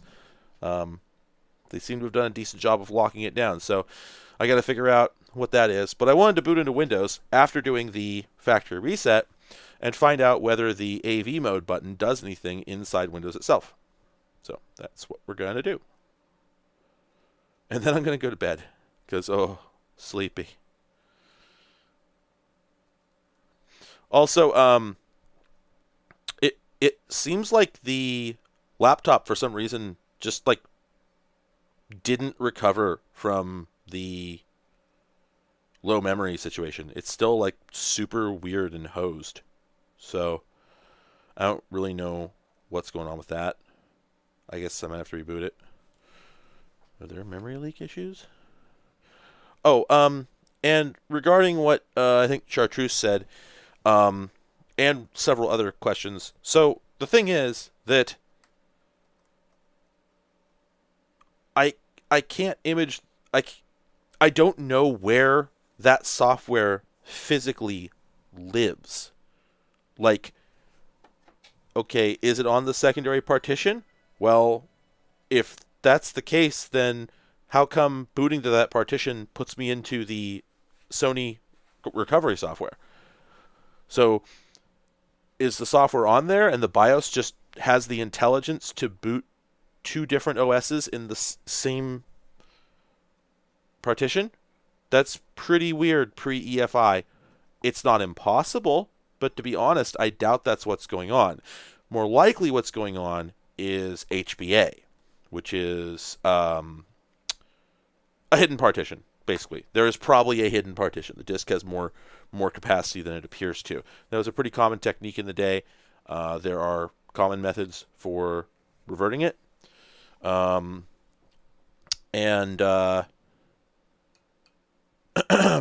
me. And I have to do that, but I have to get to boot into Linux first, and I've been struggling to get it to boot Linux. So I wanted to do the recovery just to make sure the machine was where it should be before I put in all the effort to get in there, because I'm going to have to use Linux to do a bit-by-bit transfer, and I didn't want to do that before I had re-imaged the machine. I actually did look at your website, Eileen. I just did it off camera because I was busy doing this.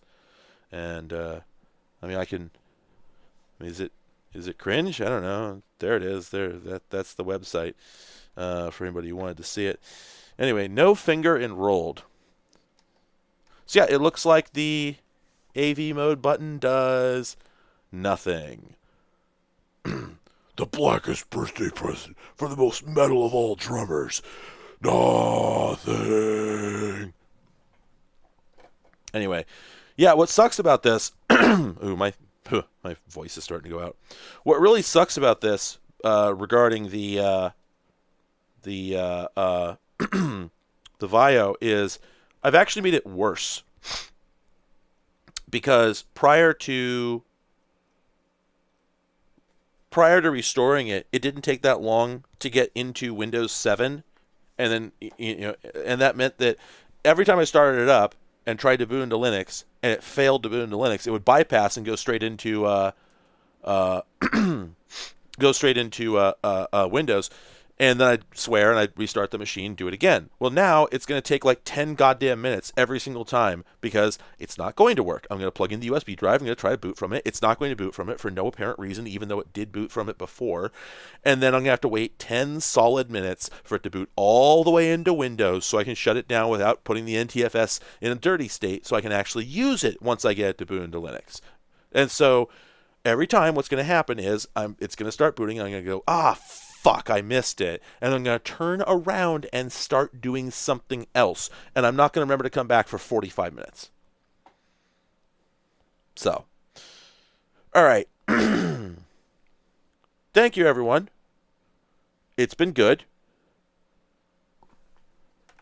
I'm EP, as are they.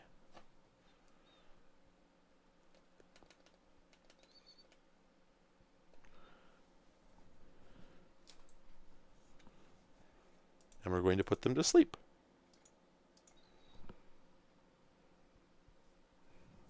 The missile is eepy. The missile is very tired after a long day of splashing bandits and wants to take just a small sleep.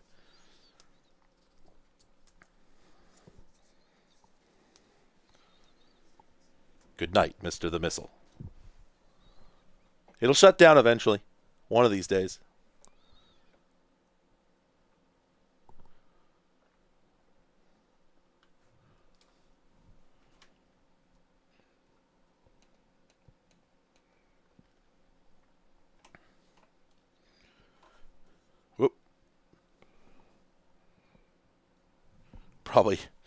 Probably next week I'll do another video game stream again. Get back to the Amogus.